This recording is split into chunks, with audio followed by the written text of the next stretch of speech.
3 years ago, Earth unexpectedly entered an era of spiritual energy rebirth. People began to actively explore new possibilities, and some acquired superhuman abilities. A young man faces betrayal from Lin, whom he considered his ally. He asks her what's happening now. The girl taunts her defeated opponent. Lin demonstrates absolute superiority as she prepares to deliver the final blow. Rin was playing with her blade in boredom, waiting for Yuto. And then he appeared, walking straight through the air towards them on the rooftop. Yuto coldly confesses to killing Shinji's companions.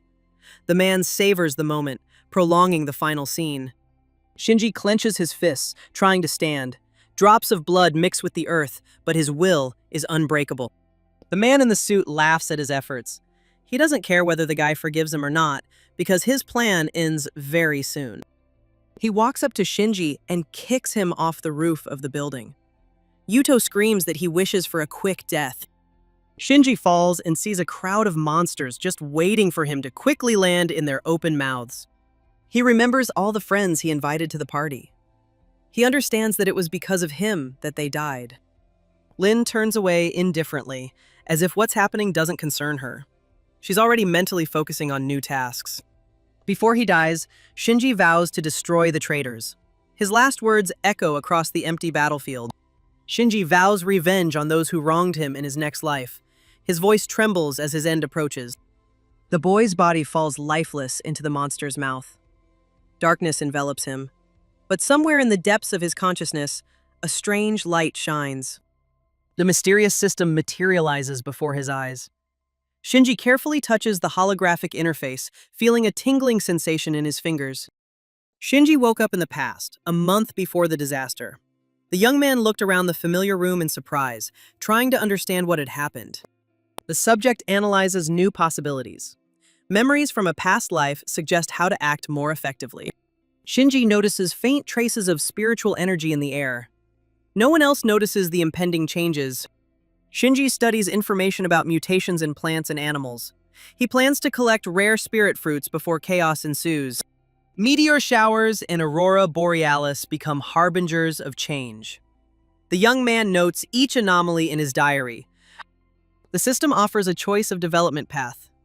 Shinji confirms the decision without hesitation, recalling past mistakes. Shinji trains to control flames. The first sparks gradually turn into controlled flames. The purple crystal dissolves in the palm of his hand, filling his body with energy. The young man feels his physiology change. The young man realizes he's been given a second chance. His thoughts are focused on revenge and achieving absolute power. He shatters the purple crystal in his hand and gains all of its power, preparing to use it here and now. Shinji demonstrates the power of the fire element. Yellow flames surround him, reflecting his incredible increase in power. Suddenly, the phone rings and he sees the inscription, Tamura Lin, the same one who betrayed him in the future. He answers, and on the phone, Lin demands a large sum of money from the young man. The young woman yells angrily, expecting an immediate transfer. Shinji abruptly refuses, cutting off the conversation. His cold tone shocks Rin, who is used to being submissive. Yuto stands on the sidelines, mocking the situation. The man holds the expensive bag Rin demanded. Rin hangs up angrily, leaving Shinji alone with his thoughts, his voice shaking with unexpected resistance. Yuto asks, "What happened? Did she make her walking wallet angry?" She replies that she doesn't understand what's going on. Lin and Yuto continue driving, flirting with each other as they drive, while our guy is already somewhere planning his next steps. Shinji is in front of another hospital looking for his girlfriend. He's already been to 3, as he can't remember which one she's in. The boy recalls past events. Mika said her father forced her to take a questionable medicine that destroyed the ice core. Shinji vows to right the wrongs of the past.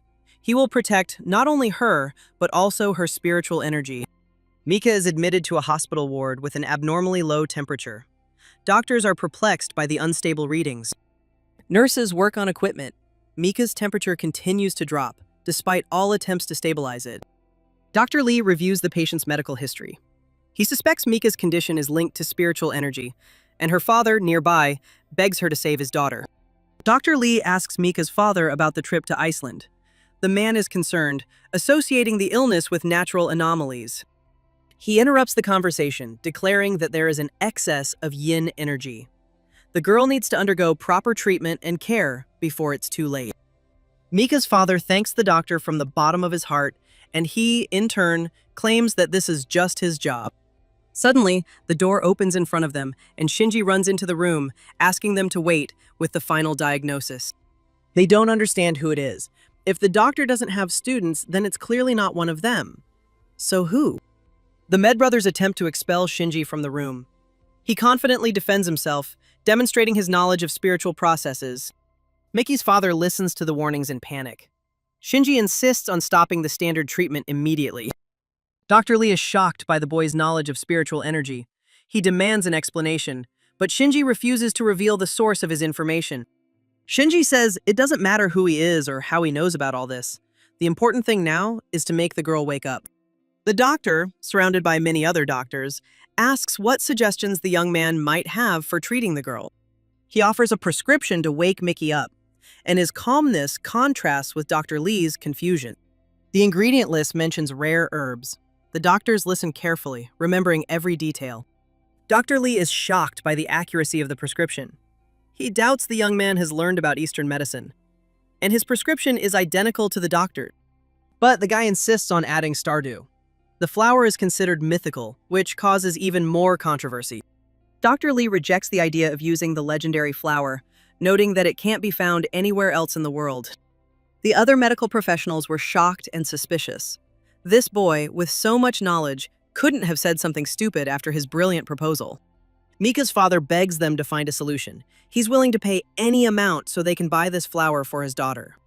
But the doctor refuses, explaining that this flower is so rare and powerful that it is not sold anywhere in the world.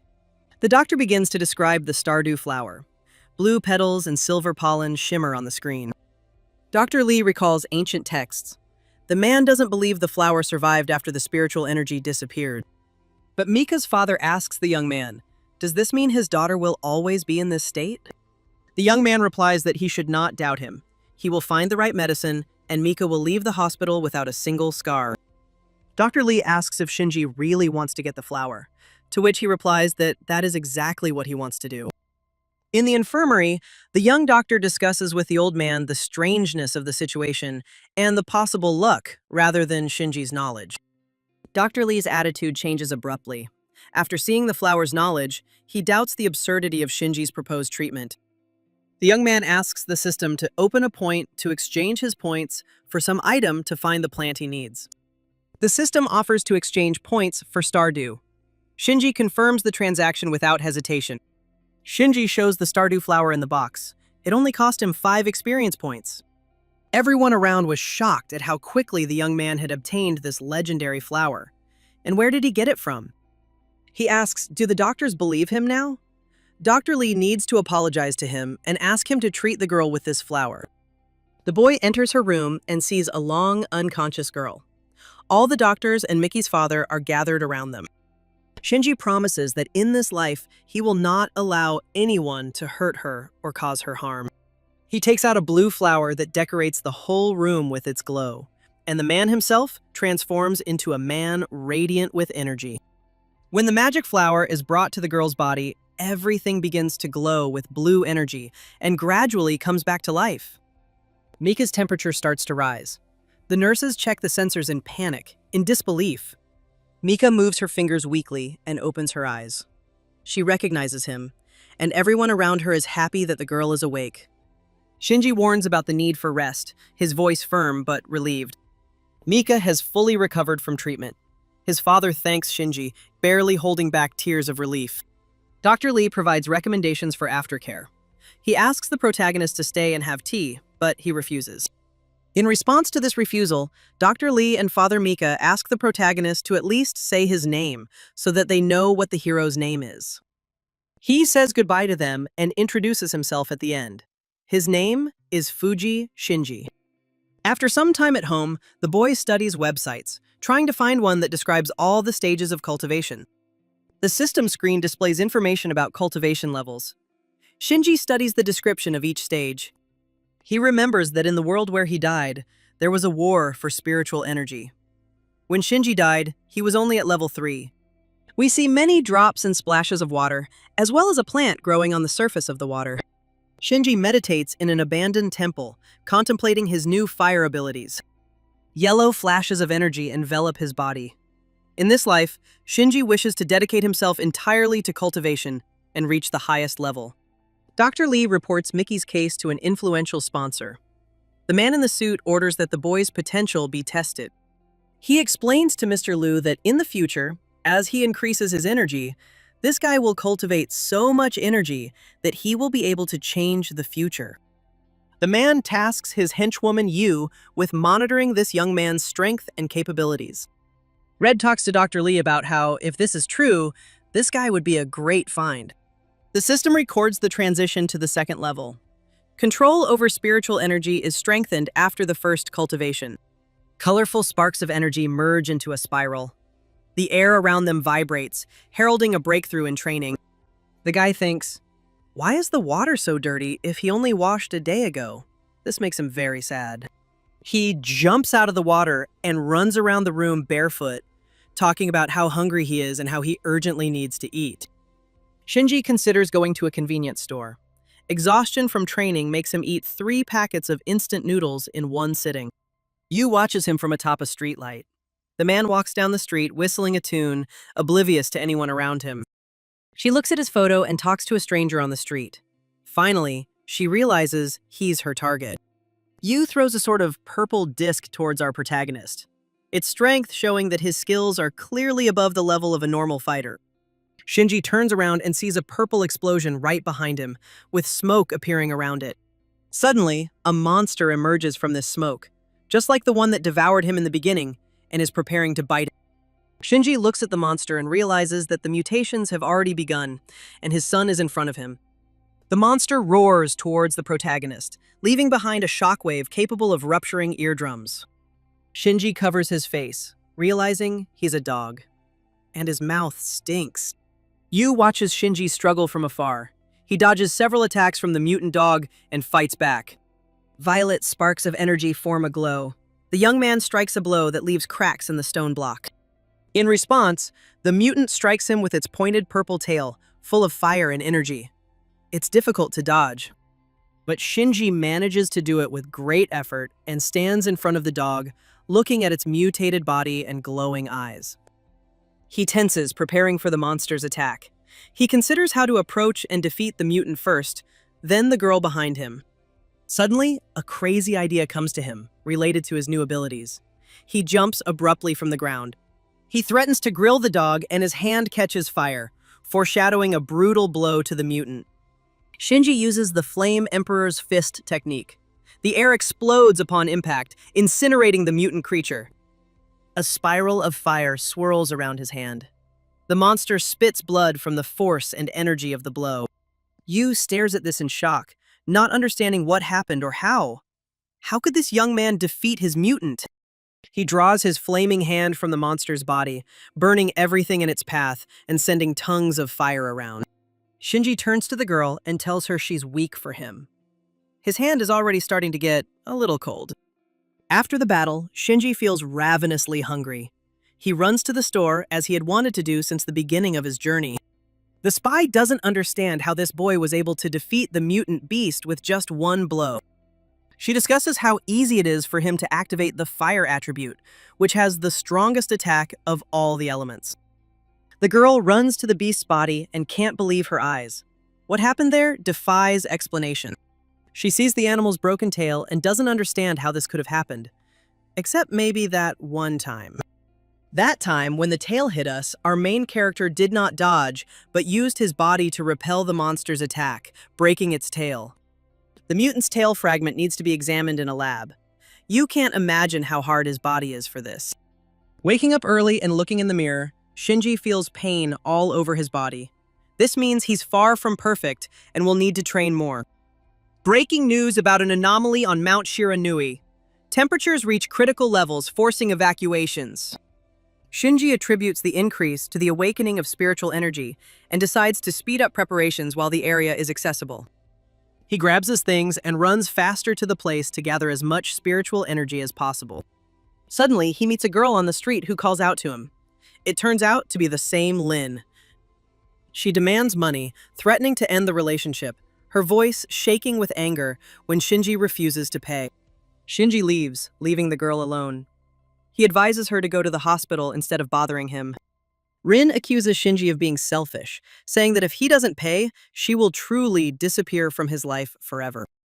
He yells at her to leave and never show her face again. His decision is final. Now nothing will distract him from his main objective. A group of hikers argue at the foot of a mountain. One of them insists on continuing despite temperature warnings. The air trembles with heat, creating a mirage on the horizon. Shinji observes the situation, assessing the risks of climbing.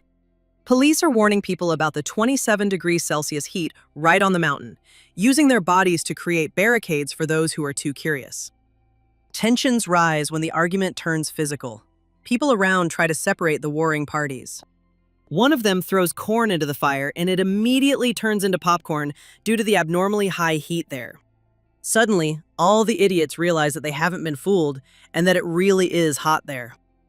The guy sits on top of the bus and understands that that place is really filled with a strong fire energy. Push the shuttle out and fly straight toward the anomaly. If you can absorb all the energy, you'll reach a new level. He falls on his arm and the rest of his limbs right in the center of the anomaly. The surrounding police officers are shocked by the boy's behavior and don't know how to help him. The system detects an abnormal energy spike. The subject feels the energy penetrate every cell, transforming the body. Shinji concentrates fiery energy in his palms. The purple waves of flame absorb the surrounding heat, strengthening his aura. The warm stones beneath his feet merge into glassy patterns. Shinji smiles, realizing a new level of control. The crowd backs away from the edge of the anomaly in panic. Her voice cracks with fear, but the young man continues the risky maneuver. Shinji turns around and realizes he's attracted a lot of attention, sucking all the energy and heat out of the place. Shinji hides in the shadows of the rocks, avoiding the attention of the crowd. His clothes are covered in ash, but his eyes shine with determination. Tourists discuss the unexplained cold snap. Their cameras captured only a fleeting shadow amidst the clouds of steam. A girl shows a video of a flickering silhouette. Viewers debate: a deity, an alien, or a hallucination caused by overheating. Reporters compare Shinji to legendary cultivators. Images of Mount Shiranui are broadcast on every news channel. The red-haired man discusses with his servant the skills this guy demonstrated today and how he skillfully knocked out the mutant. He looks at his card and thinks he should have been recruited into the organization sooner. An influential man in a suit orders his subordinates around. Meeting Fuji Shinji seems like a death sentence. He says he must meet with him soon, and his subordinate Yu agrees to his order. Shinji demonstrates progress, reaching the second level of cultivation. His aura pulses yellow, reflecting his increased control over energy. The system screen displays the updated parameters. The participant studies the new possibilities and plans future training. The system marks the achievement of the level with a notification. The young man smiles, feeling a surge of strength and readiness for new challenges. Shinji experiments with creating a weapon from spiritual energy. A blade with a scarlet glow at the edges forms in his hands. The system offers weapon evolution options. The subject chooses a sword, strengthening its blade with a concentration of the fire element. Satisfied with the result, the young man dissolves the weapon.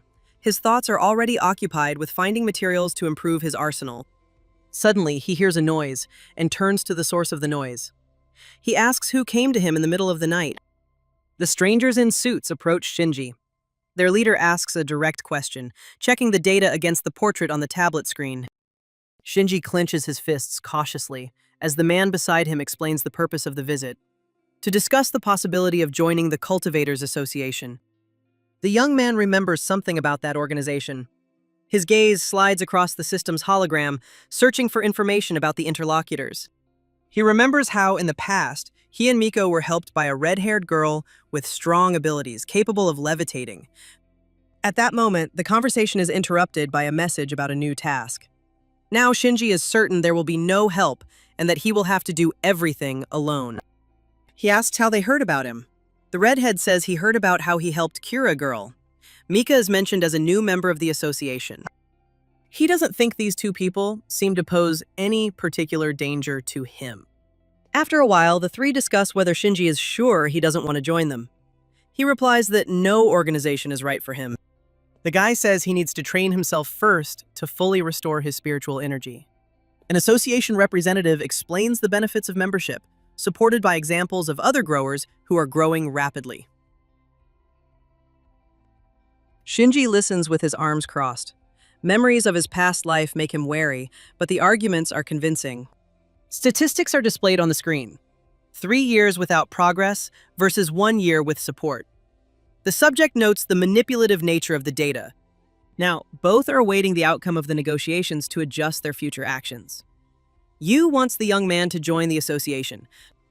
Shinji asks about the girl's age. Yu answers and asks a counter question. Why does he care? He doesn't want to offend her and call her a talentless girl, so he tells her out loud that she's a great girl. The association representative boasts about the exclusivity of its members. The young man notices the anxiety in the eyes of the assistant next to him. The red-haired man talks about the many privileges that will be available to him after joining. Suddenly, he receives a call and asks for a minute to talk on the phone. Urgent news. An emergency report about a mutant interrupts the negotiations. Shinji sees panic in the association representative's eyes. The data about the venomous snake is displayed on the hologram. The man is shocked by the snake's level. It's level 2. Its element is venom. The association leader gives the order to seal off the area. His assistant relays the coordinates, avoiding eye contact with Shinji. The discussion is interrupted by the need for action. The young man remains in the hallway, studying the map with the mutants' movement marks. He watches them leave and thinks that in this life, he must not repeat the many mistakes of the past. Strange thunderclaps without rain scare the residents. The homeowner calls Shinji in a panic, describing the anomaly as a curse. Lightning constantly strikes a specific point behind the mountain. The young man analyzes the system data and discovers traces of a rare attribute of spiritual energy. Shinji agrees to help. Before leaving, he checks the crystal stockpile, preparing to face an unknown phenomenon. Kotoge shows Shinji security footage of lightning forming ancient symbols on the mountainside. The young man associates the anomaly with the awakening of the elements. His fingers quickly scan the system's hologram, comparing the data with the legends. Shinji warns of the danger. He points to cases of cultivators who died while trying to control lightning. Shinji ignores the warnings. His decision is firm, to obtain the legendary attribute to increase his power. The system confirms the ability to obtain the lightning attribute. Shinji activates energy absorption mode, attuning himself to the resonance. The boys discuss the feasibility of the mission. Their conversation is interrupted when the ground beneath their feet begins to vibrate from the charges. We see 2 boys and a woman's shoe, who tells them that today is their first mission. One of the boys stands up and asks Miss Kaori what they are going to do and where they are going. Kaori discusses tactics with the boys. The girl points to the area of maximum energy concentration marked on the map. The world continues to adapt to the revived spiritual energy. Shinji studies the system's new capabilities, noting that his own abilities have evolved. He sees bursts of energy, but the young man ignores them, focusing on analyzing the energy patterns. Achievements are marked by the system, but Shinji is already setting his next goal, mastering rare attributes. The system warns of the risks of absorbing the lightning's energy. Shinji confirms the action, despite the double charge. The hologram demonstrates the lightning technique. The subject feels a tingling sensation in their fingertips due to the energy clots. The acquisition of the ability is accompanied by a flash of blue light. Shinji smiles, appreciating the potential of the new ability. Shinji watches the process, noticing the instability of the energy flows. The air smells of ozone, and his hair stands on end. Meanwhile, we see Kaori and the 2 boys standing with a powerful blast of electrical energy right in front of them. Kaori demonstrates a thermos bottle for collecting energy. Her assistant questions the device's safety, examining cracks in the casing. Tensions rise as Kaori demands the device be handed over. Her voice trembles, but her hands remain calm, holding the device. She stands up and holds the device directly in the direction of the energy, which quickly begins to enter the capsule. Lightning, energy, and light form around them. But that's not all. There's still plenty of energy to absorb later. The boys support their commander, amazed at how skillfully and quickly she absorbs all this energy. The thermos flask cracks, unable to support the load. Kaori recoils in panic, and her assistant freezes, eyes wide. She doesn't understand how the spiritual collector couldn't contain all this energy. Those rays are so powerful. One of the guys jumps on Kaori to push her away from the huge explosion that happened right in front of her. The system detects an abnormal power surge. The lightning strikes around it have become stronger and more frequent. With the power out of control, the group evacuates, leaving the broken equipment there. Suddenly, one of them notices something moving in the grass and looks over there, not expecting to see anyone but them. They notice a civilian in this dangerous territory and are confused. What is he doing here? This guy turns out to be our main character Shinji, and Kaori yells at him to get out of the area, but the boy stays put. His words are lost in the roar of thunder, and his gestures express despair and fear. The young man doesn't react to the threats. His gaze is fixed on the hologram, showing the level of absorbed energy. The entire group watches in amazement as this stranger struggles towards this energy that nearly killed them with an explosion. At that moment, Shinji runs straight to the epicenter of the lightning, smiling, knowing that he will soon receive a new attribute and a lot of experience to gain a new level of power. Kaori watches in shock as Shinji controls the lightning. His assistant drops the device in disbelief. The energy cocoon around the boy pulses with a bright blue light. The air fills with static, making his hair move. The system completes its analysis. The lightning attack has been successfully integrated. Shinji takes the first step toward a new level of power. Shinji vows to become invincible, and his shadow cast by a lightning bolt looms large against the night sky. The system's hologram flashes green. The objective has been achieved. Shinji opens his mouth, and a beam passes through it, granting him new powers. He ascends to the heavens, struck by lightning, and receives no damage to his body. He feels a new strength and looks at his hands, wrapped in energy and electricity. Now he has become stronger.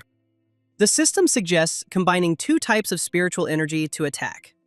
Your fingers quickly scan the hologram with calculations, choosing the ideal balance. He agrees, and two different energies enter him, unlocking new fighting style techniques and new capabilities of our protagonist's spiritual power.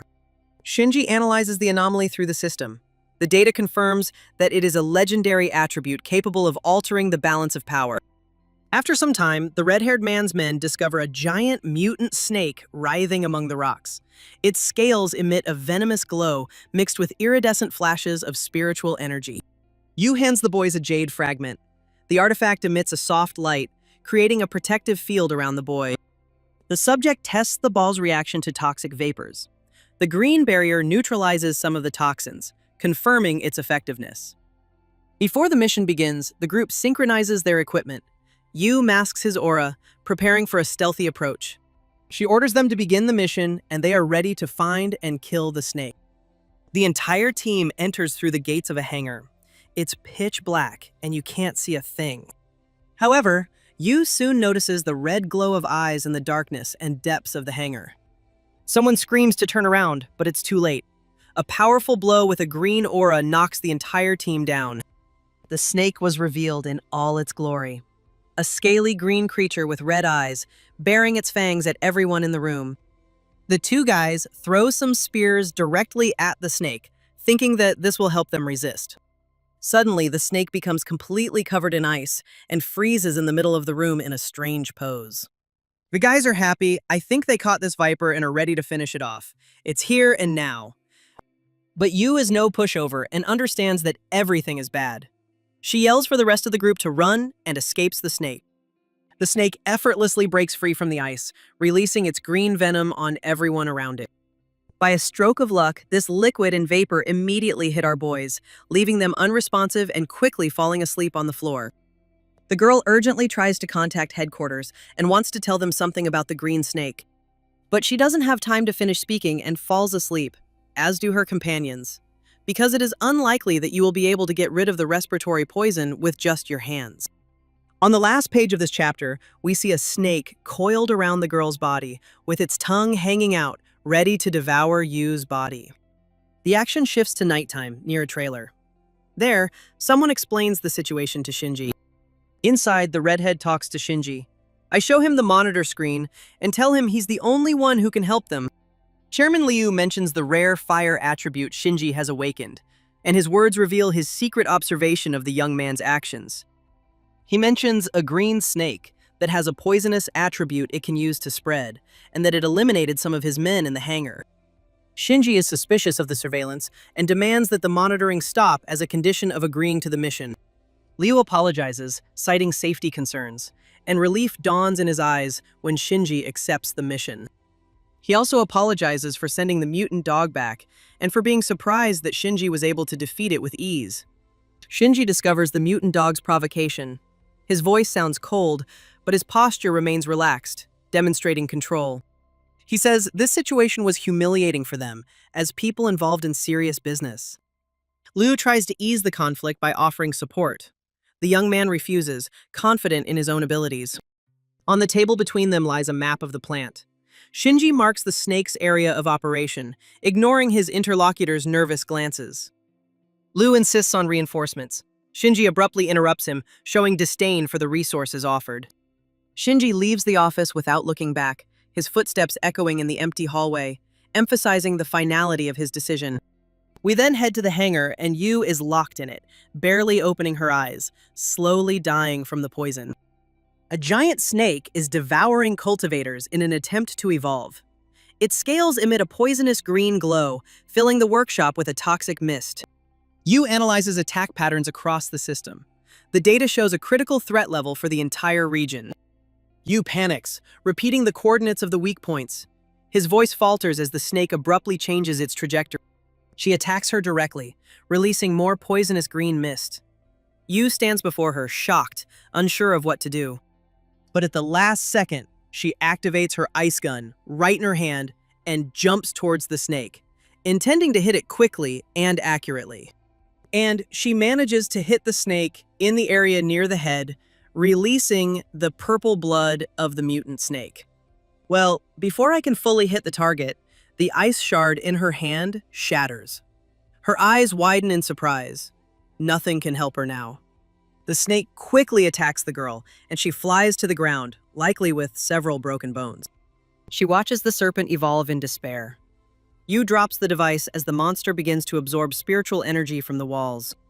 The system warns of overload.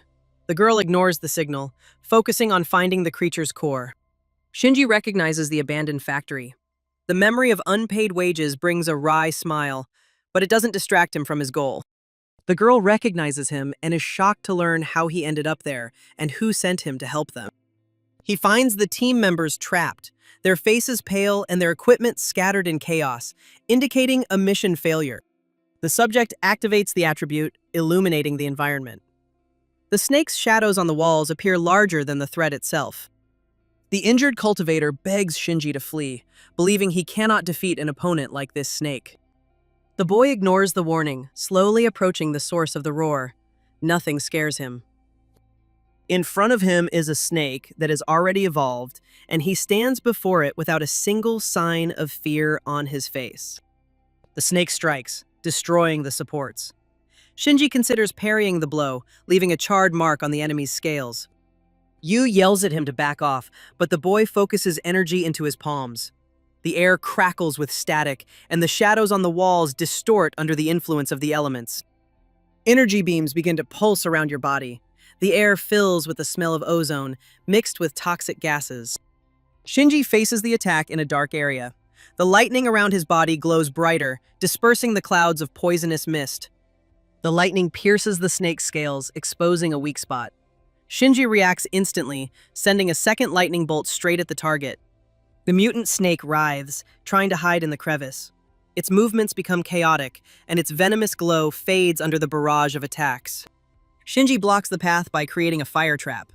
The flames merge with the lightning to form a deadly spiral around the enemy. Yu watches in shock as the monster loses control. Her fingers tighten around the barrier amulet, but she no longer needs help. He tells the girl not to worry about the snake running away somewhere else and holds the hilt of his sword behind his back.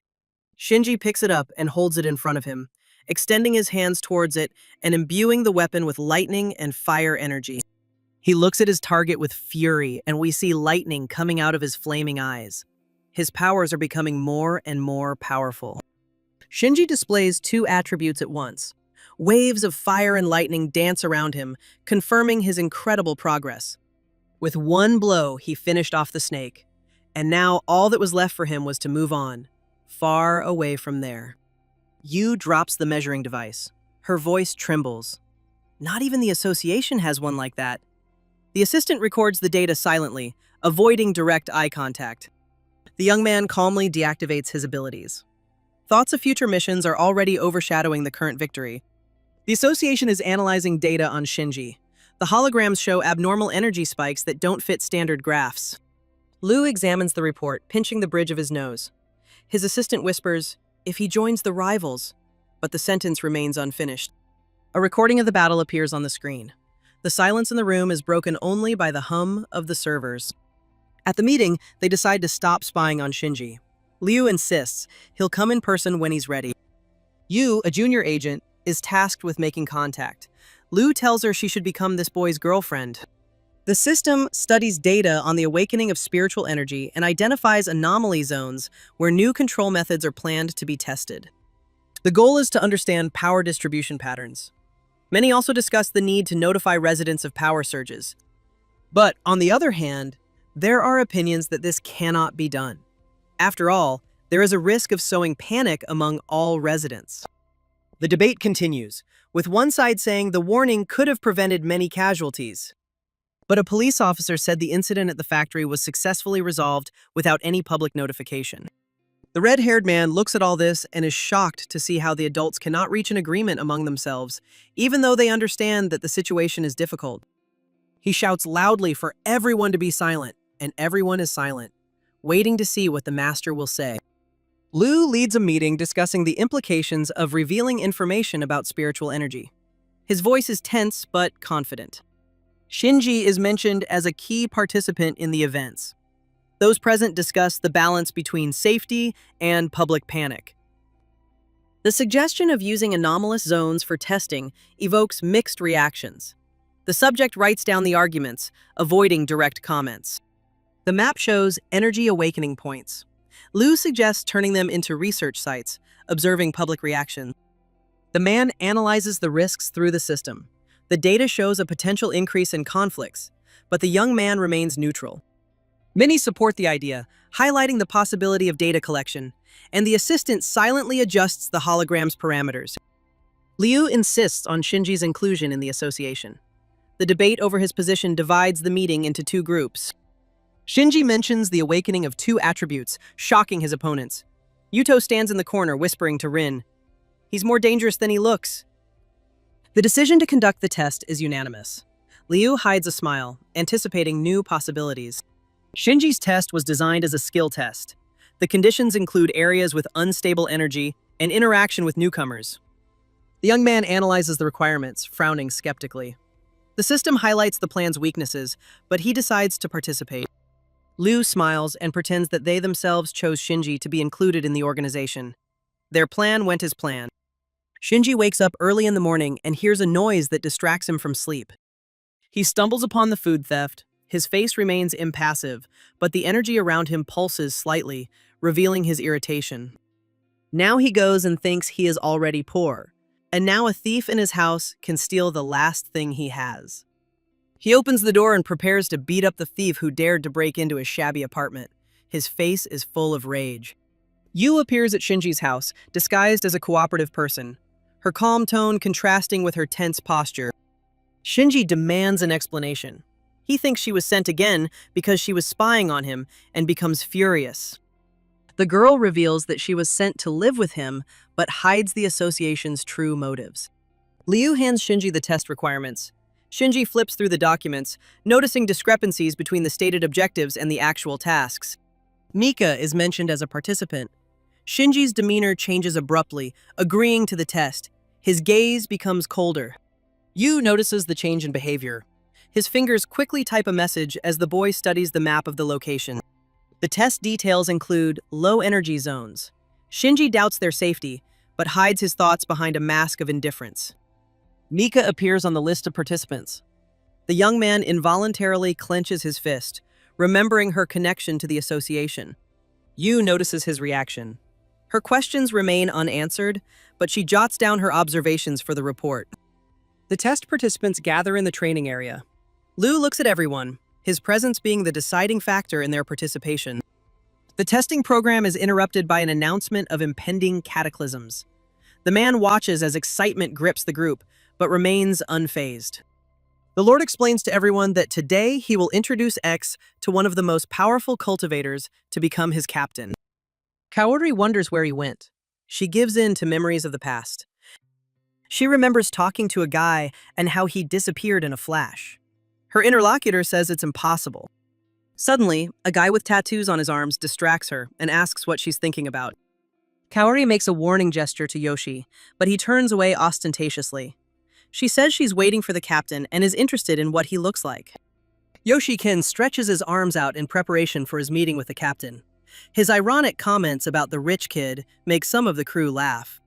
He raises the team's fighting spirit and says he will show the new captain who is strong and calm here. The team's composition is displayed in a hologram. The system highlights the profile of Yoshi, a former criminal with the wind attribute and a tendency toward rebellion. Shinji studies his subordinates' weaknesses, focusing on tactics to neutralize threats without direct conflict. Finally, they arrive, and the red-haired man introduces all the cadets to their new captain. Shinji stops a meter away from everyone. Purple sparks of energy extinguish the gusts of wind, creating a zone of silence around them. Mika looks at him and thinks he's probably the same guy who helped her at the hospital. Kaori realizes it's him, the same guy who disappeared in the lightning back then. She realizes he's a truly powerful cultivator. Lu continues to introduce him, but suddenly someone in the crowd starts shouting, distracting everyone from the ceremony. The red-haired gentleman realizes that it is Yoshi who is shouting and asks, "What's the problem?" Yoshi attacks first and asks if the master is confident in the man's abilities, since he seems very weak and no one listens to him. Our main character smiles and asks if Yoshi wants to test him, to which he replies that of course he would like to test this weakling's skills. Shinji ignores the taunts about his power level. His gaze is cold, and his hands clenched into fists, ready to respond to the challenge. Yoshi taunts Shinji by waving his arms, his face contorted in a grimace of aggression, his voice drowning out the sound of the wind. The boy remains calm, assessing his opponent's movements. Energy beams flicker faintly at his fingertips. The conflict scene is interrupted by a strong gust of wind. The group freezes, awaiting the captain's reaction. The red-haired gentleman stops Yoshi, grabbing his fist at the last second before contact with Shinji. Does he say that Yoshi will defend the honor and people of the association later? If not, why does he hit the new captain? He backs off and makes excuses about how he wanted the new captain to show off his skills. The association members debate Shinji's competence. Some admire his feat with the snake, others call it luck. Lu interrupts the discussion with a reminder of discipline. His authoritative tone silences the room.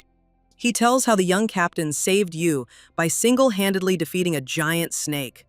Everyone is shocked and in disbelief at the battle. The briefing begins with a warning of mortal danger. Kaori points to a hologram of the thorn beast. Shinji studies the combat tactics, observing the creature's weak points.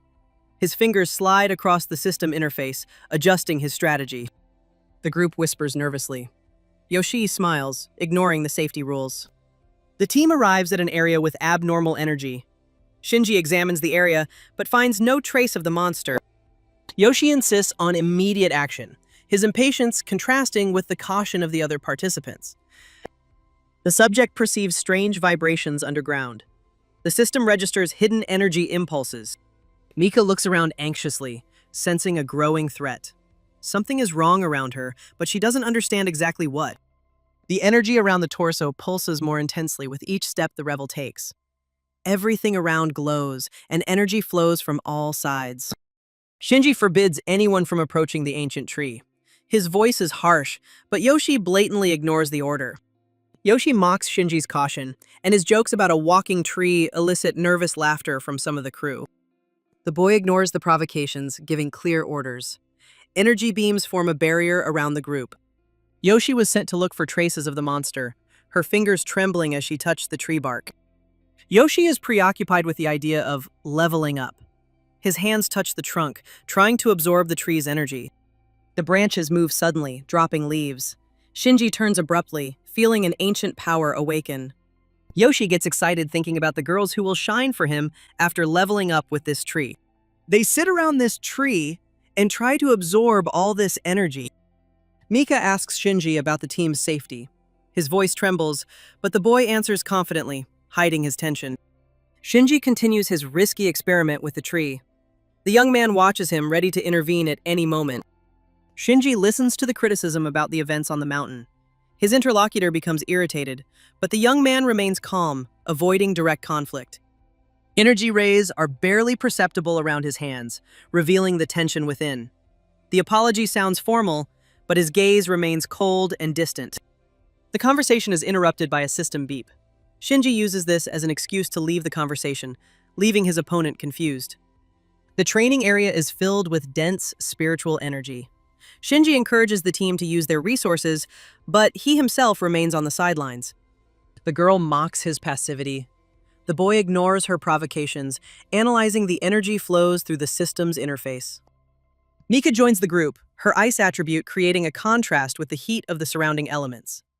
The tree suddenly comes to life, grabbing the team member with its branches. Cries for help echo through the forest, mixed with the sound of snapping branches. Shinji reacts instantly, sending lightning bolts toward the base of the tree. The sparks burn the bark, causing the tree to break free. Yoshi freezes in indecision, his bravado fading in the face of a real threat. An injured participant crawls to safety, his face contorted with fear, his clothes torn, and his hands shaking with adrenaline. Yoshi creates a wind barrier, blocking the ancient monster's path. Kaori throws a healing amulet, stabilizing the victim's condition. Yoshi finally joins the fight, but his wind attacks only slow the enemy down a bit. One of the group members tells Yoshi to be careful and look around, but he doesn't have time and is suddenly cut by a branch. Lu's warning comes true. The tree's branches transform into thorny tentacles, attacking the group from all sides. Yoshi is pinned to the ground, his confidence shaken and his eyes wide as the stake drives toward his chest. Shinji intercepts the attack, sacrificing his protective barrier. A bolt of lightning envelops the enemy, forcing him to retreat into the forest. Yoshi sits up and hisses angrily, saying it's him again. It's that nasty Shinji in front of him. Shinji gives the order to retreat. His voice is firm, for behind him are the people he protects. The rescued fighter trembles, clinging to Shinji's sleeve, gratitude in his eyes mixed with remnants of horror. His voice is firm, drowning out the monster's roar. To betray one's own is an eternal shame. Yoshi, overcome by the captain's strength, falls silent for the first time. Waves of energy shake the ground, but the group pulls together. The young man's determination becomes a shield for everyone. Shinji stands in front of the imminent threat, shielding his companions. Lightning and flames envelop his hands, creating a shimmering barrier. The young man nods silently, looking away at the smoke on the horizon. Purple sparks fly toward the tree, protecting the team above all else. A member of the group trapped in a tree shouts words of gratitude to the team captain. Kaori screams as the ancient tree awakens, causing the branches to break, revealing thorny tentacles. Shinji advances, leaving a trail of fire behind him. Yoshi, overcoming his fear, follows him, clinging to the wind blades. The ground heaves in waves. The team freezes, realizing the battle is just beginning. It turns out it's a level 3 monster that emerged from the ground and is essentially a living tree. The entire team is in shock. They didn't expect to see him here, much less find him so quickly.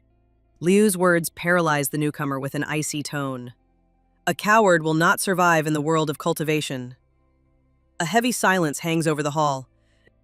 Shinji breaks the silence, walking toward the center. Fear is not weakness. Irrational courage is death. His words balance between challenge and encouragement. Yoshi clenches his fists, thinking for the first time about the cost of his apparent fearlessness. Edie dodges the tree monster's attack and jumps forward to attack it the next second. But the tree saw this desire and immediately raised its hands to retaliate. This blow will kill our hero if it hits. During the attack, the trees also send several sharp branches into our protagonist Shinji's body. The main character activates his fire barrier, incinerating all the branches that were directed at him. The tree monster is in shock. The protagonist's fiery energy is crawling along his hand, trying to cut him off completely.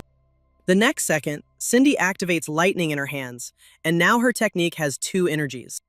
He applies his technique to the back of the fleeing ancient monster, which was unprepared for such a strong opponent. Shinji's lightning strike burns the ancient tree, leaving a smoking crater in its wake. Yoshi falls to his knees in disbelief. "How is this possible?" he whispers, staring at the gigantic wreckage. Kaori frantically writes down the data, her fingers trembling. The attack exceeded all the system's predictions. Shinji analyzes the battle plan by the campfire. The firelight highlights the weariness on his face, hidden by a mask of determination. Mika stares at him in silent admiration. His gaze speaks louder than words. He is now the true leader. In the data center, many people who watch the fight analyze Shinji's strength and are shocked by it. Liu slams his sword on the table, interrupting the discussion. "Shinji has proven his right to lead you." The room falls silent. The earth suddenly trembles. Holograms turn scarlet as spiritual energy explodes wildly across the world. Yu bursts in with a report. "The awakening is everywhere!" Shinji stands, his silhouette on the wall looming large. Thorn Beast exhibits an attribute of an ancient tree. Shinji analyzes the energy patterns, noticing a connection to the plant element. Mika mentions previous research, confirming the boy's suspicions. His cold attribute reacts weakly to the green glow around the trunk. The group prepares for a new phase of the battle, adjusting tactics under the captain's guidance. Icy energy bubbles from the rift. Mika focuses the attribute, forming crystals around her hands as Shinji watches.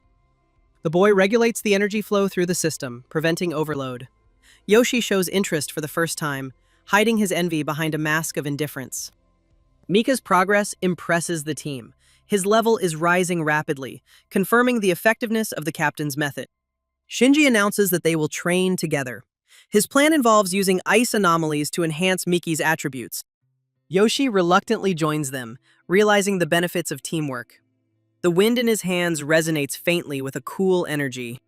The group celebrates Mika's success. Toasts are made to her, but all eyes are on Shinji, the true architect of success. Yoshi lowers his head to the captain, his words filled with genuine remorse, though his voice trembles with shame. Shinji accepts the apology, emphasizing the importance of unity. Mika nods in approval, her trust in the boy growing. An alarm interrupts the moment. The team mobilizes instantly, following new instructions. The evacuation order catches the group off guard. Shinji scans the area, detecting energy synchronization with the fighter's attributes. The young man makes the risky decision to stay late. His fingers quickly scan the hologram, calculating the ideal time to train. Yoshi and Mika exchange glances, ready to support the captain despite the danger. An alien group of cultivators threatens Shinji.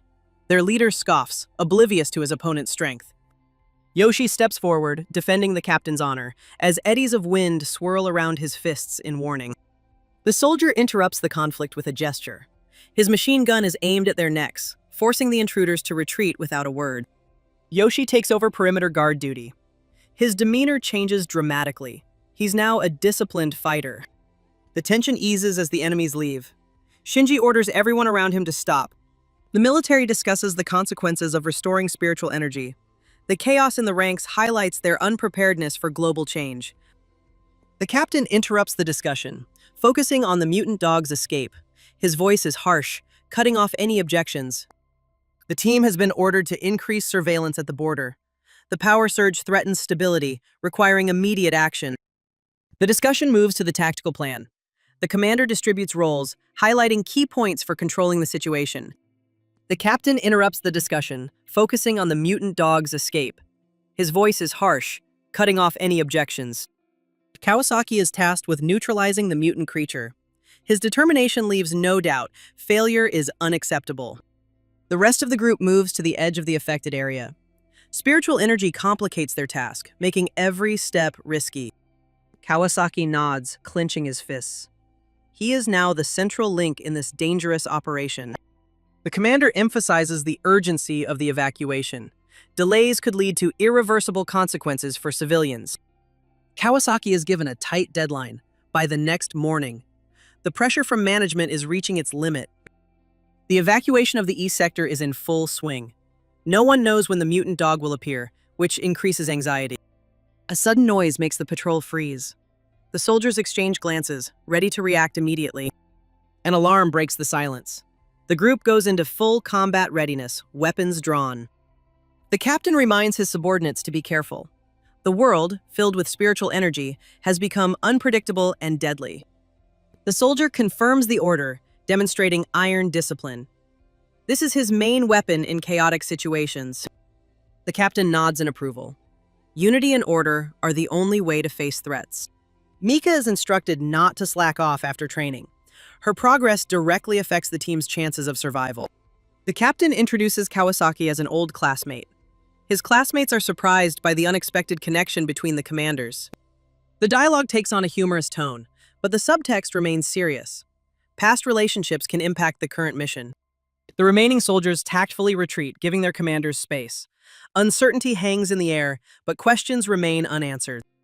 Kawasaki insists on his significant role in the captain's life. His words evoke a mixture of bewilderment and curiosity among those around him. The team quickly leaves the room, leaving the two alone. The dynamics of their relationship remain a mystery, complicating their interactions. Shinji asks how Kawasaki rose to such a high position, and how he was put in charge of promoting military affairs. The discussion links the mutant dog's escape to the awakening of spiritual energy. Its presence in the city poses a direct threat. The captain reveals the details of the operation, keeping it secret. Information is limited to avoid panic among the population. Shinji wonders if the mutant dog Yu sent him and the mutant dog that caused the evacuation are connected. The civilian evacuation is complete. Captain Kawasaki gives the order to set a trap for the mutant dog. The military takes up positions, camouflaging the traps. This moment will test their true capabilities under the new conditions. The captain mentions Shinji, foretelling his future hardships. The young man will face trials that will shape his character. Hayakawa is tasked with escorting Shinji to a safe zone, and his role in the operation becomes crucial to protecting the rookie. The unknown commander demands unconditional obedience. His authority is questioned due to his ties to Kawasaki. The soldiers notice that all the newcomers are armed. Their spiritual energy level indicates experience. Most have reached the first stage. The commander assesses the enemy forces. The group's capabilities are impressive, but not frightening. His own team is ready for the fight. The dialogue breaks off mid-sentence. Distrust between the parties creates the risk of sudden conflict at the most inopportune moment. An alarm signal warns of the mutant dog's presence. Its location remains a mystery, complicating the search. The military is entering emergency response mode. Every second of delay increases the threat to the city. Captain Kawasaki mobilizes resources to try to predict the creature's route. His experience becomes his trump card in this game. The mutant dog's appearance is suppressed by severe measures. Order is restored, but the anxiety does not disappear. The bullets corrode the mutant dog's skin, but she doesn't feel them. For her, it's just like a tickle. She opens her mouth and releases purple fire with a roar, burning everything around. The flames spread throughout the street, destroying houses, cars, and more. The order to halt the action comes too late. The mutant dog has already activated a dangerous mechanism. The military is trying to minimize damage by sealing off the area of destruction. Their actions resemble a desperate race against time. The captain orders the evacuation of the remaining civilians. Risking lives for the sake of the operation is an unacceptable luxury. Shinji observes the unfolding events, analyzing military tactics. This knowledge will be useful in future confrontations. The operation has been suspended. It will resume after the forces have regrouped and the errors have been analyzed. Captain Kawasaki analyzes the reports, planning his next move. The mutant dog is still on the loose, but its days are numbered. A mutant dog evolves, threatening the entire city. A special squad is sent into battle to protect civilians. The team's determination leaves no room for fear. Each fighter knows that hundreds of lives depend on their actions. Captain Kawasaki leads the group, ignoring the risks. His aura of confidence makes the soldiers forget their doubts. The energy waves from the fight shake the ground, making the fight a test of strategy and strength. Thoughts of death pierce the fighter's mind. His hands tremble, but it's too late to back down. His fate is being decided here and now. The screams of his companions bring him back to reality. It's time to act, not to dwell on the end. The chaos around him dissipates. The character focuses on a single objective: survival at any cost. His gaze turns to the sky, as if searching for an answer. Fear mixes with anger, giving rise to an unexpected determination. Suddenly, Shinji appears and activates his lightning technique, protecting Kawasaki from the mutant dog's attack. The threat sounds like a death sentence. The enemy has underestimated Shinji's connection to those he protects. The young cultivator steps forward, his lightning attribute spontaneously activating. The air fills with static. The enemy is thrown back dozens of meters. Shinji doesn't waste words. His actions speak for themselves. Kawasaki, shocked, asks Shinji if he is also a cultivator, but now that doesn't matter at all. Discussions are suspended to eliminate the threat first. Shinji focuses on the mutant, ignoring the questions. One hit and the 4th level creature loses stability. Its attack power exceeds all the team's expectations. Captain Kawasaki hides his surprise, but his eyes reveal admiration. Such skills are game-changing. Preparations for the mutant massacre are in full swing. Shinji displays a composure unattainable to the newcomers. The escape attempt is instantly halted. Lightning strikes the target, leaving behind a smoking crater. Observers whisper about the attribute's incredible power. Shinji remains unfazed, as if it were just a warm-up. The mutant dog is defeated, but the battle isn't over. The cultivator scans the area for hidden threats. His reputation grows before our eyes. Now, even skeptics admit that he's not just a rookie, but a true leader. But the dog, with its body pierced and without even half its strength, still directs its gaze towards our main hero. She jumps and tries to reach Cindy's paws, but he remains calm because he knows what will happen in the next few seconds. He takes the knife and mixes his energies to obtain maximum strength and abilities. Shinji demonstrates a frightening level of strength despite his recent restoration of spiritual energy. His abilities surpass even military equipment, shocking everyone around him. Lightning and flames intertwine in his hands, creating a destructive symbiosis. Witnesses whisper about the boy's capabilities if he continues to absorb energy. Captain Kawasaki watches the attack with a mixture of pride and anxiety. Such power could be both a salvation and a threat to everyone. The allies gasp in admiration. The lightning attribute pierces through steel, proving that Shinji isn't limited by cultivation standards. The wounded soldier marvels at Shinji's hidden talents. His questions remain unanswered as the young man focuses on completing the mission. Kawasaki takes responsibility for clearing the area. His orders sound harsh, but his gaze shows respect for his partner's skills. Shinji ignores the praise and checks the team's condition. Even victory doesn't change the need to care for his allies. The doctor tries to stop the young man, but he ignores him. Minor injuries are the price to pay for saving dozens of lives. The stranger asks about Kawasaki's connection to Shinji. The commander emphasizes the absolute trust between them, concealing the details of their cooperation. The discussion turns to the young man's talents. The military invites him to enlist, but he is rejected. He already has a connection with the association. Kawasaki mentions Liu Jinghu, drawing mixed reactions. His intention to investigate sounds like a veiled threat. The dialogue is interrupted by new information about the mutant dog. Shinji remains the center of attention, although he himself prefers to remain in the shadows. Casual conversation masks the tension. Shinji forgets breakfast, immersed in the aftermath of the night's operation. The news about the commander's daughter is intriguing. The young man didn't expect his actions to attract so much high-ranking attention.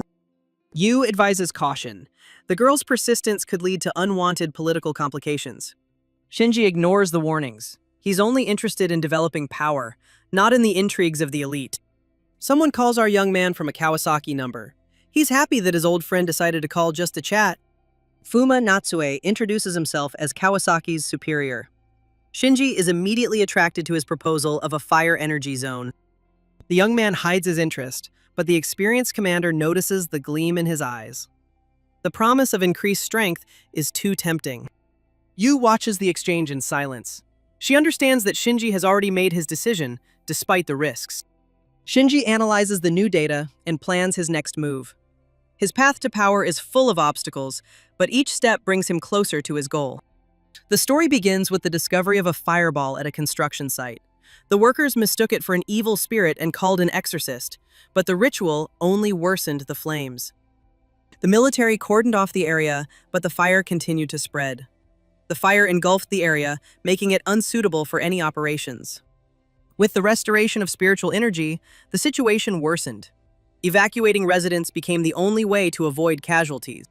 Shinji studies the reports, trying to find a connection between the anomaly and the global changes. His intuition tells him it's no coincidence. Captain Kawasaki is ordered to increase patrols. The fire could be a harbinger of more serious threats.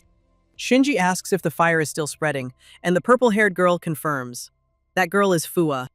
The discussion about evacuation evolves into a conversation about creating a military unit of cultivators. Fua hints at Shinji's personal connections to Li Yu. Shinji denies romantic overtures, focusing on the mission. His behavior betrays irritation. Political games distract from the main issue. The commander emphasizes the need to control the newcomers. Their spiritual energy makes them dangerous if left unsupervised. The girl mentions the behavioral problems of experienced growers. Their independence makes it difficult to form disciplined units. Fua offers Shinji the chance to lead the training of new recruits. In return, he promises benefits, but the young man declines. The girl praises her friend's integrity. Her words belie her pride. Shinji remains true to his goals. The discussion turns to the Cultivators Association. Shinji intends to see the project through to success before taking on more responsibilities. Fua accepts the refusal, but doesn't hide his disappointment. The military is missing out on the chance to gain such a valuable ally. The captain senses the tension and changes the subject. It's time to get back to fighting the fire anomaly. Chaos at the edge of the evacuation zone as people try to break through the barriers, ignoring warnings of danger. Soldiers block the passage, but the crowd doesn't back down. Tensions rise, any more and there will be a crush. A stranger appears, mocking Shinji's connection to Liu, and his taunts are meant to cause division within the team. He sees the couple Lin and Yuko standing near the crowd, looking at Shinji and making some sarcastic comments. The boy threatens Shinji, blaming him for the failure of his relationship with Lin. His words are filled with venom and jealousy. The young man remains calm, analyzing the attacker's motives. Perhaps it's a trap to distract him from his mission. The girl intervenes, protecting her friend. His authority forces the lovers to temporarily retreat. The purple-haired girl's appearance changes the dynamic of the conversation. Her interest in Shinji is obvious. She sees potential in him. The stranger compares the young man to a warrior of pure love, provoking laughter among those around him. The joke diffuses the situation. Shinji ignores the taunts and asks a direct question about Nakai's connection to the anomaly. His frankness takes everyone by surprise. Shinji realizes Nakai is withholding information. It's time for difficult negotiations.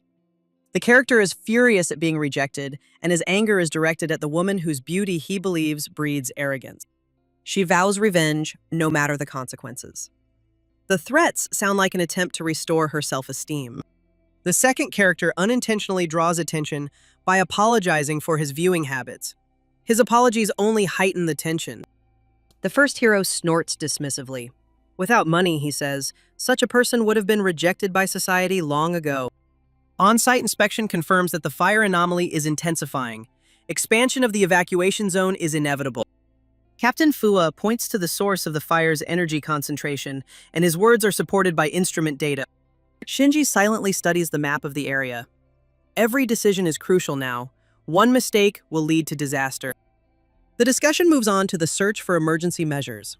There's hardly any time for reflection. A special device records the growth of spiritual energy. The team is forced to expand the quarantine zone to 10 kilometers. The order causes confusion among the soldiers. Such measures seem excessive to them, but there is no alternative. Shinji approaches the epicenter, ignoring the warnings. His lightning attribute is weak to the fire element. Kawasaki tries to stop the boy, but he disappears into the smoke. All that's left is to hope for his luck. Panic grips the command post as officers struggle to contain the out-of-control fire.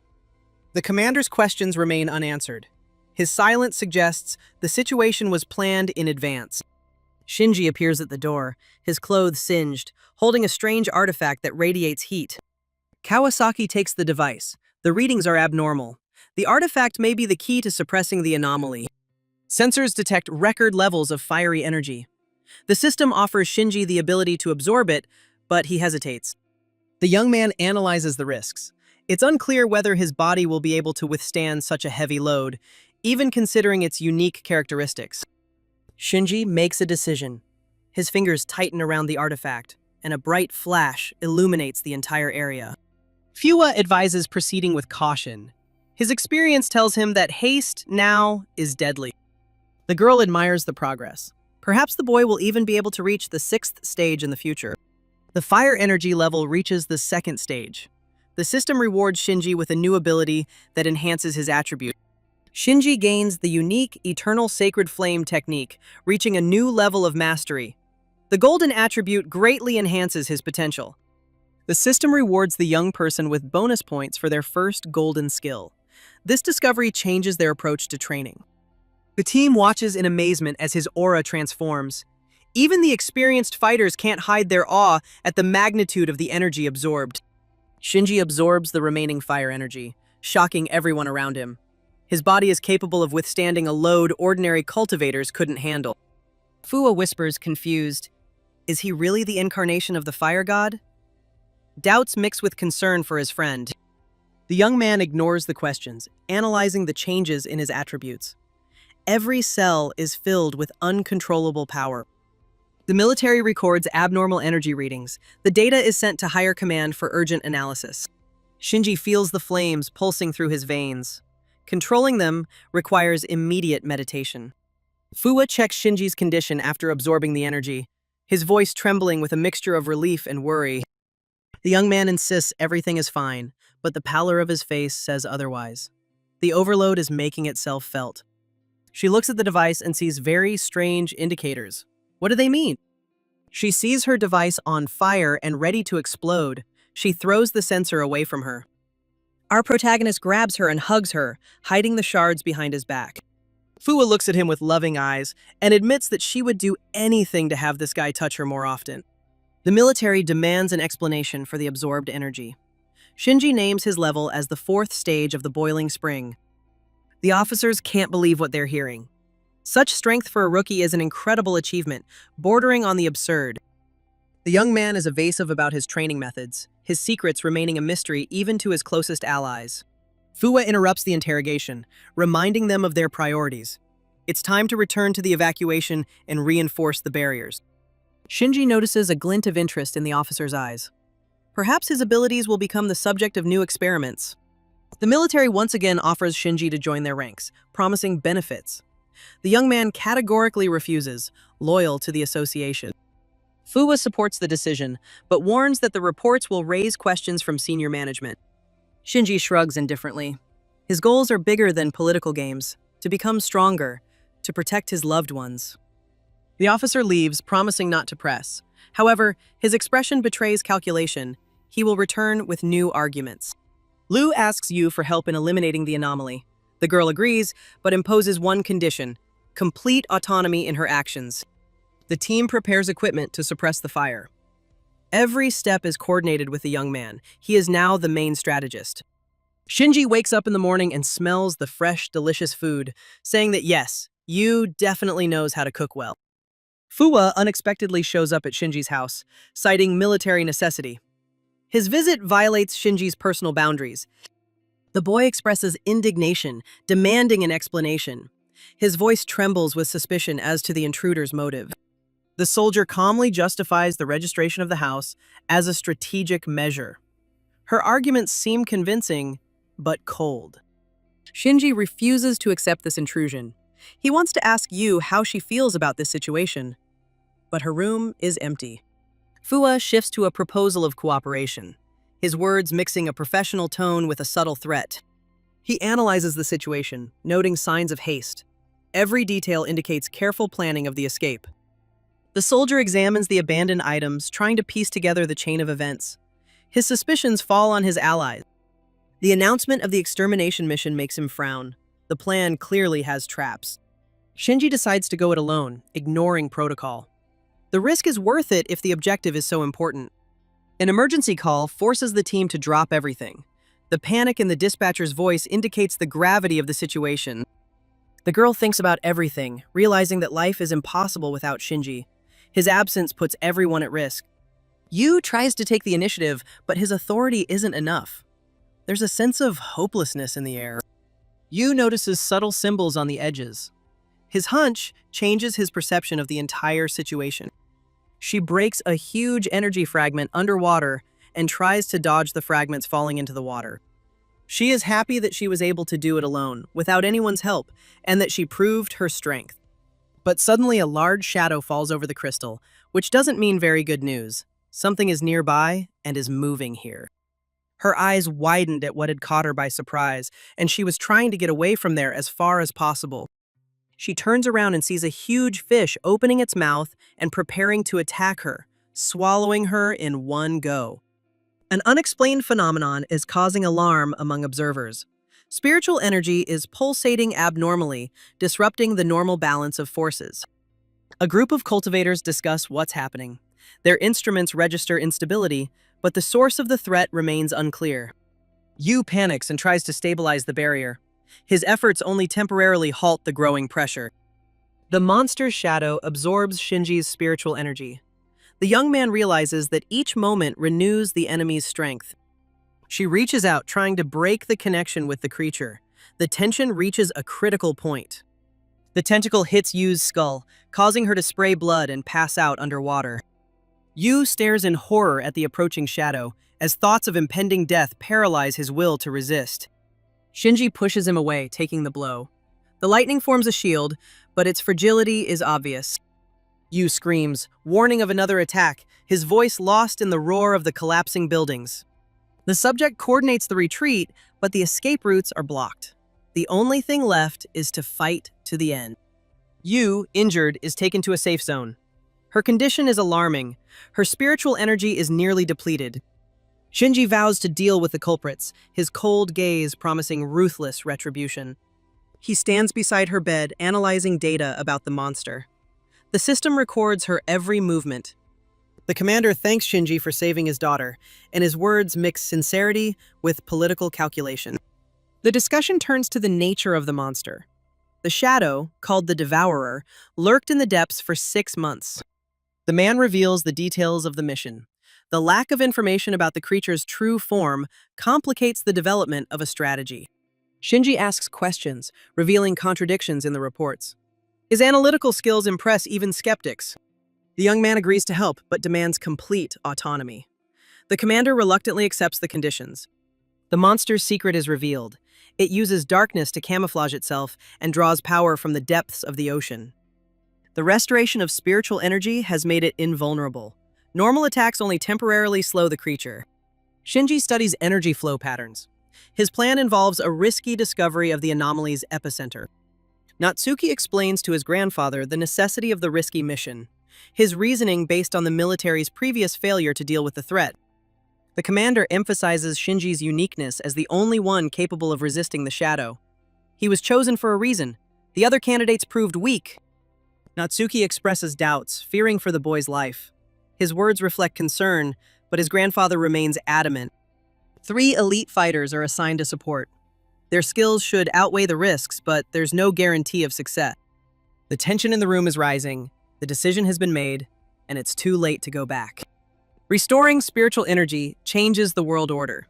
Falling behind in the development of anomalous zones threatens national security. The Class A zone becomes a test of strength. The mission's success will strengthen the country's position on the international stage. The captain reminds everyone of the importance of caution. His words are directed at Shinji, but they sound like general advice to everyone. The young man nods, hiding his excitement. The pressure is enormous, but he has no other choice. Preparations for the landing at the port are in full swing. Kaori is missing. Her skill level is insufficient for the current task. The captain checks the fighter's readiness, emphasizing discipline.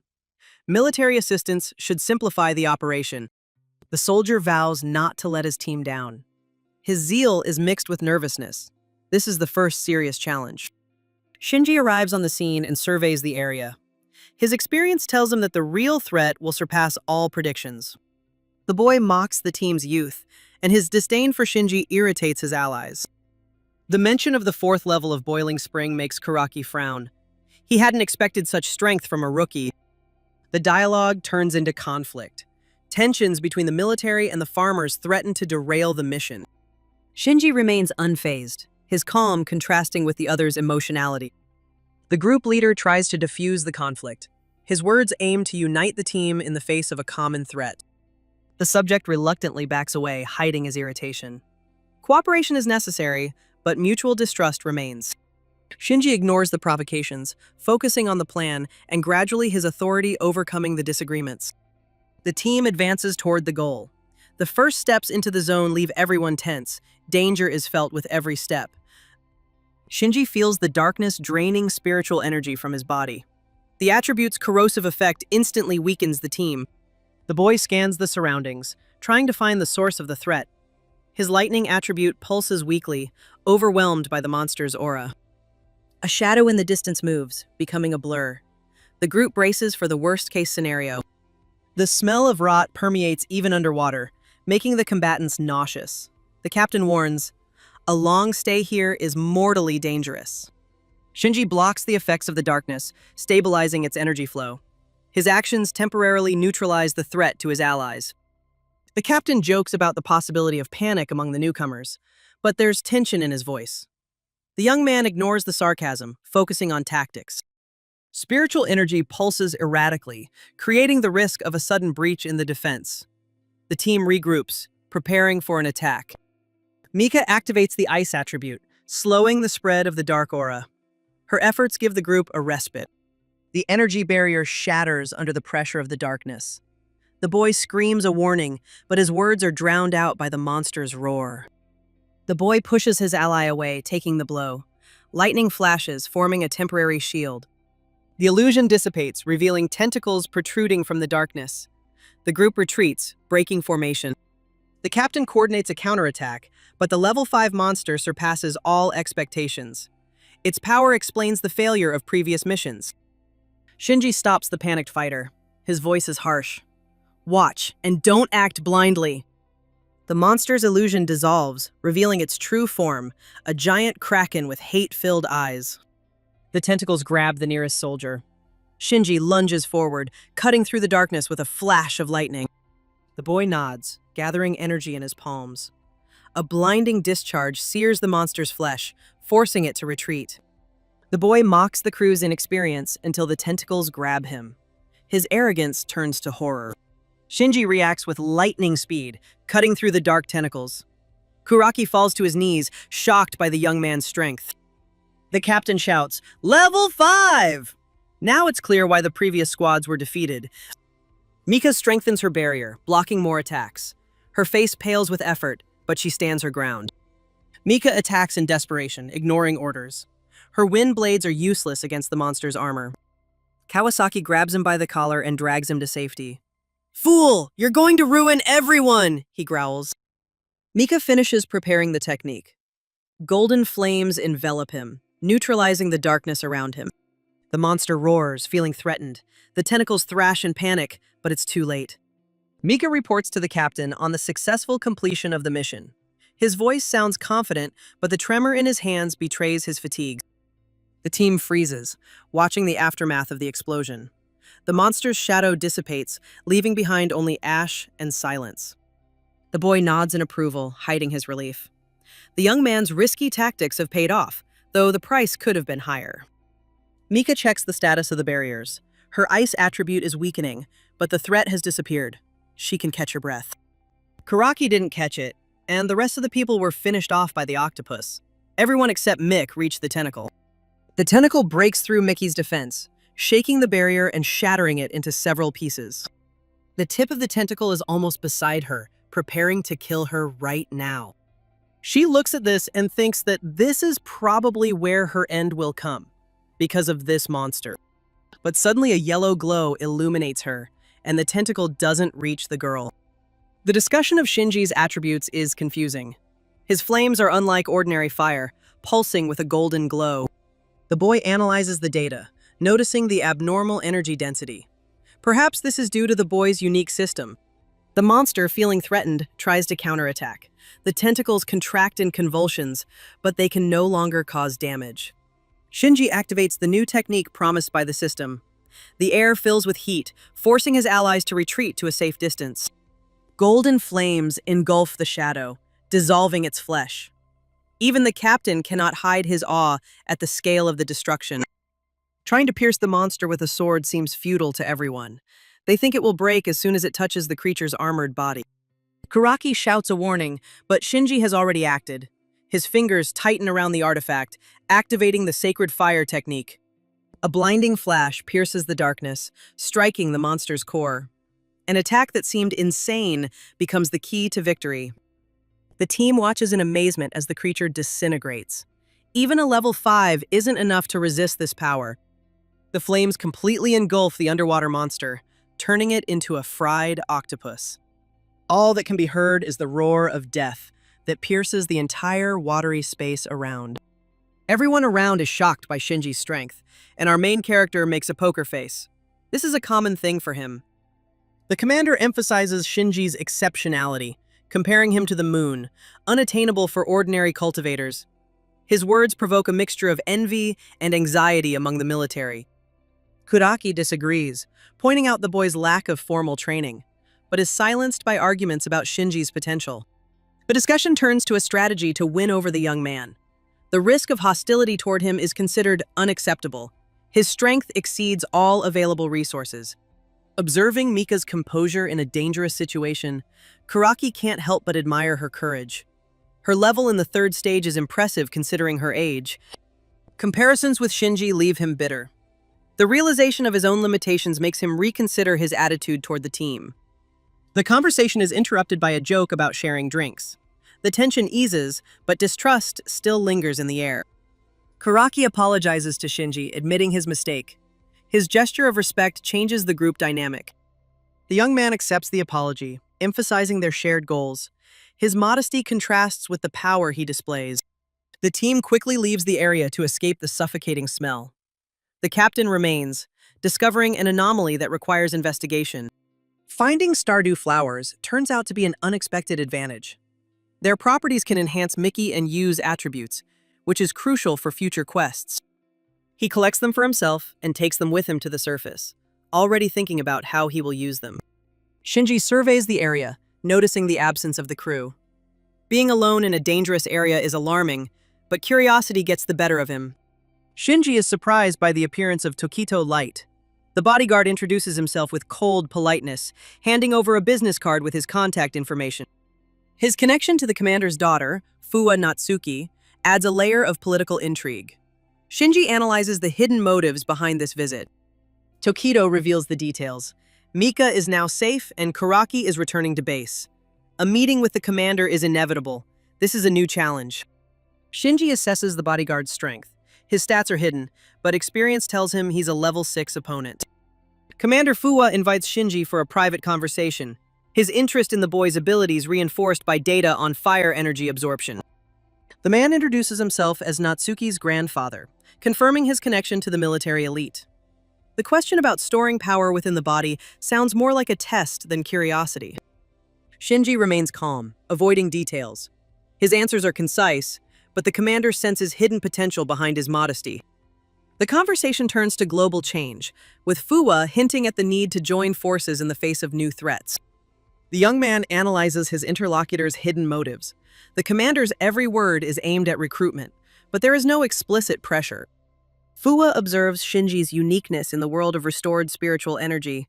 His power, developed without the support of structures, is both admirable and disturbing. The commander compares the current reality to chaos, where ordinary people are powerless. The offer of cooperation sounds like a call to responsibility. Shinji dismisses the praise as luck, but the old man sees strategic caution behind it, not false modesty. The mention of his granddaughter reveals Fuwa's personal interest. His assessment of Shinji as sensible implicitly approves of Natsuki's choice. The conversation ends with an allusion to future trials.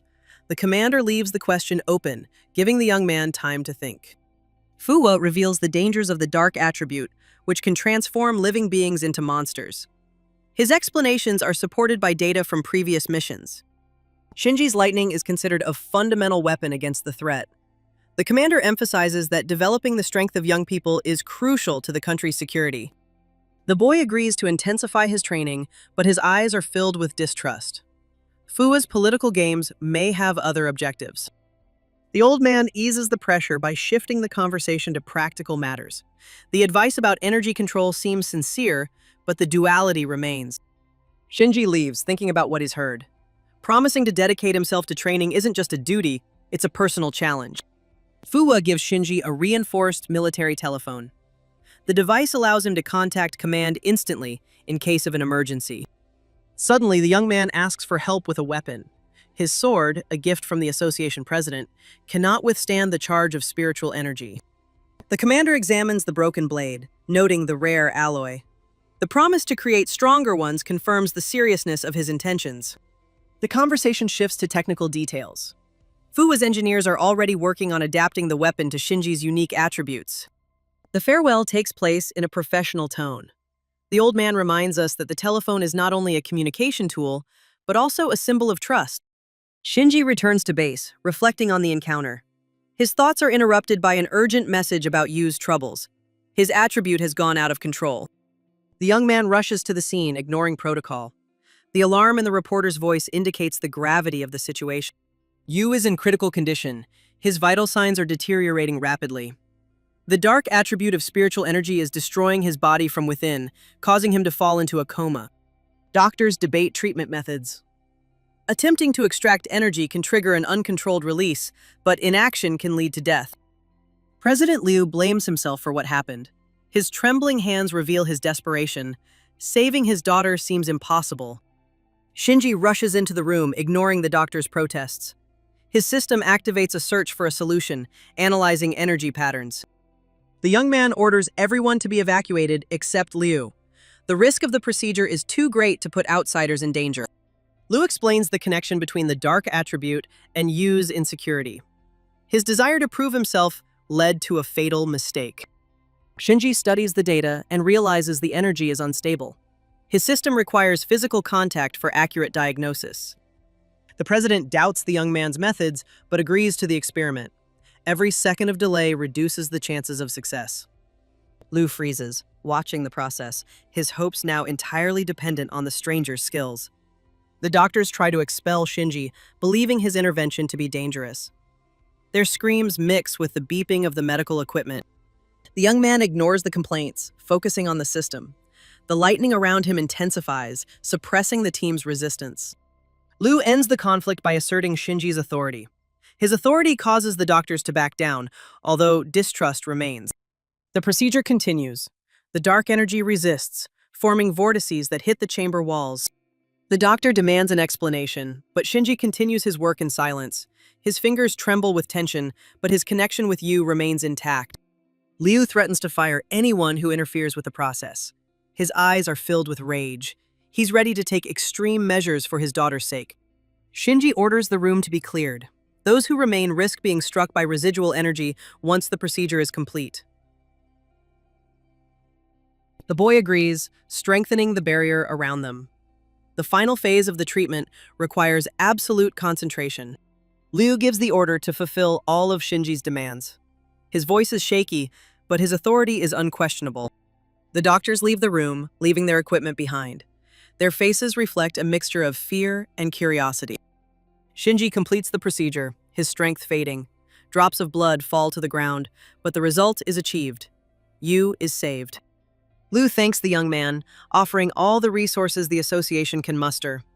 His words sound like a pledge of allegiance. Shinji refuses help, claiming he needs rest. His body needs to recover from the strain. Shinji vows to bring his loved one back to life, his voice trembling, with a mixture of determination and fear of possible loss. Lightning pulses around his hands, reflecting the struggle within. Each second of hesitation feels like an eternity, but there's no turning back. The boy greets the girl and congratulates her on waking up. She has finally come to her senses. He asks her not to commit any more stupid, foolish, or daring actions. Yu regains consciousness, and her first question is directed at Shinji. The girl doubts her worth, considering herself a burden to the team. The young man explains how Stardew's flowers helped neutralize the darkness. His words sound calm, but his eyes show fatigue from overexertion. Yu compares her strengths, berating herself for her weakness. Shinji reminds her that her third stage level makes her one of the strongest in the world. The conversation is interrupted by a joke about her ambitions. The girl admits she dreamed of surpassing even President Liu, but now doubts that. Shinji gently interrupts her self-criticism. His faith in her is unshakable, as is his willingness to support her in any situation. Shinji announces the start of rehabilitation training. The nearby forest is chosen as an area where they won't be disturbed by strangers. Yu nods, hiding his excitement. His fingers instinctively tighten around the amulet, a symbol of hope for his recovery. We see Yu training with a mutant wolf. All of this happens under the guidance of our main character. Shinji walks away, leaving the team alone with their thoughts. His silhouette disappears into the twilight, a promise of new challenges. The level 5 mutant wolf falls to Yu's blow. Its body crumbles to ash, confirming the girl's growing strength. Yu claps his hands in admiration. His words about the promotion to Stage 4 sound sincere, but Shinji ignores the compliment. Training ends early. The group returns to base, hearing explosions that cut through the silence of the forest. Sensors detect a surge of dark energy deep within the forest. The system warns of a threat greater than any before. Shinji scans the area, noticing abnormal fluctuations. His lightning attribute spontaneously activates, reacting to danger. Yu clutches her heart, feeling the pressure of darkness. Her face pales, but she's ready to follow the captain to the end. Yuto and Koyuki discuss Lin's strange behavior after meeting the mysterious woman. The young man jokes, but there's a hint of jealousy in his tone. Lin silently gathers firewood, ignoring her friend's taunts. Her thoughts are occupied by the image of the stranger who has captured her imagination. Lin offers to help Koyuki with the stall, but Yuto is distracted by memories. His enthusiastic descriptions of the beauty only heighten his friend's curiosity. Yuto admits that the woman's image has haunted him for several days. His words mix admiration and irritation with his own passion. Koyuki teases his friend, making him feel uncomfortable. The night camp fills with laughter, masking unexpressed emotions. Lin continues to work in silence, her fingers nervously snapping dry twigs. The encounter with the stranger clearly shook her more than she'd like to admit. The boy suddenly becomes quiet, noticing a strange shadow behind the trees. His playful mood turns to caution. News of a global restoration of spiritual energy is causing a stir. Experts predict an era of unprecedented opportunities and dangers. An unknown masked man proclaims himself the future king of a new era. His manifesto sounds like a challenge to all existing powers. Lin clenches his fists, remembering the humiliation his wife suffered. His ambitions clash with the fear of losing again. Yuto watches the broadcast, his usual indifference giving way to anxiety. Clouds of change gather on the horizon. Lin feels a surge of energy during training, and her water attribute pulses more intensely in response to changes in the world around her. Koyuki notices a strange glow, but decides not to interrupt her friend. Her intuition tells her this is a discovery that will change the group. Yuto drops the branches he had collected, impressed by Lin's strength. His envy is mixed with pride for his ally. The young cultivator falls to her knees, exhausted. Her first experience of controlling the new energy comes at the cost of enormous effort. A pack of mutant wolves surrounds the camp. Yuto covers Koyuki, and his usual carefree demeanor gives way to a focus on combat. Lin tries to activate the attribute, but his strength is running out. His warning cry is drowned out by the creature's growls. Koyuki freezes in horror as she observes the predator's abnormal speed. The question of human limits hangs in the air, unanswered. Yuto repels the first wave with a blow from his staff, but the group doesn't retreat. The situation becomes critical. Yuto freezes, open-mouthed, recognizing that beauty. His admiration is mixed with the shame of his own helplessness. Lin grips her blade furiously, seeing her salvation in her rival's hands. Her ambitions take another blow, but her determination only grows. The stranger disappears, leaving the group confused. The air fills with the smell of ozone and dark energy. Mutant wolves infected with dark energy are causing concern for the group. Their uncontrolled aggression threatens not only the forest, but also nearby settlements. Yu suggests reporting to Chairman Liu immediately. His pragmatism clashes with Shinji's caution, who prefers to collect the data first. Yu examines the energy signatures, noting the abnormal density of the darkness. His fingers tremble, the experience of past encounters making themselves felt. Shinji reminds Commander Fuwa of his promise. Civilian safety remains a priority, even if it delays the operation. Traces of a recent camp are found near the contaminated area. An extinguished fire and abandoned items indicate a hasty escape. Yu examines the remains of the tent and finds claw marks. The size of the marks suggests that the mutants are larger than normal wolves. Yu finds blood traces that lead deeper into the forest. His suggestion to check the traces is controversial. The risk of encountering an alpha is too great. The boy freezes suddenly, hearing a growl. His hand involuntarily reaches for his gun, but everything around him remains silent, for now. The appearance of another stranger shocks the group. His beauty and the power of his aura leave even Shinji momentarily speechless. Yuto tries to joke, offering to drink together. His bravado hides his admiration, but the woman ignores the provocations. The stranger demonstrates a level comparable to that of her previous opponent. Her gaze is filled with contempt for the weaklings who have invaded her domain. The woman boasts of her previous victory over Shinji. Her words are laced with venom, but the boy remains calm, analyzing her weaknesses. The boy asks a provocative question about her cultivation method. The answer shocks everyone. She absorbed the attributes of defeated enemies. Shinji notices traces of feedback in her energy. Such a risky method should have fatal consequences, but she appears unharmed. Shinji accuses the woman of intentionally releasing the infected wolves. Her disregard for innocent lives infuriates the young man. She ridicules his weak principles. According to her, strength justifies any sacrifice, a philosophy alien to the entire team. Yuto charges, but his breath sends him flying like a splinter. His failure only highlights the difference in skill level. The boy mocks the group's attempts, calling them childish. Her aura explodes in a dark glow, sweeping away all barriers. Shinji parries the blow with a commando-enhanced sword. The metal cracks, but holds up under the pressure, a testament to the quality of the modifications. The world witnesses a sharp increase in spiritual energy.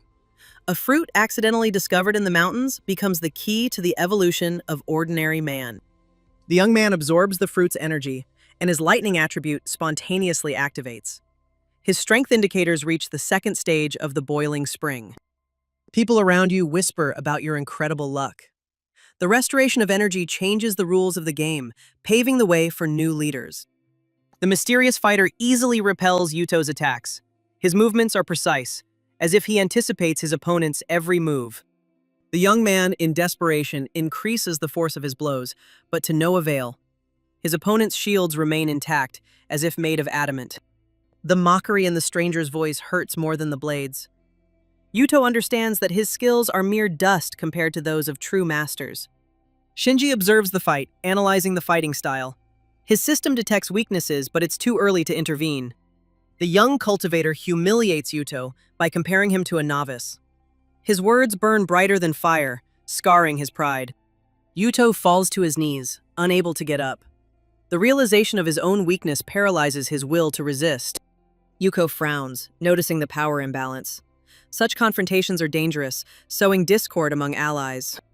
Lin and the others try to help, but their ice spikes melt a meter away from the target. The difference in levels is insurmountable without outside intervention. Shinji defeats Yuto in a training match, shocking the spectators.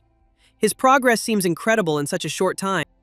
Yuto's ex-girlfriend laments the breakup. Her eyes are filled with envy. Now she understands who she lost. The team receives orders to detain the suspects. The mountain range is sealed off for fear of leaking information about new artifacts. Suddenly, some kind of epiphany comes to Yuto, some kind of vision, and everything suddenly goes dark. The masked shadow offers a deal, power in exchange for loyalty. His voice sounds like the whisper of a demon tempting a soul. Yuto clenches his fists, agreeing to the terms. Shinji's thirst for revenge clouds his mind, making him forget his principles. A dark energy envelops your body, altering your DNA at the cellular level. Pain becomes the price for the promised power. The new power transforms Yuto into a tool of the association. His wind attribute is now poisoned by darkness, capable of corroding flesh. He vows to humiliate Shinji by forcing him to his knees. The words sound hollow, like someone else's voice. Yu detects changes in Yuto's energy. Alarming data is sent to command. The threat is out of control. Suddenly, Yuto explodes with his infernal dark purple energy and hits all his friends around him with this liquid. Shinji and Yu put their hands in front of them so that all that dark and dirty energy wouldn't touch them. He loses his human form and turns into just a purple goo. Shinji is perplexed as he observes the sudden changes around him. The air fills with a dense energy, signaling the awakening of an ancient power. An unknown creature materializes in the darkness, its voice echoing across the landscape. The return to the world is accompanied by spatial distortions that break the usual laws of physics. The boy retreats, instinctively sensing the threat. His fingers grip the hilt of his sword, but victory is not certain. The enemy surpasses all expectations. Finally, after absorbing all of Yuto's friends, the demon himself, who tricked the foolish Yuto, appears from the ground. The demon's level increases rapidly from the second to the fourth stage. The creature's body deforms, becoming covered in spikes and black patterns resembling runes. Shinji's system identifies the threat as a lesser Dark Lord. The reward for defeating him includes a new attribute, highlighting the enemy's seriousness. The demon belittles the group, saying their energy is insufficient. Only Shinji and Yuto's attributes are of interest. Absorbing them promises to restore strength. The demon's first attack is blocked by Shinji, but the recoil nearly knocks him down. Lightning crackles, stabilizing the protective barrier at the last moment. The boy demands answers about Yuto's fate, but the creature merely smiles. Its movements quicken, leaving behind a trail of dark mist. The demon refuses to engage in dialogue, mocking attempts at negotiation. His aura thickens, forming blades of pure darkness, ready to pierce the defenses. Shinji activates the golden flame, creating a wave of light. The collision of energies causes an explosion, blinding everyone for several seconds. Yu seizes the moment to strengthen his barrier, his water attribute merging with lightning to form an electric shield around his allies. The group's attacks bounce off the demon's armor without leaving a scratch. The creature mocks their efforts, comparing them to raindrops. Yu changes tactics, focusing on mobility. His lightning strikes burn through the shadow blades, but each strike requires a massive expenditure of energy. The demon parries the combined attack, his voice disappointed. "Is that all?" he asks, spreading his arms in a dramatic gesture.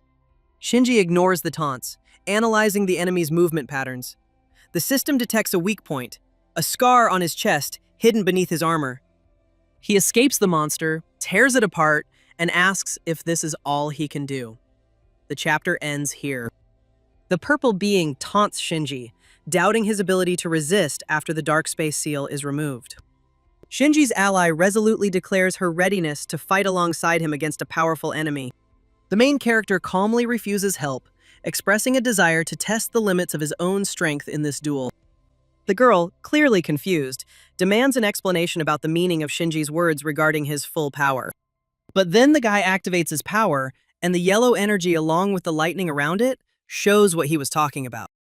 And at that very second, the main character quickly ran towards the demon to deliver his blow. Just before the hand and the demon touched, the hero began to emit even more energy. After that, we just see a huge beam of energy throwing the demon away, and hitting it on the ground with such force that an explosion occurred at that place. The defeated demon was shocked to learn that a weak human had managed to take him down, and scoffed at his possible fear. The question sounds ironic. Was the devil really so afraid of an ordinary person? A scream escapes the demon's mouth, telling the boy not to look down on him because he is only human. And filled with rage and a desire to immediately destroy the enemy, he attacked him. In a split second, this attack hit the main character, and he was already face to face with death. But he blocked the attack easily, without trying at all. The demon is surprised that the boy blocked his powerful attack with just one hand, without taking any damage. The main character asked if the demon finally felt real fear in the face of such power. Shinji states that he doesn't even need to use his full power, expressing obvious disappointment at the threat level. The demon is frightened when he realizes that the subject is not an ordinary person, but a creature superior to him in strength. Overcome with horror, the demon desperately denies the possibility of his death in that place. The idea of having to absorb more people to gain immense power and subsequent revenge crosses the demon's mind. Shinji's decisive sentence rang out, blocking the demon's path and declaring the impossibility of its escape. And then the demon's entire body was enveloped by lightning and made him scream loudly in pain. The only way out of this situation is to transform into a bat to avoid this lightning. The subject claims that the devil sacrificed most of his body for salvation. An ally anxiously asks Shinji about his condition after a fight with a dangerous enemy. Shinji reported that he was fine, but that part of the monster had escaped, and urgently requested to contact the president. Sometime later, meteorologists warned of a worsening of the weather. And because of the cold front, an emergency storm warning is being issued. Someone urgently inform everyone about the high probability of heavy rain and thunderstorms this afternoon. The scene changes and the girl's angry voice blames a specific person for all the problems. The girl exclaims in disappointment as she sees her plans for a long-awaited walk ruined due to bad weather. Suddenly, she notices someone's presence there. And he turns around confused, asking, "Who is here?" But a moment later, she no longer understands where she is or what she is doing there. Suddenly, the same demon bat appears in the sky right in front of her. And he attacks the girl, scaring her a lot. But the demon doesn't have time to attack because someone has already killed him in mid-flight. Someone asks in surprise if the girl saw today's important news. The boy orders her to return home immediately because of the mortal danger on the street. It turns out to be Shinji. He also informs you that it's not worth going out until the sky is clear again. The girl observes with admiration Shinji's coldness after the events. Suddenly, the main character takes his phone out of his pocket and asks Yue for information about the current situation in his area. Yue reports that the escaped dark attribute creature turned out to be much more dangerous than expected. He learned that, in order to escape, the creature divided itself into countless bats. It has been discovered that rats evolve by absorbing the spiritual energy of humans, and there are already second-level individuals among them. Yue realizes the bats plan to use the townspeople as fuel to evolve to level 3 and revive the monster.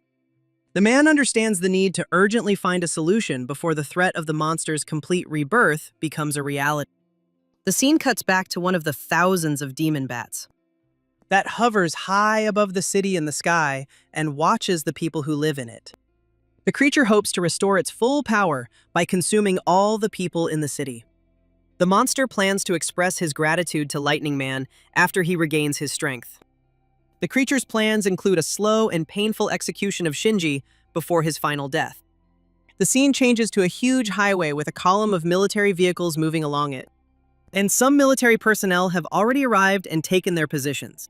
Panic posts about a giant bat attacking windows are all over the internet news feeds. Users write in horror about man-eating bats and mutations, begging for help when the creatures invade homes. A desperate appeal for rescue is posted online. And someone in the newsroom deletes those comments. An angry girl wonders why people don't just stay home instead of posting stupid things about her strength.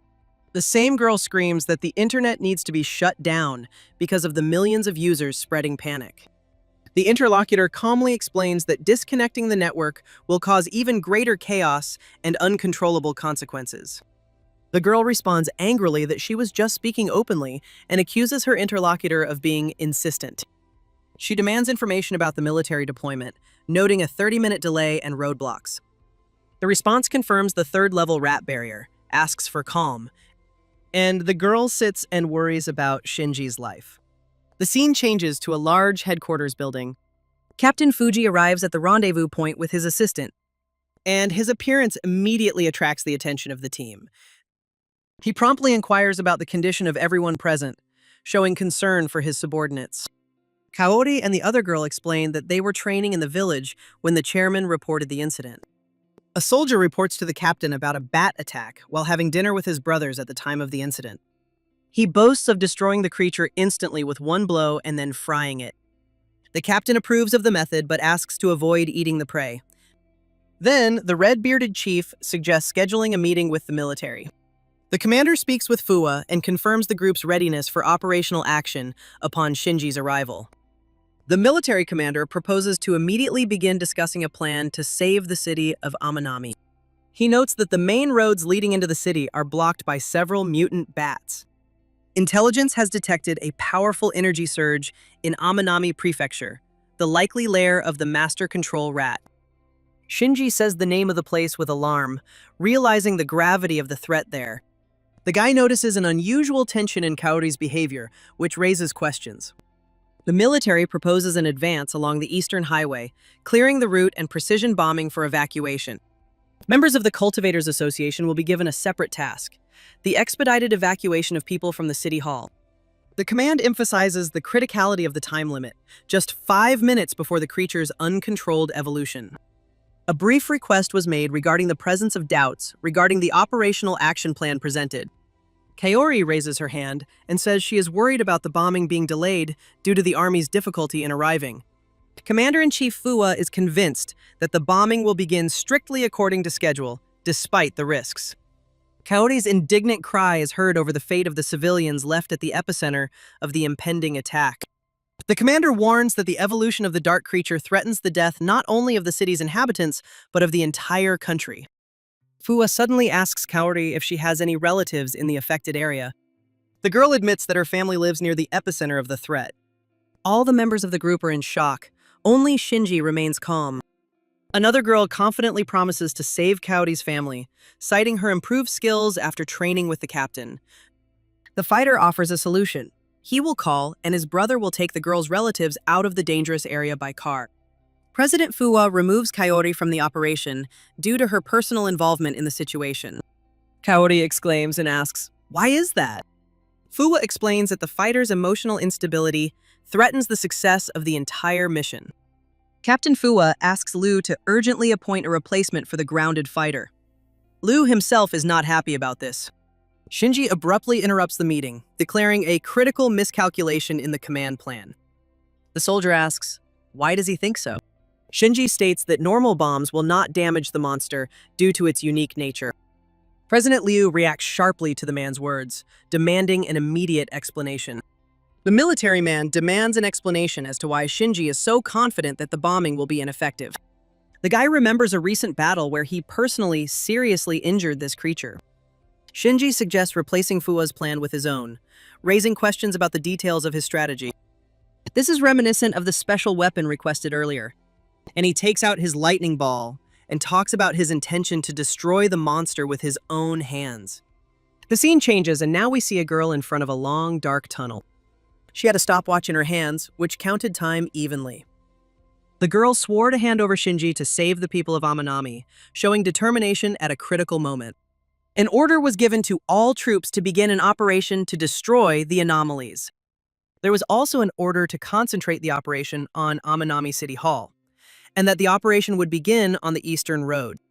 The 5 squads' job is to protect the weapons while they're delivered to the hall.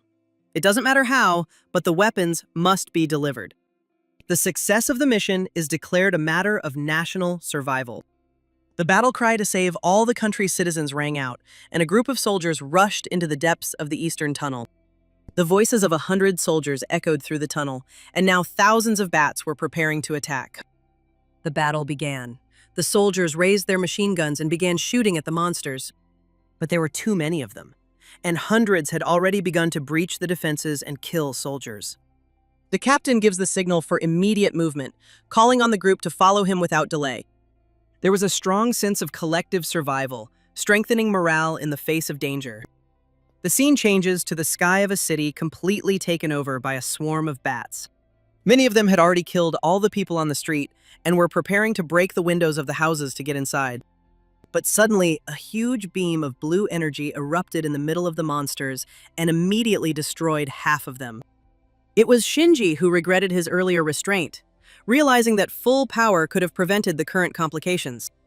The squad members asked the captain to wait, fearing they will fall behind in the rapid advance. A flock of rats moved and prepared for a quick attack. The girl's powerful release of water energy forms ice spikes, and the water dragon, which attacks flocks of bats with destructive force. All this energy was released into the air by the girls to destroy the demons. The girl assesses the scale of the threat, imagining the actual number of creatures in the black cloud. A reproduction mechanism has been discovered. Bats replicate by absorbing people's spiritual energy. The girls realize the danger of the countless swarm merging, predicting an exponential growth in the monster's power. Shinji dismisses the concerns with confidence, recalling his previous victory over these creatures in the forest. The priority is to meet with Fua at City Hall to coordinate the decisive attack. The scene shifted to the eastern tunnel exit. There weren't many soldiers left, and those who survived were very tired and injured. Someone's voice speaks about the belonging of the people around, and the girl sees how the bats gather together to form a kind of figure. The appearance of a demon in human form made of rats leaves everyone around him perplexed. He calls the girl beautiful. She looks at the boy in shock and says she is not happy to see him again. The girl accuses her opponent of the deaths of innocent Amanami residents, demanding an answer for the chaos. The answer is a cynical philosophy about survival of the fittest, which infuriates the accuser. The girl screams curses at the demon and quickly flies to hit the monster in front of her. And she succeeds, but the satisfied smile doesn't leave the blonde's face. There was no damage, and the girl was shocked by the turn of events. The demon compares the cultivators to a banquet, directly declaring his intention to absorb their energy for himself. The creature admits that the group's arrival will speed its recovery. Absorbing them will restore its absolute power. He grabs the girl and gives her mocking advice. Become food, like the former owner of this body. Suddenly, a massive block of ice filled with blue energy appeared between them. This was what prevented the demon from absorbing the warrior. Light notices the girl's lack of sympathy and coldly declares the need to eliminate the opponent. The enemy's strength level has been detected. 4th stage of the boiling spring, possibly higher, in terms of energy concentration. The monster claims that it is possible to evolve beyond its previous peak by absorbing this warrior light. The ally asks the girl to follow Shinji, taking on the task of delaying the threat despite the risk. She understood her task and almost started running towards Shinji, but before doing so, she asked Light to be careful. But the demon advanced and growled that he would not allow anyone to leave. But his demonic tentacles collided with Light's icy energy. They couldn't penetrate it, and the demon was isolated from the rest of the city. The demon's movement ban is clearly stated, blocking any attempt to leave the conflict zone. Meanwhile, an armed detachment was already moving through the streets of the empty city, fighting crowds of rats, who mercilessly devoured those soldiers who couldn't fight properly. The girl's angry exclamation revealed the overwhelming numerical superiority of the enemy creatures around. A new evolution of bats was visible, which made them invulnerable to conventional control methods. She has doubts about handing over the weapons and the possibility of finding Shinji, but quickly quells these thoughts with her faith in the team. The girl grits her teeth and thinks that if everyone puts in 100% effort, they can win. Suddenly, one of the rats noticed her and went straight for her soft fur. She was already ready to bite, but suddenly a huge lightning bolt destroyed it in a second. Finally, the main character appears, exclaiming that he had been looking for the girl for a long time and had finally found her and even saved her from death. Shinji's arrival immediately removes all worries, and he requests confirmation of delivery of critical weapons. The girl demonstrates the artifact she received from her grandfather, expressing sincere curiosity about its real capabilities and nature. It turns out the command provided no details about the weapon, only vague hints about its exceptional power. The discovery of the sword inside the case raises questions about its ability to contain the evolved threat. Shinji offers a practical demonstration of the blade's power, urgently demanding that Kate leave the kill zone. The command to clear the perimeter is given. The subject is preparing to activate the weapon in combat conditions. At that moment, a huge swarm of rats attacked the main character. Shinji opens the system window. The loading process begins. Magical energy merges with lightning and flames, strengthening the blade to its limit. And he makes the first attack with the cross. Da-da. Power and energy cause all monsters to die at once, ridding humanity of demons. The force of the blow shocks observers, and the actions confirm the legendary status of both the weapon and Shinji. The girl admires Shinji's technique and asks him to teach her, showing genuine interest in his abilities. The boy agrees, but warns about the need to reach the 4th level of the boiling fountain to control such power. Shinji anxiously inquires about the fate of the remaining soldiers, fearing the worst outcome for most of the squad. It is confirmed that Light is fighting Nakai Yuto, and an urgent request for assistance is made in this confrontation. The boy is shocked by the possible return of Yuto, who was previously believed to have been absorbed by a creature of darkness. The scene changes to a landscape of a destroyed city. Light fights with all his might, using his ice spikes as claws. But his technique still fails. The ice breaks. The demon Yuto acknowledges his opponent's strength, but highlights the critical depletion of his spiritual energy during the fight. He says he has countless sticks that are ruining all of the group's tactical efforts. The creatures flew quickly and began to absorb the icy remains of Light's thorns. And he realized that the rats were absorbing the remaining spiritual energy from the icy battlefield to reproduce faster. The warrior notes with alarm that part of the swarm has evolved to level 3, which drastically increases the danger of the situation. All he can do to keep them at bay as long as possible is to erect a massive ice shield in front of him. But due to fatigue, the shield soon began to crack due to the endless number of bats. And soon they broke through the shield and attacked poor Luce. With the force of the blow from the powerful army of monsters, he flew back a few meters. The conclusion is grim, about a catastrophic development of events, leaving no room for error. A hand has already been lost. The demon ironically notes the opponent's distance, thinking it is a manifestation of fear of his power. But suddenly, an ice attack was activated, the last hope. Light's spikes shoot toward the target with piercing speed and precision. But Yuto just smiled. And suddenly he grabbed the thorn right in front of him. Apparently, for him, this attack was neither strong nor unexpected. Light was in shock. Apparently, his end had come. The monster triumphantly absorbs the released spiritual energy, admitting that it has been waiting for this moment of empowerment. Light realizes the evil plan. His attack is being used as an energy source for the enemy's evolution. In gratitude for the restoration of strength, the creature promises a special technique, a demonstration of absolute power. And he fired a demonic arrow straight at Light. This was clearly the end. He wouldn't have time to dodge.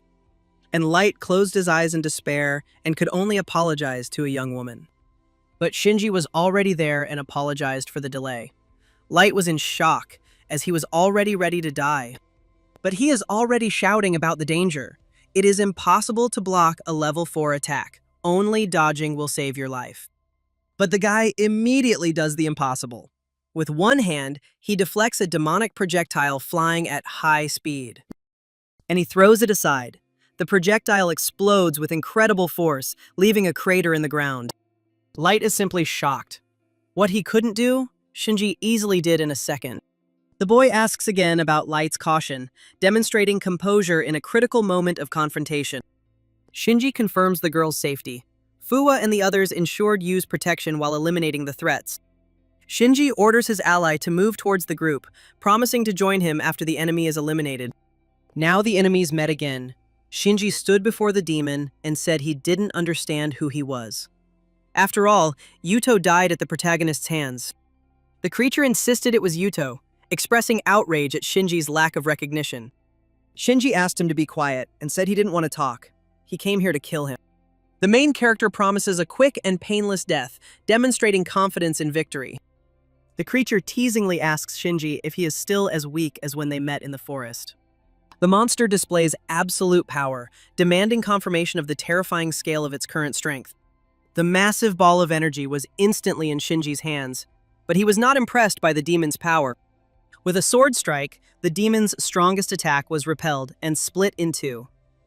Yuto was simply in shock. After all, the attack that had knocked out his sphere was now threatening his demonic life.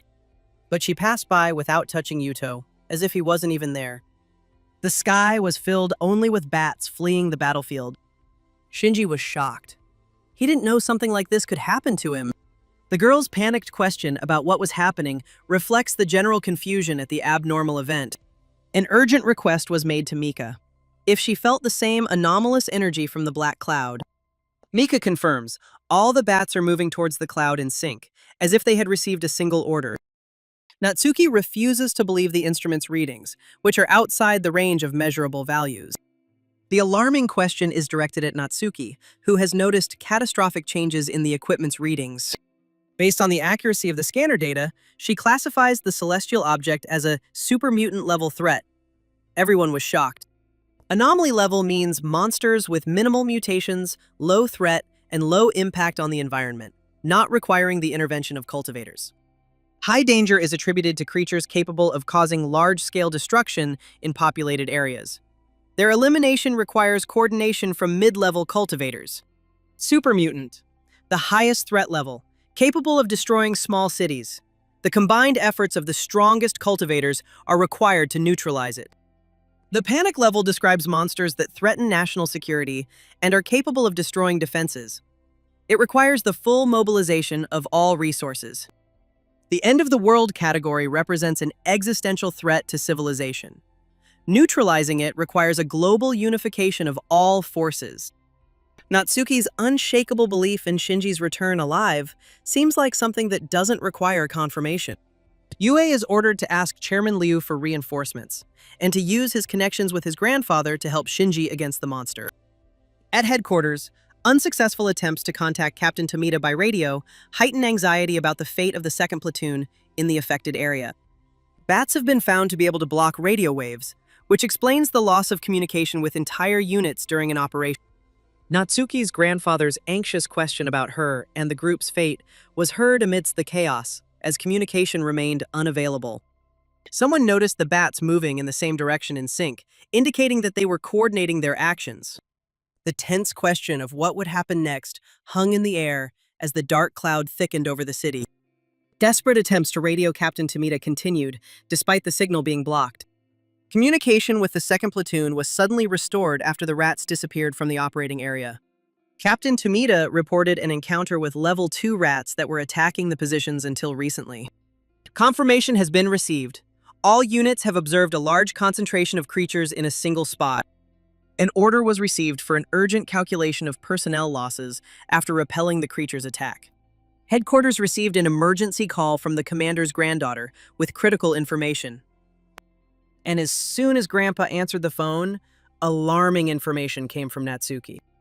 Natsuki warned her grandfather about the appearance of a super mutant in Amanami, demanding an immediate response. Everyone at headquarters was shocked by such a statement and understanding of the threat.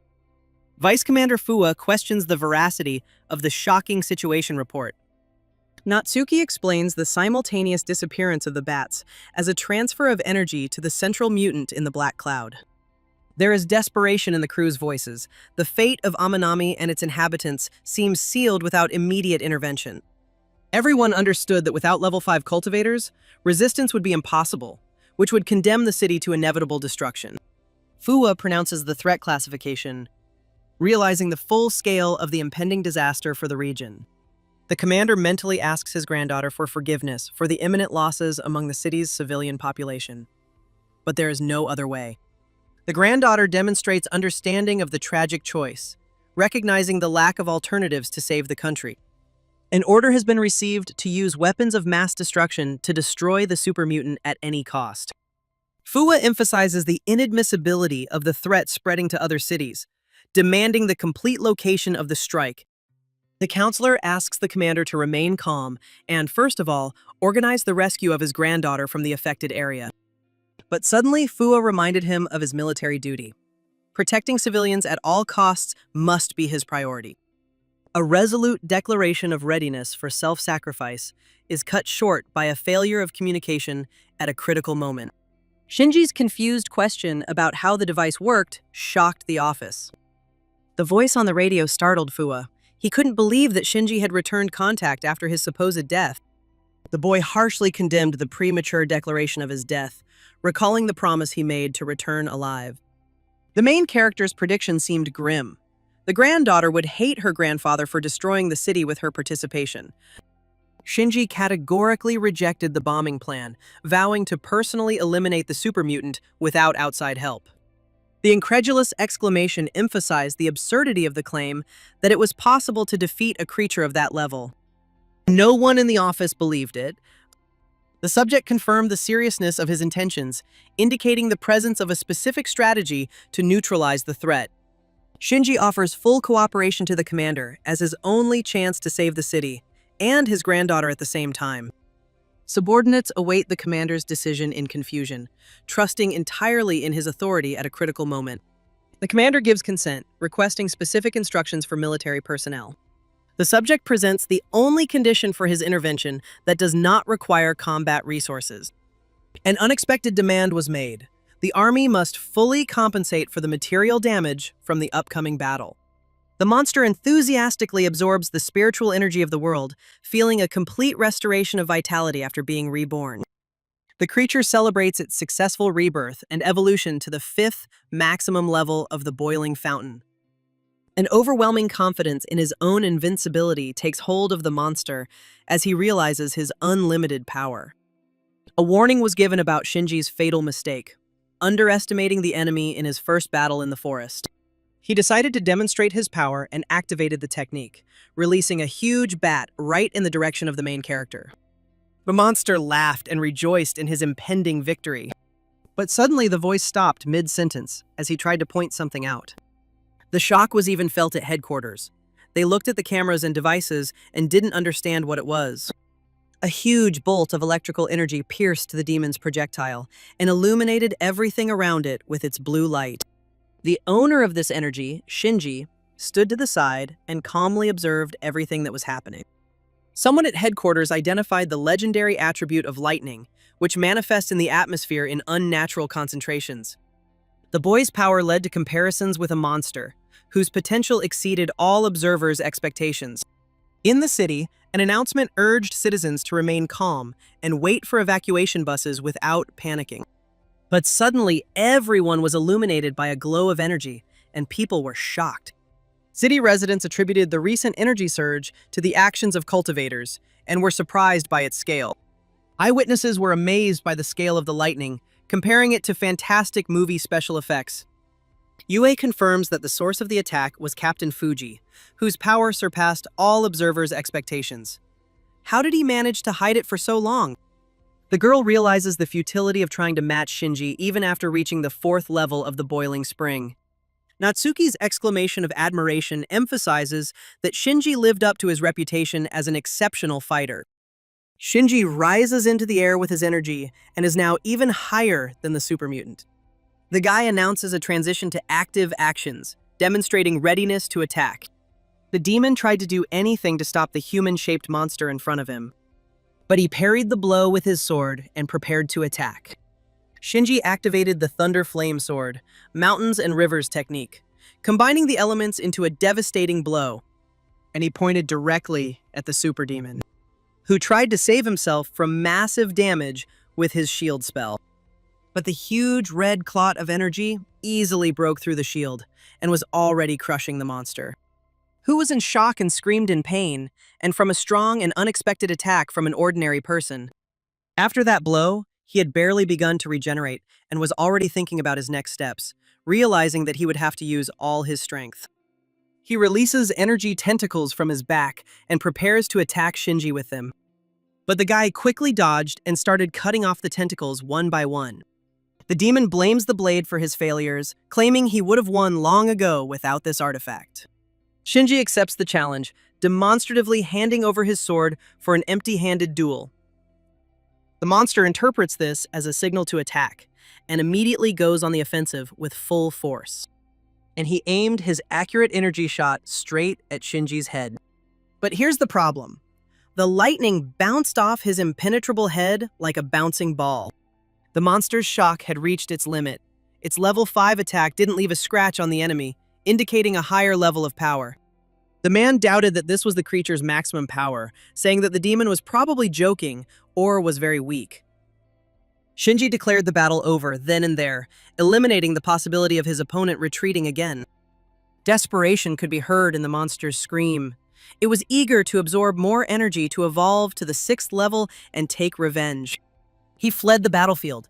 His plan for revenge included reaching level 7 before returning, but his current defeat made that impossible. But the man prevented the escape, activating the Lightning Heaven technique to completely destroy the threat. The monster only had time to turn around. Suddenly, the final blow of Royal Crush fell upon the monster, leaving no chance for resistance. The creature's final scream expressed utter disbelief at its own defeat at the hands of man. He was shattered in midair, leaving only a bolt of lightning that struck the spot with equal force. The survivors were exultant. The super mutant had been defeated, and the city of Amanami and its inhabitants had been saved at the cost of incredible effort.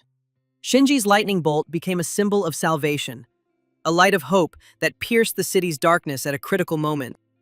Shinji is declared a symbol of hope for all humanity, calling for urgent help to be provided to those affected. A few days later, the hero is thanked for saving the city from a destructive threat. The military and authorities, through Liu, offer the boy the choice of any award for his incredible achievement and merit. And now Shinji says he has such a wish. Shinji demands that the girls who have illegally occupied his home and are interfering in his life be immediately evicted. The man is particularly concerned about Mika's strange behavior, provoked by his neighbors. Lu thinks all the girls want to be here, and apparently only Mika is interfering too much. The government official incorrectly concludes that the boy is implying the need for more housing. The officer readily commits to solving the problem raised by Shinji, promising personal involvement. The scene changes to a warm, sunny day and a meeting place. The meeting moves on to the main topic of discussion, the question of rewarding the hero for the operation. Plans are underway to prepare a reward for Fuji Shinji for successfully suppressing the threat in Amanami. The option of providing the young man with spiritual energy resources to strengthen him as a super cultivator of the country is being considered. The proposal is to make the boy an online influencer to popularize, given his youth and potential. One participant vehemently rejects the idea of influencerism, emphasizing Shinji's status as a national genius. One alternative is to give the man a high military position to train army cultivators. The meeting solicits additional input on proposed options for rewarding the hero. Suddenly, a voice is heard opposing the current plans to reward Shinji. Those present recognize General Hento and are surprised by his presence at the meeting. Fua was shocked that he had not been informed about the outsiders at the meeting. General Gento Soshi explains his presence by overhearing a conversation about a bounty for the boy. Fua clarifies General Gento's position regarding Shinji's proposed reward. General Hento denies the need for a reward, calling the boy's victory luck and fortune. Officers were outraged by the general's words, citing video evidence of the significance of the feat. General Gento harshly demands that one of the speakers be silenced, calling him an incompetent fool. Suddenly, Fua hits the table, and it emphasizes the impossibility of defeating a level 5 boiling spring monster by luck alone, and also reminds him that the decision about the reward is not General Gento's personal responsibility. General Hento declares the dispute over due to fixation on the reward issue. It was decided to continue the meeting, requesting new proposals to reward the hero. It has been suggested that Shinji did not act for glory, making the titles an unnecessary reward. The commander turns to meeting participant Liu to ask his opinion. Chairman Liu claims to have the advantage of a trusting relationship with Shinji and knows what he really needs. Liu smiles and confirms that he received a direct and clear answer from the young man a few days ago. The assembly shows great interest in the information given by Shinji, demanding details. According to the hero, the main problem is the girls who have moved into his house. He recalled that Mika's strange behavior under the influence of new neighbors was causing particular concern. It follows that the boy wants a spacious house to live in together. Those present express surprise at such an unexpected, yet logical and simple human request. But Fua had a hunch that the young man intended to dump the girls rather than live with them. But considering his granddaughter Natsuki's feelings for Shinji, he deliberately did not correct the misinterpretation. Grandfather decided to raise the issue of the availability of suitable real estate in Amanami City with Shinji. Gento confidently declares that there is a ready-made version of ideal housing for a young person, without any additional research. Fua asked, "Where is this treasure located?" And Gento suggested a specific location, a villa on Lake Ryokuyo in the Kaio district of Asami City. A reasonable question arises regarding the status of Asami City, which is under quarantine. There are reports of anomalies on the 6th level of the boiling spring in that area. Lu accuses General Hento of deliberately harassing the hero during a dangerous mission. The general justifies the proposal by testing the boy's skills to qualify for the prize. The commander asks General Gento directly about his disagreement with his decision on the reward. The general denies the conflict, insisting on a personal verification of the lightning wielder's real powers. The scene changes again to Shinji's house. Representative Lu apologizes to Shinji for the issues with the reward due to interference. This is all explained by the military preparing a reward for the guy for the incident with the monster. The document confirms the transfer of a village on Lake Ryokuyo, worth hundreds of millions. This shocks the main character. Lu thinks the guy is unhappy and says he is ready to replace the reward at any cost if he becomes unhappy. Shinji expresses shock at the cost of the gift, ruling out the possibility of refusing the village. The young man confirms his consent to accept the offered expensive property and hides the document. The condition is revealed. Next to the village, there is a lair of a 6th level mutant. The military asks the subject to eliminate the threat, along with an entire platoon of soldiers. Shinji confidently rejects the help, declaring that his own strength is sufficient for such a simple task. But Liu emphasizes the huge difference between the 5th and 6th levels of the boiling spring. And he must continue training to reach a high level, especially for such a young man given his young age. But Shinji calmly reports that he has reached the 7th level of the boiling spring. And Liu's jaw drops to the floor at that statement.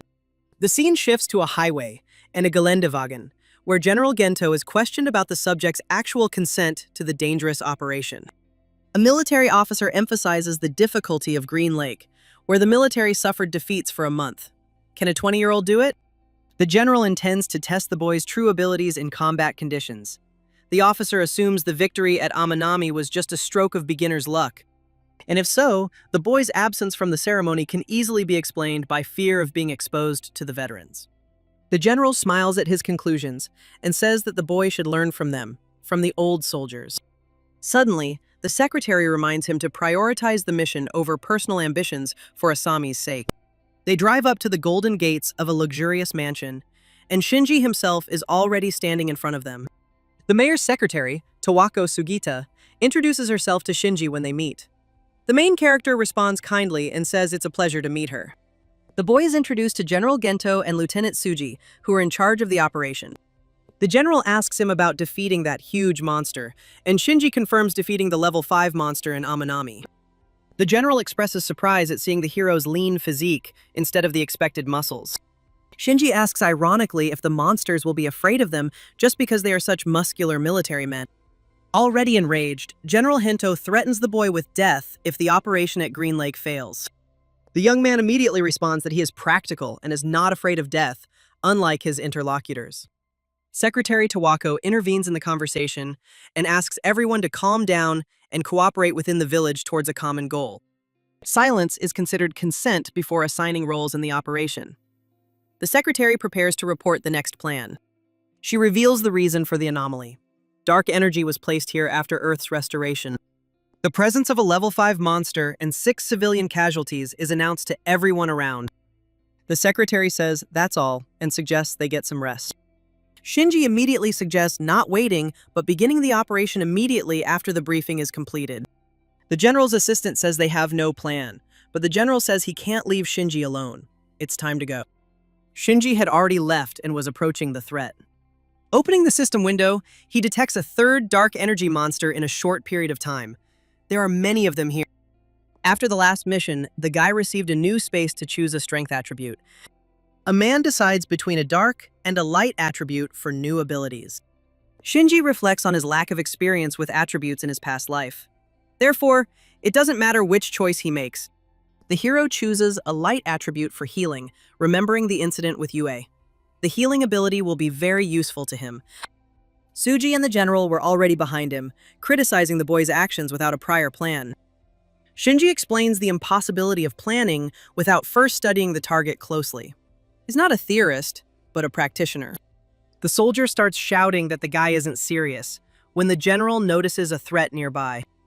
This danger turned out to be a huge red wolf monster, full of energy and rage. The general attacked him quickly, not allowing the monster to hit any of his subordinates or companions. And the wolf immediately retreated a few meters. The blow was strong. General Gento receives gratitude from his subordinate. If it weren't for him, the boy would have faced death. The powerful mutant in front of the village exceeds the military's expectations in strength. They haven't even entered the facility yet, and powerful mutants are already there. So, what's inside? The general tells the others to admire him and watch him defeat the level 4 mutant dog. They entered into a fight with the dog, and the general defended all of the monster's blows, managing to land his own. Shinji looked at Gento with interest, and the sergeant was completely amazed by the general's strength. The fight continued, and now the general was delivering powerful kicks directly to the mutant dog. That's why the dog's whole face was beaten, and there was blood coming out of its mouth. But she remained in the same place, which surprised and angered the general. Shinji yawns and suggests continuing the mission and entering the village building without delay. Tsuji was outraged by the boy's disregard for a level 4 threat fighting a general. But the young man silently takes up the sword. Take it out and fill it with energy. And then, with one blow, without much effort, he cuts the monster in two, defeating it. The general was simply shocked. He had clearly underestimated the boy. The young man announces his independent advancement, leaving the group behind. Shock grips the soldiers. Shinji destroyed the monster with one blow during the retreat. General Hento realizes the danger of conflict with an unpredictable enemy. He decides to immediately apologize to the hero Fuji. At this moment, he has just entered the village. And the vast space without any sign of life seems very strange to his eyes. And the strangest thing is the absence of the bodies of the 68 dead inside the village building. Where are all these soldiers? Shinji approaches General Gento with an important question. The general is interested in the essence of the boy's question. Shinji asks if the military removed the bodies of the dead from the village. The general denies evacuating the bodies because of the fight against the threat inside the building. And he asks, why is the main character interested in this? The guy suggests that the threat level in the village has increased due to the lack of bodies, because they were clearly swallowed by something that was inside the village. And it's clearly above level 5. The image shows a side view of the village. Shinji suggests that the monster eat corpses, but the general clarifies his preferences. The main character says that they always wanted to absorb spiritual energy and eat human flesh. Despite the explanations, the group decides to remain extremely cautious. It is proposed to divide into groups to inspect the second floor and the basement. And the military says they will support Shinji's instructions, as they are the most experienced here. As a result, Shinji goes up to the second floor, instructing the general and the lieutenant to check the basement. He walks up the steps, and now, having entered the second floor, he walks along the corridor. Open a door and enter. He closes the door carefully behind him and walks forward, looking around. Shinji notices one more thing: the absence of bones at the scene of the tragedy. The guy considers using a new light attribute for research and activates it, and immediately discovers a dark demonic energy around. She runs towards him, almost breaking through his protective barrier and consuming his energy. Shinji smiles. He finally found what he was looking for. Meanwhile, on the first floor, the boy shares with General Hento an anxious premonition about how the situation will develop. A decision is made on maximum combat readiness for future advances. At that very second, a red demon dog flies past them. They look at him in shock, not understanding what to do. And as they thought, a huge explosion of red energy was heard in front of them. They braced themselves for the worst, sweat pouring down their faces. As fast as the saliva of the monster in front of them, stupid demonic creature, the general summons his partner to launch a combined energy attack against the enemy. But the creature opened its mouth and began to emit a foul-smelling energy. She threw him forward in huge blasts of deadly energy. She was quick and reached the general in a second, but he repelled her. The general was shocked by the force of the monster's blow. He barely managed to defend himself. With a cry of "Die!" another young soldier attacks the monster with extreme determination. A special wind combat technique is used. The blow was struck at the demon. They finally got there. But Tsuji was shocked by the incredible thickness of the monster's skin, blocking his best attacks. The monster became even more furious with such insolence and was ready to devour the lieutenant, who was trembling with fear. The general shouts and swears revenge for the harm done to his subordinates. He attacks the monster with his bare hands, but it quickly hits him with its tail and throws it straight at the wall. A very strong blow that broke not only the general's ribs, but also the walls of the village. Here, the young soldier realized that it was his duty to avenge his general. Lieutenant Tsuji desperately prepares for another attack, ignoring the danger. General Gento demands that his subordinate stop his reckless actions. But suddenly a huge bolt of electricity pierces the demon. The lieutenant only had time to raise his head to see his savior. Shinji could be seen through the hole in the ceiling, energetically mocking the prolonged fight with a certain mutant dog. Gento was shocked by the monster's destruction with a single blow from the boy's hand. Shinji explains that the creature he defeated was not the main threat, just an ordinary monster. The military assumed that this monster was the main one in the village building. The guy calls the defeated monster an avatar, avoiding complex explanations. Shinji suggests showing them the threat directly and transporting the group to the threat's true lair. The light of your power illuminates and blinds everyone around you. A moment passes, and now they are in a strange place. In a place where a pack of these dogs eats many human bodies. Gento was simply shocked by the sight. Some of the monsters have already turned their attention to them. The others continued with their activities, having lunch. The general was in shock. He had not managed to defeat any enemy, and there were many others there. The army of monsters in the lair shocks the military with their sheer numbers. Shinji explains the logic behind the large number of monsters in his headquarters. The general and his assistant announce that they will go no further. The army will come here and burn down the entire lair. Shinji bursts with determination, standing against the fire and protecting his future village. The subject assesses the monsters as weak, seeing no difficulty in destroying them. He immediately draws his sword. The hero announces his intention to end the threat with a single, powerful blow. And he succeeds. The violent blow spins and its force reverberates throughout the village. This scam was called, very stupidly, Snow That Comes Home. Some kind of nonsense. But it was incredible. With just one blow, many monsters were cut into pieces.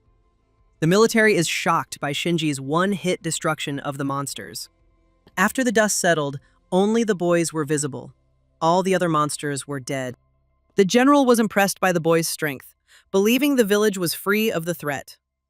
Lieutenant Tsuji admits he expected to die before the hero intervened. Shinji clarifies that the monsters he defeated were only minor opponents. Regardless, there are monsters in the village. General Gento is shocked by the monsters' insignificant strength and wonders how they managed to fight those small monsters for so long. He then reminds us of threat level measurements. The main monster is level 5 and is much more dangerous. The guy also took over the evolution of the main monster last month. It's already above level 5. Now the lieutenant began to have serious doubts about his chances against the growing threat. Shinji ensures the group's safety as they follow him, and all the other soldiers are ready to obey him. Shinji orders the group to follow him as they head deeper into the village. He activated his sword technique again, and many monsters were quickly transformed back into a mass of demonic flesh lumps. The general watched from behind cover and was surprised by the cultivator's display of true strength. There was a lieutenant nearby who felt useless due to Shinji's strength and speed in destroying opponents. How can they help him if he kills an entire floor of monsters in less than 10 minutes? Shinji, meanwhile, advanced deeper and deeper, killing monsters one after another. Shinji detects a powerful energy signature coming from the village garden. The man says he's running farther. His goal is to explore the backyard. The general was just trying to catch up to Shinji, who was advancing at a fast pace. As soon as he got there, a red light illuminated him. What he saw only raised more questions. He saw a huge demonic heart. It looked really scary. It was beating down on the lake in the garden and radiating an enormous amount of energy. The hero says he has finally met the final boss of this mission and activated his most powerful mode. The lieutenant interrupts the boy's concentration, but the general demands silence. The power of the energy Shinji has collected strikes fear into the soldier. Is it really that dangerous? The general says he has seen so much energy once, and compares the monster's strength to that of Chairman Kenjo, a level 6 cultivator, a very strong fighter. The general realizes the scale of this battle, a battle of titans between Shinji and the monster. Suddenly, a clawed hand emerges from a huge egg or heart. The protagonist immediately uses the extreme polarization technique to counterattack. But with one blow, the flesh monster repels the attack. And finally, the monster broke free and revealed itself to be a huge phoenix bird. Chunks of demonic flesh fell all around. General Hento was shocked by the appearance of a powerful and unknown monster. Shinji is happy to have finally met a worthy opponent with great power. The bird immediately flew into the air and released a burst of energy, which didn't hit the main character, who quickly dodged the blows. Now the bird decided to launch a direct attack from its beak. Shinji notices an opening in the enemy defense and uses a special wind technique through the discovered weakness. The blow was unmistakable. It was a powerful blow. The military celebrates as Shinji's attack hits its target. The monster immediately decided to retreat from the battlefield after seeing the GG's power.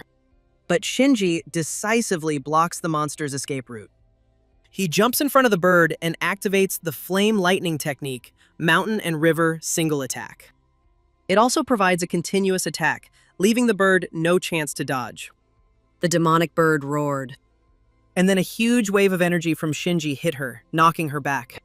The hero then uses the finishing move, Lightning Cross Prayer, which was also precisely aimed straight at the target, the tip of the demonic bird. Viewers are awed by the overwhelming power of the boy's true abilities. After his victory, Shinji finally claims the village as his rightful owner. In front of us, we see a weakened, monstrous bird, which is simply lying on the ground. Shinji prepares to destroy the monster by sending it to another world with a powerful blow. But suddenly, something surprises him. A multitude of green energy fragments pierce the bird, quite unexpectedly. The hero only managed to dodge, otherwise he would have been hit. The bird only managed to roar before dying. The military were delighted with the victory, but the guy said it wasn't his equipment, which meant there was someone else there. The officers were shocked. Shinji stepped forward and demanded that the hidden observer come to them, as he had already detected traces of their energy. Suddenly, some kind of energy portal opened in front of them. The unknown began to emerge and confirmed Shinji's victory over the enemy. But when he was fully recovered, he said that maybe the main character shouldn't have killed him. The general recognizes the stranger as the president of the Kenmo Cultivators Association and asks, "What is he doing here?" Shinji was shocked to learn that they knew each other, and the general explained to him who Kenmo was, a level 6 fighter. The general also introduces him to the genius cultivator Shinji of Tenkai as the army's order enforcer.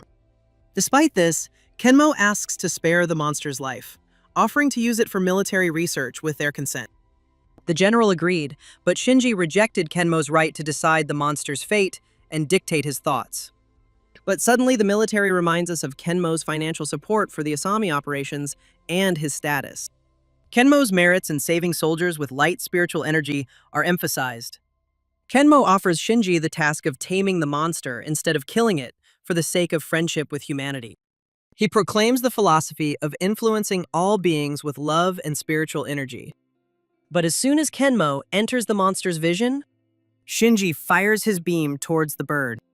More precisely, not even on the bird, but somewhere in the other direction. He threw his punch at Kenmo. Apparently, his words didn't resonate in Gigi's heart.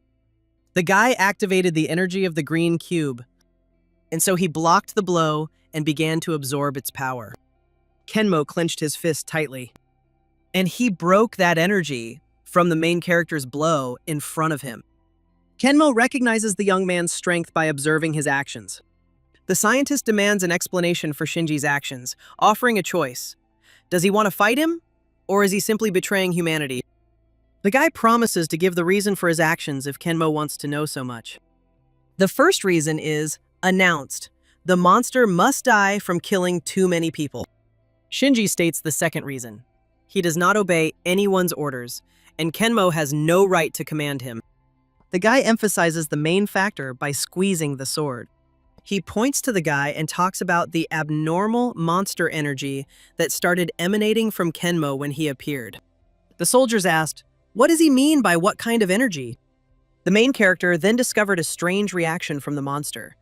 A greater fear of the scientist Kenmo than of the murderer Shinji. Kenmo, however, says that they are both human and also explains the naturalness of fear through the cage he created to contain it. But while they were doing all this, Shinji used light energy to visualize the monster's memory. Kenmo was shocked by Shinji's declared abilities. The soldiers were also shocked by such abilities. Shinji explains that he gained the ability to read memories after defeating a monster in Tenkai. Since then, he has been reading memories through spiritual energy. Kenmo categorically rejects the subject's statement as absurd, but he shows his capabilities when he approaches the bird. This caused the monster pain, but that was okay. That was how it was supposed to be. Everyone watched in amazement at the main character's light energy abilities. Now he had finally penetrated the monster's memory and could show it to the others. Everyone around was shocked. The main character's words were confirmed. Shinji investigates the monster's energy and memory implantation methods. Kenmo was very sad and looked at the main character's back. And finally, unable to hold back any longer, he launched a blast of his green energy at him. The guy smiles because he finally provoked the bastard to attack. He turns around and retorts, exclaiming that he thought so. Their energies clashed and clashed, almost like swords. The general, horrified, demands an explanation from Kenmo about his actions with the monster. But now, after seeing everything, Kenmo decides to kill the witnesses after his activities are exposed. Shinji asks Kenmochi directly about creating a bird-like monster in the village. The military defends Kenmochi, reminding him of his assistance in helping the military eliminate threats. But the guy asks, do they believe the arguments they present in his favor, in favor of this hypocritical scoundrel? The boy questions the story, pointing out the monster's survival before they arrived. Shinji accuses Kenmochi of cruelty, remembering the monster's violent trembling when he appeared. Kenmochi praises Shinji's intelligence and acknowledges the creature's cultivation, but states that it is for defensive purposes and not for killing. The general was shocked by this, but still believed him. But the mad scientist clarifies that the purpose of creating the monster is to protect people, not destroy them. General Gento becomes enraged and blames Kenmochi for the deaths of his fellow soldiers during the liberation of Asakai. Kenmochi justifies the soldiers' deaths by accelerating the monster's evolution from level 3 to level 6. The junior lieutenant angrily accuses the president of using the military as guinea pigs. Kenmochi despises the lower class's lack of understanding of his grand plans. They have always been guinea pigs. He explains his ultimate goal: to use the monster against other threats to save the soldiers. An evolution study is proposed to improve the training of cultivators under control. And now the monster is under his control. Everything is in his hands, just as he wanted. Now Kenmo ends the discussion by announcing his intention to kill all the witnesses. Now this madman released a huge beam of green energy, similar to the one our MC has. The system detects a powerful source of light energy for immediate absorption. And now the guy, having received the ability to absorb energy, comes up with his new plan. He throws his hands directly towards the energy clot and quickly begins to absorb it. The soldiers were shocked by this and rushed to help him. But Kenmo was already doing his new deadly gesture. Thus, the two soldiers were trapped in place, preventing them from advancing and fighting. Kenmo smiles and says that now all he needs is to hear his death screams. At that moment, he began to pierce their bodies with his green spears. The general was at the end of his tether. Apparently, the first witnesses to Kenmo's atrocities would soon die. Kenmochi proclaims punishment for people who consider him a villain. But Shinji finally activated his powerful phase, and there was a lot of energy around him. The screen displays skill levels. Now, all skills are level 2. The boy happily celebrates his good decision to come here. Shinji rejoices. Getting a house brings with it a significant increase in his combat level. He leaves right behind the mad scientist and then attacks him with a lot of energy. Half of the attack was also aimed at freeing the military from the captivity of green energy. The general exclaims Fuji-san's name with relief, recognizing his salvation at the critical moment. Shinji orders him to stay put, assuring him that the current fight will be concluded quickly. Kenmochi is confused and asks how Shinji maintains freedom of movement within the light barrier. Shinji, meanwhile, scoffed at the idea that a level 6 weakling could stop him. The boy ironically thanks Kenmochi for leveling up and sends a counterattack as a sign of appreciation. Kenmochi is outraged by the suggestion that he will be defeated by Shinji and demands a show of strength by challenging the younger opponent. And at that moment, he sends his new green attack straight at the main character. But he quickly interrupts her by attacking with his explosive attack, eclipsing everything and everyone around him. Shinji launched his energy dragon through the scientist's attack, quickly canceling it out. Kenmo was shocked by Shinji's strength. But after a few seconds, I was shocked by the incredible speed. He becomes enraged because he can't keep up with the guy or even dodge the attack. Shinji is confident that his next blow will be irresistible to the unbalanced Kenmochi. After that, all that was left of the guy was a red stain. After the fight, he carefully landed on the ground. Shinji was disappointed with Kenmochi's level. He found the level 6 Wakusen pathetic and weak. Humiliated, Kenmochi furiously vows to kill Shinji, screaming his name in hatred. Kenmochi is furious with Shinji's actions. He's simply furious. He promises to demonstrate the true power of the 6th level of Wakusen in return. The seal appeared in the sky, right in front of the main character. Shinji coldly assesses Kenmochi's strength. Even at his peak, he poses no threat. Kenmo's powerful attack is called Holy Justice and is aimed at the protagonist, and many rays came out of that celestial seal. But Shinji easily repels them with an attack in return, which makes the green bastard even angrier. He quickly bypassed the main character and jumped on him from above with a dagger and a shout of, "Die!" Suddenly, the dagger stopped being a small sword and became a huge sword, like Guts from Berserk, or even bigger. The impact was so strong that it nearly blew up the ground beneath him. But Kenmo did all this very slowly and over a long period of time. Shinji easily defends Kenmochi's attack, leaving his opponent far behind in speed. And the main character's enemy falls to the ground with force. Even in the face of death, Kenmochi refuses to admit defeat and vows to defeat Shinji at any cost. He gets up and is filled with that fiery energy again. His skin was completely covered in seals and symbols. Wings began to sprout from his back, transforming him into a monster. A desperate Kenmochi challenges Shinji, unleashing his most powerful final attack on the boy. Shinji challenges Kenmochi to test his opponent's strength against his blade in a decisive confrontation. The legendary Thunder Sword style, the ultimate technique of severing heaven and earth, is used in the final attack. Our main dragon's dragon faced the monster Kenmo, and Gigi's energy dragon was clearly stronger. Kenmo flew away, and then he hit the ground hard from Gigi's blow. The end of his crazy story. Kenmochi has difficulty accepting Shinji's superiority, denying the possibility of losing to a weaker opponent. He asks in horror if the boy has surpassed level 6. Shinji replies coldly. Kenmochi's maximum power is insignificant. Kenmochi is shocked when he discovers the truth. Shinji has already reached the unimaginable 7th level of power. Kenmochi is skeptical of the boy's rapid growth. Shinji, referring to the plans, announces the immediate dispatch of his enemy to the afterlife.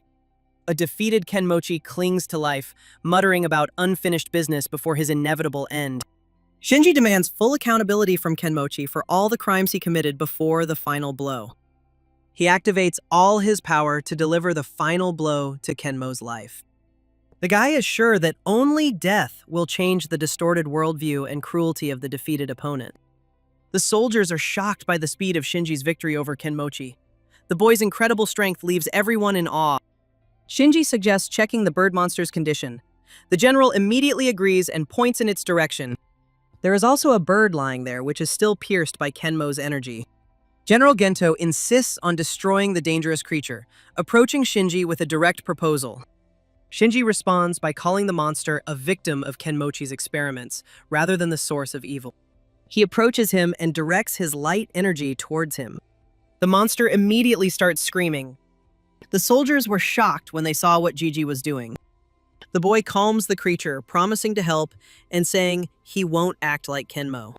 After these words, the monster became calm. She bows before him with a smile, and the boy completes his act. We finally saw the monster's true nature. An ordinary owl, not at all evil. Everyone is surprised by the transformation of the injured monster into an ordinary owl after using Shinji's energy. The lieutenant, completely perplexed, demands an explanation for the creature's unexpected metamorphosis. Shinji honestly admits he doesn't understand the process. The light energy treatment led to a change. The boy remembers Shinji's ability to see the past and asks him to find out the reason for the transformation. Shinji reveals the deception. His claim of having seen the monster in the past was a lie to manipulate Kenmochi. The soldiers are shocked by the revelation. They recall the images shown. The subject explains the projection of his memories. Shinji is pleased with the success of the ruse. He declares the matter closed and suggests everyone return home. The man mentions urgent matters, village renovations, etc. The lieutenant asks in surprise about the fate of his pet owl. Shinji doesn't plan to keep the owl as a pet, but he observes its obedience. He considers it a potential guardian for the yard. He suggests an alternative. Perhaps the military could take care of the unusual creature? The military politely declines due to budgetary concerns. They emphasize Shinji's achievements in restoring the bird and their affection for it. Shinji reassures the general, explaining that handing over the bird to the military was merely a suggestion, not a demand. The man decides to take the owl to see how his neighbors react. If there are any objections, he will call the military again. The scene changes to another headquarters. Commander Furiwa angrily accuses the Cultivators Association. He is furious about the experiments on soldiers and the growth of a monster. The association's representative denies any involvement, claiming he knew nothing about Kenmochi's actions. Furiwa argues that Kenmochi's veteran status is no excuse for inaction. It was precisely this kind of negligence that led to the disaster. The official justifies his role as an ordinary citizen and insists that the growers manage the association autonomously. The commander reveals his true intentions. Without Shinji's intervention, the association planned to shift the blame to the military. The association representative justified his inaction by citing Kenmochi's level. His marital status prevented him from opposing the cultivator. The officer begs Furiwa for understanding. A conflict with the military or the association threatens to lose his position. The commander rejects the apology. He demands accountability from the families for the soldiers' deaths, denying the officer's position. Furiwa announces a full military interrogation of all members of the Cultivators Association starting today. The military threatens to use military law if he refuses to cooperate. The officer is ordered to prepare for the consequences. The association representative relents. He promises full cooperation, pleading only to preserve the organization's reputation. Furiwa accepts the surrender on the condition of the cultivators' complete submission. The officer confirms his agreement. The scene changes to Shinji's old house. He just came home. And some hot girls greet him, worried about Shinji's possible injuries after the fight. Shinji returns home. He is welcomed and, for the first time, feels the pleasant sensation of family warmth. The boy decides to become stronger. His goal is to protect his new lifestyle and the family bonds he's found. Natsuki notices Shinji's distraction and asks, "What happened?" The guy explains how to successfully subdue the creature and tame the owl as a pet. Yu was shocked by the pet. How is this possible? And Shinji decided to demonstrate this. He called her with a whistle. The appearance of a small owl causes surprise among those present at the first glance of the bird. The girls admire the owl's cuteness, expressing their emotions out loud when they see it up close. Another girl is interested in the bird's origin, noticing its extraordinary cuteness. Shinji briefly recounts encountering an owl in the village during a mission, hinting at his struggle for survival. The girl assumes that the bird has a strong will to live, given the place where it was found. The guy reveals the owl's past. It was a level 6 monster before its recent transformation. The girls are shocked by what they hear. Now the owl isn't so cute anymore. They demand immediate confirmation of such incredible information. Shinji confirms his previous answer. Yes, that creature was indeed a level 6 monster. The girls panic. The little owl looks like an ancient, deadly monster. Natsuki freezes in panic, fearing an owl attack. Shinji reassures her, emphasizing the creature's lack of aggression. The boy changes the conversation to the neighbors' training and highlights their poor progress in cultivation as the main problem. Natsuki and Yu justify their slow growth. They lament their inability to match a genius like Shinji. Shinji sternly demands that training be intensified. He warns that his future assistants may not be able to prevent disaster. The boy announces the need for rest after completing a difficult mission and negotiations. The scene cuts to a building at night. Inside the apartment, news spreads. The strongest cultivator, Asuma Kenmochi, has been found dead under unclear circumstances. One of them calls death karma for murders. Another was shocked. How did a level 6 cultivator die? A story emerges about Kenmochi encountering a level 7 monster.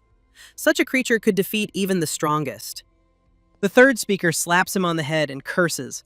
A level 7 monster would threaten the entire city. Its existence would put all residents at risk. The main question remains unanswered. If it wasn't a monster, then what or who could have killed such a powerful cultivator? They turned around at that moment because it was time for the main news. Rumors link Kenmochi's death to a mysterious Tenkai cultivator. The same person had previously resolved the crisis in that city. The townspeople are shocked by the news.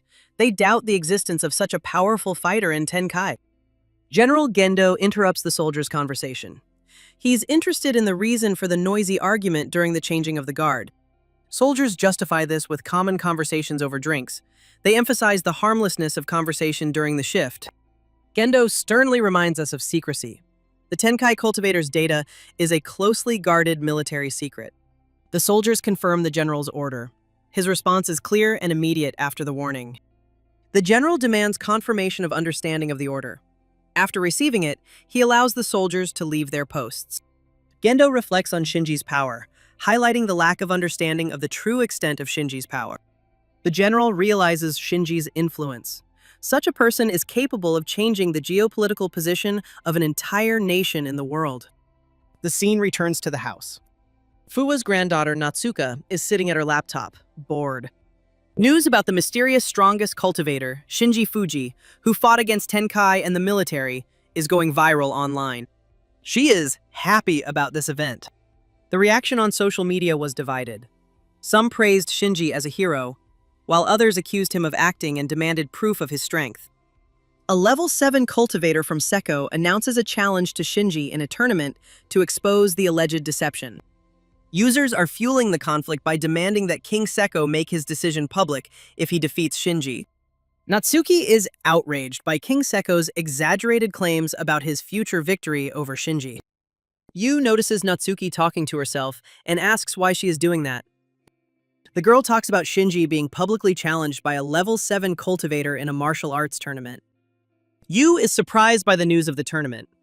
Natsuki admits that she also learned about the event recently. Gendo initiated a national tournament to determine the strongest cultivator and motivate others to train. Natsuki passionately asks the boy to win the tournament while rushing him with the food she bought. Shinji emphasizes the high cost of the food he bought for the owl, demonstrating his generosity. But the owl refuses such an impulse. The subject strictly tells the owl to either capture the prey or silently eat the offered food. Natsuki switches to the main topic. She asks the boy about his knowledge of the martial arts tournament. Shinji refuses to participate in the tournament. His reasons are lack of interest and being busy with other things. Natsuki is shocked by the decision. She insists that the tournament is more important than anything else for a cultivator of her level. The guy cites the urgent renovation of the village in Asami as the only priority worth his time and effort. Shinji threatens to move out if Natsuki continues to turn his house into a hotel without his consent.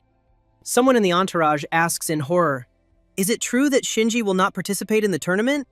The same man demands an explanation for the boy's unexpected refusal to attend an important event, another meeting. The man quotes Commander Furiwa. "The village's renovation is more important than the tournament. King Sekko is happy there's no strong opponent." Fukuhara notes that Shinji's withdrawal from the tournament will make it easier for organizers to hold the event. Fuwa demands an explanation from Fukuhara about the hidden meaning behind his words regarding the boy's absence from the competition. Fukuhara insists he is right, claiming he was merely stating an obvious organizational fact. He explains the situation. Fewer participants, fewer problems. Fuwa abruptly interrupts such statements. The commander reveals the tournament's objectives: to develop cultivators and find talent for international challenges. The officer reminds Shinji of his character. Patriotic slogans don't interest this guy. The commander recognizes the problem. The country will suffer enormous losses without the participation of such a strong fighter. The proposed solution is to lure the subject with rare resources for cultivation as a reward for victory. The question is heard in response. The military only has low-level spiritual energy zones. The bottom line is that Shinji is level 7. These rewards are too weak for his needs. Lu suddenly offers Fuwa an unconventional solution to the problem of luring Shinji into the tournament. Commander Fuwa shows interest, demanding immediate details of the proposed plan. The officer reminds that there are dangerous mutation zones in Asami, in addition to Lake Green Sleens. An idea is being floated. Tournament participants will clear the super mutant zone in Asami as part of the competition. The commander thinks about it and then makes a decision. Furiwa and Lu assess the potential. Success will revive the city and shock the global growing community. The military approves a plan, but the employee categorically rejects such a risky initiative. Authorities protest in panic, fearing personal responsibility for possible catastrophic consequences. As a compromise solution, it is proposed to move the tournament to the nearby and safe city of Seiko. Furiwa urges Fukuhara to remain calm, acknowledging the boldness of Yanagi's proposal, but rejecting his immediate refusal. Military security measures are proposed. Fukuhara vehemently rejects them, recalling the previous failures of such plans. Fukuhara calls for the tournament to be cancelled, citing his retirement age. Furiwa accuses him of being passive as head of the association. Fukuhara surrenders, realizing the futility of resisting Commander Furiwa's decision. He gives his final consent to hold the tournament, realizing the futility of further objections. Furiwa thanks Yanagi for the strategic proposal, affirming it as a basis for future actions. The commander announces the next step, the formation of an executive committee to organize the tournament. Liu thinks Yu will receive encouraging news. Perhaps traces of his missing parents will be found soon. The scene changes to a night scene at Shinji's house. He stayed home, full of energy and ready to train more. Almost at the limit of his strength, he is filled with more and more energy. Shinji reaches the 9th level of the Spirit Well. Only the final step remains before reaching the Iron Vein. The scene shifts again to the main character's house, for the umpteenth time. He is reading on the sofa, and suddenly he gets distracted and the guests call him. Shinji is surprised by the early visit. He greets Mrs. Sugita, whom he hasn't seen for a long time. The young man asks the reason for Sugita's early visit. She's here on business related to a military award. Sugita explains the purpose, the delivery of the reward, and the signing of the documents. Shinji politely invites her into the house. Mrs. Sugita presents military documents, the transfer of the village, the estimate for repairs, and a request for benefits. She asks to sign the papers to complete the formalities. The military will take care of the rest. Sugita mentions an additional important issue that requires a separate discussion with the subject. Shinji suggests the question is related to the martial arts tournament. He asks for more details about the case, admitting his previous inattention. Sugita confirms that the tournament will take place in the Asami Super Mutant Danger Zone, classified as an anomaly. The boy is shocked by the threat level in the city. Sugita explains that crossing power lines are the cause of the anomalies. The excess spiritual energy after its restoration created multiple danger zones in Asami. Shinji realizes the connection between the ley lines and Asami's problems. Sugita confirms that rebuilding the city will benefit all practitioners. Sugita reveals data on ultra-pure ray energy in the Super Mutant Zone, where the tournament will be held. The subject reacts sharply to the mention of the lightning attribute energy, again asking for clarification on the information. Mrs. Sugita confirms the high concentration of energy. She provides documents with detailed studies. Shinji accuses the military of setting a trap and sees the tournament as bait to use his power. Sugita, panicked, denies any malicious intent. She tries to explain the true purpose of organizing the event. The young man reassures her. He agrees to study the documents before making a decision about participating in the tournament. Sugita appreciates your understanding and offers ongoing support for any questions related to the prizes. Some time passed, and the main character breaks the silence by announcing dinner, addressing everyone present in the house. Someone in the house complains of drowsiness, showing tiredness after a long day. Yu is also sleepy. They enter the room and ask, "What are these documents on the table?" Shinji studies the military's tournament materials and the previous mission's reward documents that were handed out that morning. Natsuki asks if his grandfather gave him a military rank as a reward. The boy explains the modesty of the reward, documents for a village and a budget. The girl is outraged by her grandfather's pettiness. A village isn't enough for Shinji's services to the country. Natsuki decides to ask her grandfather for more land. Shinji interrupts her, demanding that she wash immediately and go to breakfast. As they fought, Yu's eyes caught something interesting. The documents were written in an interesting, bold font. She was shocked by what she found in the tournament records.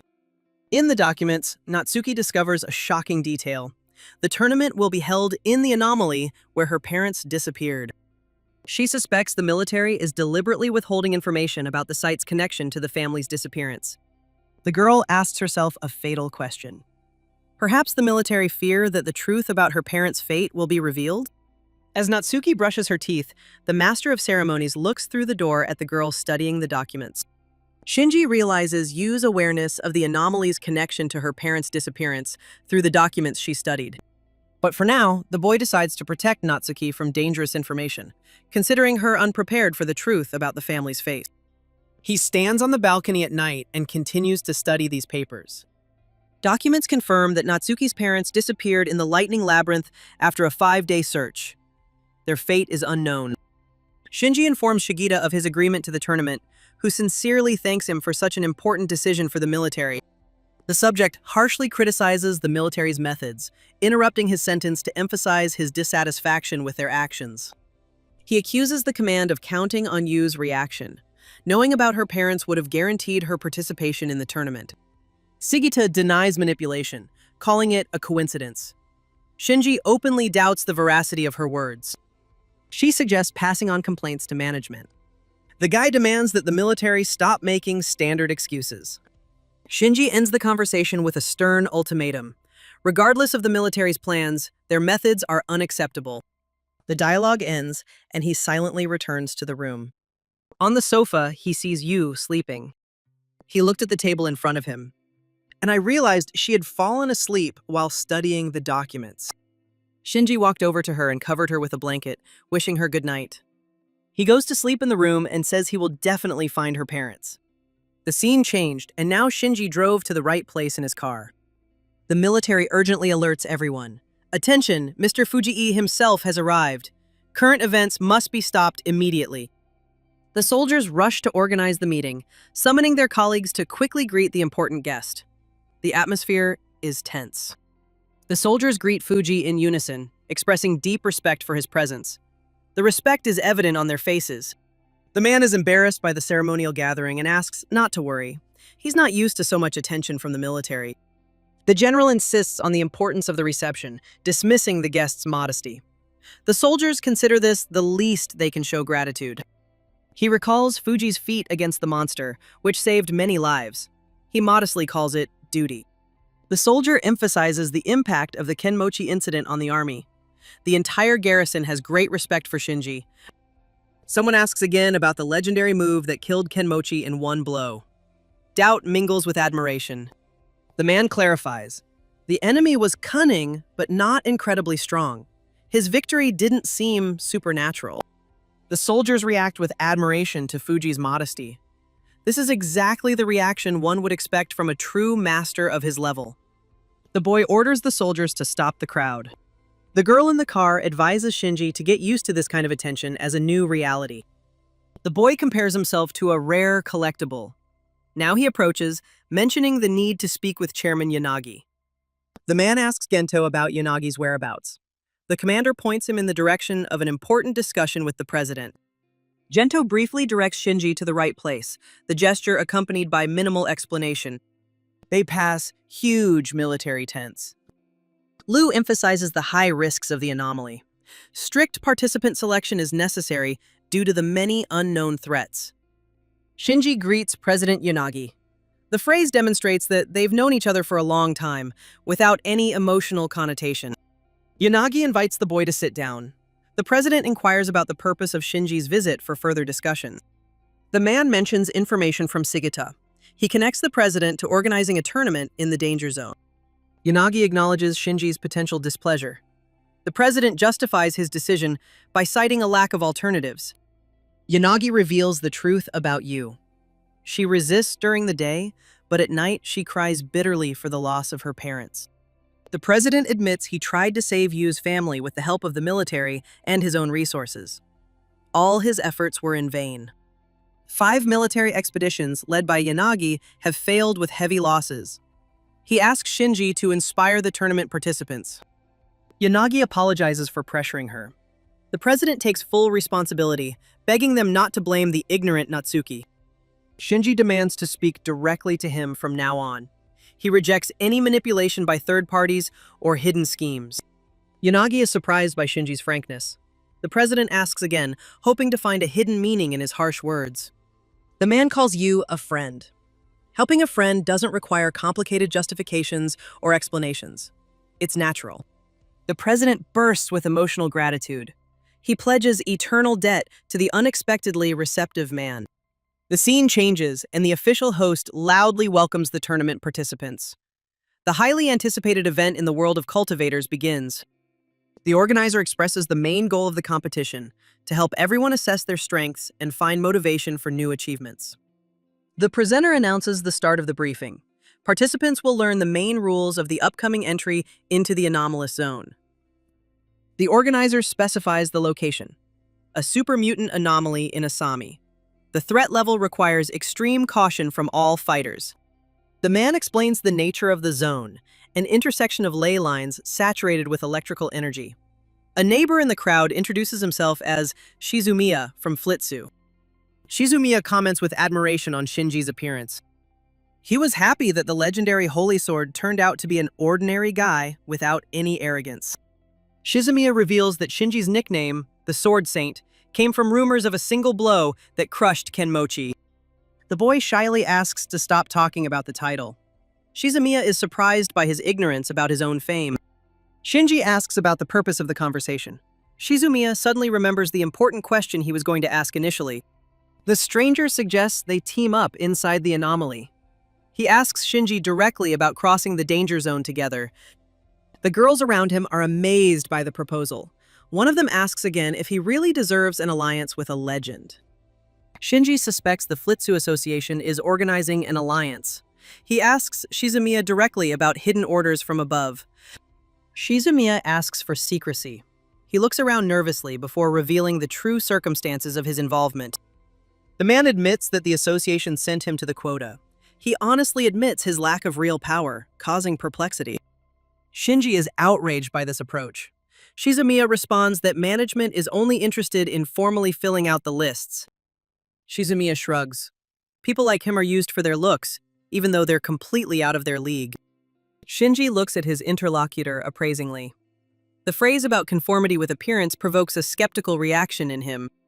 Shizumiya clutches his head in panic. He's frankly afraid of death, realizing his utter unpreparedness for the anomaly. Shizumiya begs for protection, hoping that an alliance with the legendary Shinji will give him some chance of survival in the zone. Shizumiya's teammates angrily condemn his cowardice. Natsuki finds it shameful that such weak fighters are participating in a serious tournament. Shizumiya tries to calm the girl. She stands firm. The truth should be spoken openly, not whispered behind her back. Natsuki sets one condition. Shizumiya must not interfere with the group. Any delay will result in immediate disbandment. Shizumiya values perfect discipline. He ensures complete obedience to orders and the absence of any burden on the team. Shinji's companion whispers a suggestion. Perhaps they should allow Shizumiya to join the group for everyone's peace of mind. She stands her ground. The boy's lack of hidden agendas makes him a safe travel companion. The risk seems minimal. The man gives his final consent.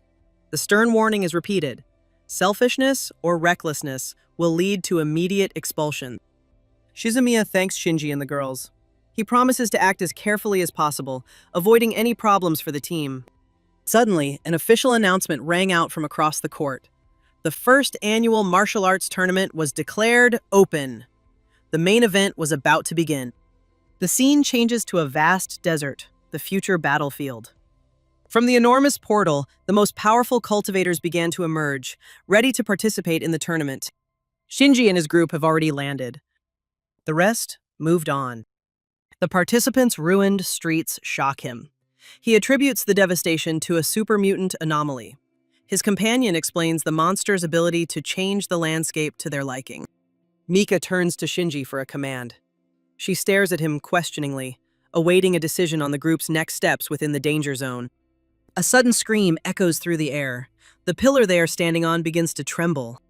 The weakest of the group cries desperately for help, caught off guard by an unseen threat in the ruins of the city. Shinji sternly warns everyone. He demands constant combat readiness, forbidding any relaxation in this deadly anomaly.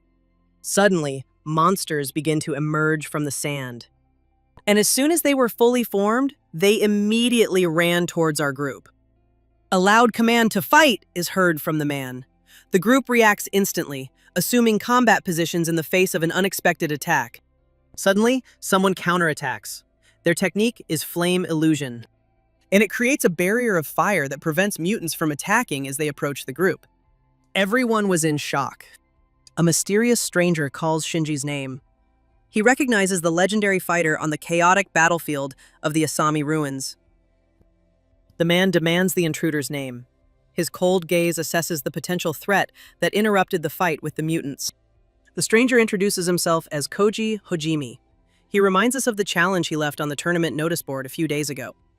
Natsumi is shocked to recognize the title. She exclaims, confirming the stranger's identity as the infamous Rei Seiko. Koji Hojimi challenges Shinji directly. He mentions his message on the board, expecting an immediate duel right in the anomaly zone. The man categorically refuses the challenge. Shinji refuses to waste time on a duel, suggesting that his opponent leave the dangerous territory. Koji ironically doubts Shinji's legendary feat, suggesting that the story of an attack on Kenmochi is a military hoax. Koji advises his opponent to train harder. The man promises to accept the challenge later, when he's truly ready for a serious fight. Natsuki is ready to join the fight in Shinji's place. Shinji stops her, reminding her of the priority of the mission in the anomalous zone. Shizumiya describes the harrowing flight with Koji. Shinji ignores the comment and leads the group towards the mountain after a brief readiness check. Yu's silent plea echoes in the air. The girl gazes anxiously at the horizon, hoping to rescue her missing parents. And now, they are already flying to this important new location. Shinji points out the anomaly abruptly. Your warning of strange activity halts the squad's progress toward the target. They fly into a strange cave and descend into its depths. Yu analyzes the evidence from the battlefield. The damage indicates an attack by a mutant with fire abilities. The subject decides to explore the area and orders the group to enter the structure for a detailed examination of the discovery. The further they advanced, the more alarming the situation became. So the more they walked, the more they looked around. A sudden scream fills the air as one member of the group points in horror at an unidentified threat approaching from the depths of the anomaly. They see huge monsters and a bunch of cultivators, both living and dead, all fighting here in this chaos. Many lost very quickly. Others resisted more, but were still quickly killed by the monster's special techniques. Some fled the battlefield and begged for help. Many were lucky, but some people did not make it out. Suddenly, one of the fugitives looks up and focuses his attention. Someone recognizes the figure in the smoke. A voice calls out Fuji's name, hopefully, identifying the arrival as the savior. Relief washes over the group upon seeing Mount Fuji. Confidence returns. Its presence guarantees safety. The man looks at the monster and identifies it as a level 4 creature. Shinji turns to Natsuki and Mika, pointing out their ice techniques as the perfect weapon against this monster to gain combat experience. And they immediately went straight towards the monster to defeat it. The monster had already directed its fire beam at them. Mika uses the ice barrel technique. She saves her from the lightning. Yu goes around the monster from behind and counterattacks. His ice spike technique forms sharp ice structures to strike a target. And all the spikes hit their target. Huge blocks of ice were coming out of the creature's legs. The monster began to scream in pain. Yu's attack continued, and now she was back behind the nasty monster. Yu uses his new technique, Skyflight, which accompanies his aerial maneuver during a joint attack with Mika. And it is very useful, causing great damage to the monster. Mika activates the ice spear technique at this moment, and he throws the sword directly at the demon, piercing it completely. And it was this blow that ended the monster's life. He literally collapsed before everyone's eyes. The spectators watch the fight with delight. Their exclamations compare what is happening to a divine spectacle of incredible power. Shinji comments on the importance of recognition. He emphasizes the value of demonstrating strength for the entire team, not just for oneself. The gaze falls on an unusual artifact. A guy discovers a fire crystal, and he runs towards her at full speed because he understands that he is able to increase Natsuki's fire abilities. Suddenly, someone unexpectedly appears. He loudly claims the crystal, interrupting the group's moment of triumph after defeating the monster. A red-haired guy with a big sword appears from behind, and Shinji asks, "Why did he come again?" Koji demanded that the group hand over the crystal, or he would destroy everyone there. And then everyone started blaming Red because he hid during the battle and appeared only to the crystal, pretending to be an important person. Koji abruptly interrupts the accusers and orders them to shut up, calling them pigs. And suddenly, he attacked with his powerful fire blow towards the rescued. People scream warnings of danger. There are desperate pleas to get away from the immediate threat. And most people manage to dodge the flame beam a second before death. The crowd understands that the redhead is a very strong opponent, and they are not ready to face him. Koji challenges everyone present, declaring that only those prepared to die have the right to fight. And most people didn't dare oppose him. Koji immediately laughed out loud at the group's weakness. He was disappointed by their easy victory and wondered where their courage had gone. The man claimed the fire crystal as his property and asked if anyone had any objections to it. Shinji calmly states his disagreement. The boy directly opposes Koji's claims. The attacker asks Shinji again, surprised. He reminds him of his recent fear and mocks his sudden courage. Shinji explains his initial reluctance to fight by saying that he was trying to avoid a pointless conflict. But now he accepts the inevitability of the fight and declares that since the enemy insists, the fight will begin right now. A moment later, he had already activated his power and was one step away from the red-haired wretch. Shinji attacks with lightning speed and a powerful blow. His Flame Emperor Fist strikes his opponent with tremendous force and pierces their body. Blood immediately began to flow from Koji's mouth. The wound was serious. He fell to his knees in front of the main character. His body was completely pierced, and his clothes were soaked in blood. The result of the attack shocks observers. The enemy is defeated with just one devastating blow from Shinji. The defeated enemy angrily vows revenge, shouting death threats at Shinji. And Koji immediately stood up, his entire body covered in flames. He activated even more power. This power burned all the people around. The audience is impressed by the enemy's sudden transformation. They attribute the improvement to the cave's fiery energy, which fuels their element. The participants discover a frightening fact. In this cave, the enemy is virtually immortal. His element grants unlimited power. Boten worries about the outcome of the battle and Shinji's life. Natsuki confidently reassures him, reminding him of Fuji Shinji's invincibility. Meanwhile, Koji proclaims himself a god in the cave. He mocks Shinji, whose level 7 power is useless there. At that moment, the main character observed this entire transformation. Shinji scoffed at the boy's arrogance. He despised his confidence, despite the level of skill he had achieved. The enemy becomes furious and demands Shinji's death. He was ordering him to shut up and die, and immediately sent another flame attack straight towards Shinji. The protagonist simply waited. Such attacks did not impress him. Shinji called Koji weak and was already taking out his lightning-filled sword. And then, drawing his sword, he responded with his electric flame attack. Shinji's attack immediately pierced through Koji's weak fire attack, and it almost reached the Red Wretch himself. It was almost all over. But Koji managed to dodge, but in doing so, he lost his left arm. And then his hand and Koji himself fell to the ground, screaming in pain. He grabbed the shoulder of the hand that was no longer there. He continued to scream, and the blood continued to flow and flow. Shinji approaches and coolly comments on the consequences of arrogance. He points out the folly of attacking without understanding the differences in strengths. The guy calls it a warning. He spared Koji's life only out of respect for the army's reputation. The man makes it clear that the next meeting will be the last. His ultimatum leaves no room for error. The defeated enemy begs for mercy. He vows never to contradict Shinji, admitting his complete defeat. A humiliated Koji thinks that they will meet again someday and that he will get revenge for everything.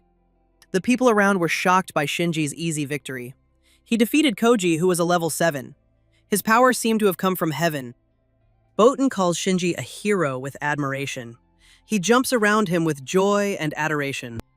The girls were also delighted and ran up to their incredibly cool captain, praising his skills and strength. Shinji immediately handed Natsuki a fire crystal and advised her to absorb its energy after returning from the cave. The girl doubts the fairness of the decision. She remembers that Shinji himself also uses fire techniques. To which the main character says that for him, it won't make much difference whether with or without the crystal. Natsuki thanked the man with a kiss on the cheek and told him he'd always been kind. The boy even felt embarrassed about it. Shinji returns to focusing on the main objective. He asks Yu if she remembers the true purpose of the mission. Yu asks if they aren't here for the martial arts tournament. But Shinji interrupts her. Participating in the tournament doesn't interest him at all. He has another goal. And Yu was very surprised when she heard that their main objective was to find her parents here. Shinji began to calm the shocked Yu and explained that he had accidentally discovered her parents' names in the mission documents.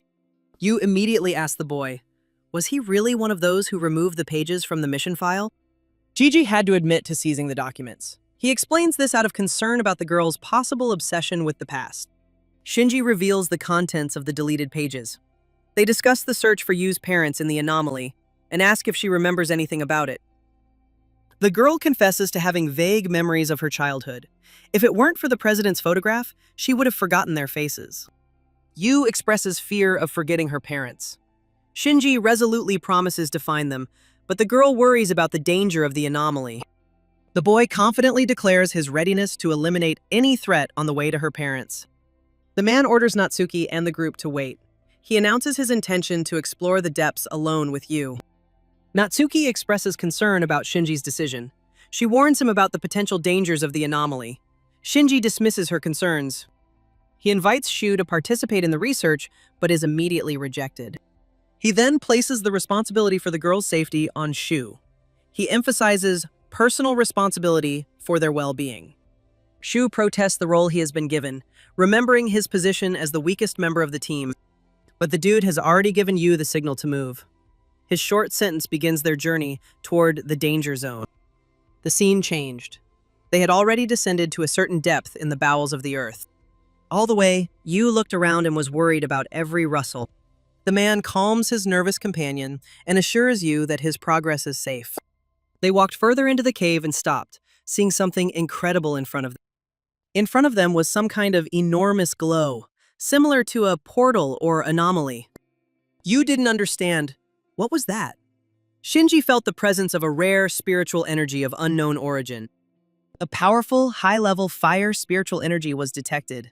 A pure lotus flame materialized before him. Luck was clearly on their side. The man hadn't expected to encounter such rare and powerful energy in that place. The man asked Yu to wait for him there. He himself went down and quickly examined the object that interested him. Gigi noticed that the flame behaves strangely. It doesn't emit smoke and doesn't burn in close contact. It's been decided to test the true power of the mysterious fire. Shinji is ready to test his capabilities and absorb the energy. Fire energy begins to interact. Experience in controlling the elements grows rapidly. Mastery continues to grow. Experience indicators increase. But suddenly, something strange began to happen beneath his feet. Yu also noticed and suddenly realized what it was. And suddenly, huge sharks began to emerge from the water, and one of them even flew out of the water. And growling throughout the cave, she prepared to eat the main character in one bite. A sudden scream alerts Shinji to the danger. Yu quickly rushes to his aid. She took the dagger and swung it to pierce the shark. And his blow hit the shark right in the eye. So, to be sure, she decided to finish her off, with her right foot in the teeth. And then she launched her weapon like a harpoon at another shark. And this time she managed to pierce the shark from end to end, and it howled in pain.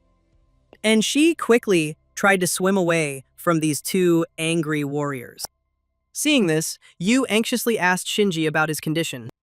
At that moment, the boy continued absorbing energy and realized that the process would take a little longer. He asked the girl to cover him while he absorbs energy. He needs protection to focus. Yu vows not to keep anyone close to Shinji. She's willing to fight to the death for his safety. At that moment, a green reptile with shiny scales stuck its tongue out above its head. And apparently, she got tired of waiting and decided to open her mouth and attack the blue-haired girl. But you managed to quickly dodge the blow, where now there was an explosion. The lizard immediately got up and rushed to attack you. With her claws, she managed to touch the girl, and she sobbed in pain. There was a burn at the cut site, and even steam and smoke were coming out of the wound. She couldn't expose herself to that anymore. In response to the reptile's attack, a counterattack was launched. Ice spikes flew rapidly toward the enemy. But the lizard didn't care. Its scales didn't allow it to withstand even the most powerful blows. This surprised you greatly. Now he had to come up with a new way to defeat the lizard. But there wasn't much time. The reptile had already released its attack of green slime and fire. All that filth was already flying towards the girl, intending to finish her off quickly. And even after dodging, you expected a quick strike from the lizard's tail. The attacks were too fast. The last thing you managed to do was put up an ice shield in front of him. But the lizard easily broke through her shield and hit the girl hard. Blood and ice flew everywhere. And then you slammed his entire body hard against the asphalt, and blood gushed out of his mouth. Lying on the floor, covered in blood, she realized her body was failing her. She couldn't even move. And the reptile stood in front of her and prepared to end the situation by eating the poor girl. But suddenly, a huge beam of blue energy pierced the lizard. Finally, the lizard was nearly defeated. This attack left him only the opportunity to look at his killer and growl. Finally, Shinji approached you, filled with a new and powerful energy. He declared that anyone who dared touch his friends would be instantly destroyed. Shinji, levitating in the energy sphere, contemptuously asks the reptile how a lesser being dared to defy him, to which the lizard responded with a long, vile scream. Suddenly, his scales began to shine even brighter. And in front of Shinji was already a huge lizard, full of energy and glowing with it. She tried to attack Gigi, but he quickly dodged and intended to hit the reptile. And for that, he needed his favorite sword. And he launched his new and powerful attack, a thunderbolt, at the reptile from behind. But the reptile immediately retaliated, and Shinji managed to deflect its tail with his sword. He was thrown back a few feet and barely managed to stay on his feet. Now they were facing each other again. Shinji recognizes the being's spirit, noting that this was expected of a level 7 spirit. A powerful aura surrounds him, and the lizard prepared its next attack, opening its mouth and revealing its terrible teeth. Shinji gripped his sword tighter and declared the game over. He intends to initiate a real test of his capabilities and discover the true power of the purifying flame of the lotus, hidden until now. He activated a series of attacks of pure lotus-killing energy and sent them straight towards the lizard. That he was not prepared for such a powerful and fast attack. And she quickly paid the price. Now a lizard has 2 halves, and all because of one blow. After the fight, Shinji quickly helped Yu to her feet, and she thanked him for saving her. She admits that without him, she wouldn't have been able to handle the threat. The guy reassures Yu, saying that the lizard is a minor problem, but advises him to be careful of surprise attacks from now on. And the girl, wiping the blood from her face, agreed with the main character's advice. Suddenly, there was a noise behind them, and both heroes paid attention. The main boss's appearance has finally happened. Shinji states this without surprise. Water splashed. Apparently it was the water monster again. And from the water arose a huge blue dragon, dazzling with brilliant light. And pouring water on Shinji and Yu, who were standing in front of him, the dragon began to speak and celebrate his release after many years of imprisonment under the seal at the bottom of the lake. Yu couldn't believe her eyes. An incredible creature appeared before her, a real talking dragon. Could it really be inside that anomaly? The dragon is surprised by the human's astonishment. The 9th level of the spirit easily explains its gift of speech. The dragon's dangerous aura makes Shinji consider opening a dialogue as the best tactic. Shinji asks the dragon directly if he is the creator of this anomalous singularity zone. The dragon denies the creation of the singularity. He explains that it arose for another purpose. The creature explains that the anomaly was created specifically for him. This raises new questions for you. 10 years ago, the dragon dove into the lake, absorbing the energy of the world, seeking to surpass its limits. The peaceful course of events was interrupted by an unexpected intrusion. Two people entered the lake. The dragon blames two humans for his defeat, imprisonment, and attempt to steal his power. Yu asks, what does he remember about them? What were they like? The creature remembers names. The man's name was Vatarli, and the woman's Yukina. These details surface in its memory. Yu recognizes these people as his parents, with a choked voice and the shock evident on his face. The dragon bursts into venomous laughter. The one who freed him was the son of those who sealed the monster.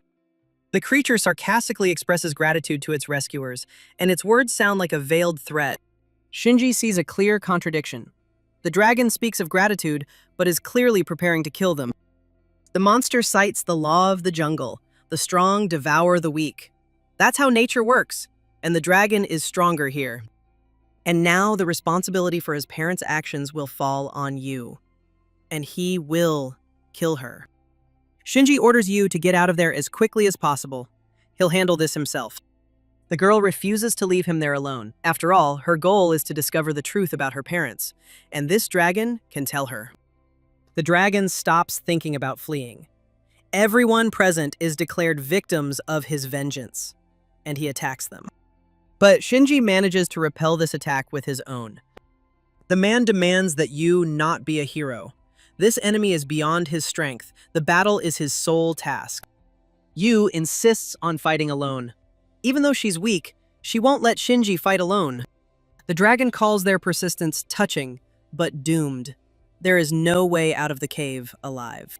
Shinji tells Yu to look for traces of his parents. His task is to explore, and the dragon will stay with him. The thought of her parents' tracks flashed through Yu's mind. She looked down. Shinji abruptly repeats the order to leave, taking control of the dragon. And the girl calmly thanks the main character. And then she turned and started running away from that cave in search.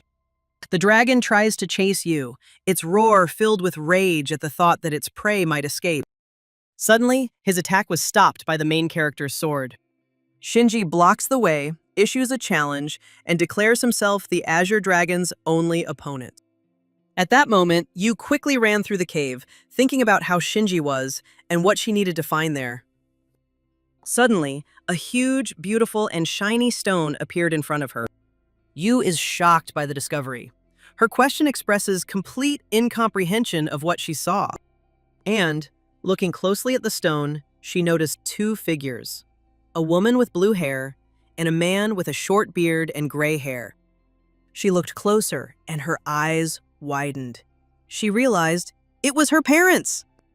Seeing her parents, the girl ran to the rock to save them. Her cry was full of determination and desperation. She decides to use her ice shard technique again to free them. And she threw them straight at the stone, hoping to break it. But nothing happened. This made her upset because she had traveled a lot and met her parents, but there was nothing she could do. Despair overcame her. She asked herself, why did this happen? And she used even more force to break the stone. But nothing worked. Tears streamed down his face, and the hope of saving his parents began to fade. Faced with the cruelty of the situation and despair, she fell to her knees before the stone and placed her hand on it, while her parents were reflected in it. The scene changed again, back to the dragon and Shinji fighting. The dragon declared that Yu's revenge was only the beginning of his plans. More far-reaching actions would follow. The creature attacks with a deadly whirlwind created by its dragon wings. Shinji's calm response sounds like a self-evident fact. He said the dragon couldn't kill him. Their attacks met, the dragon energy and Shinji's blood lightning energy. The dragon mockingly acknowledges his opponent's unexpected resilience. His words sound almost respectful. And then, the enormous flying reptile accepts the challenge. He's ready to end the fight immediately, as his opponent persists. And the guy stood there, waiting for the blow. He drew his sword and said that this attack was too weak. And then he defended the attack of a huge dragon with just one hand and a sword.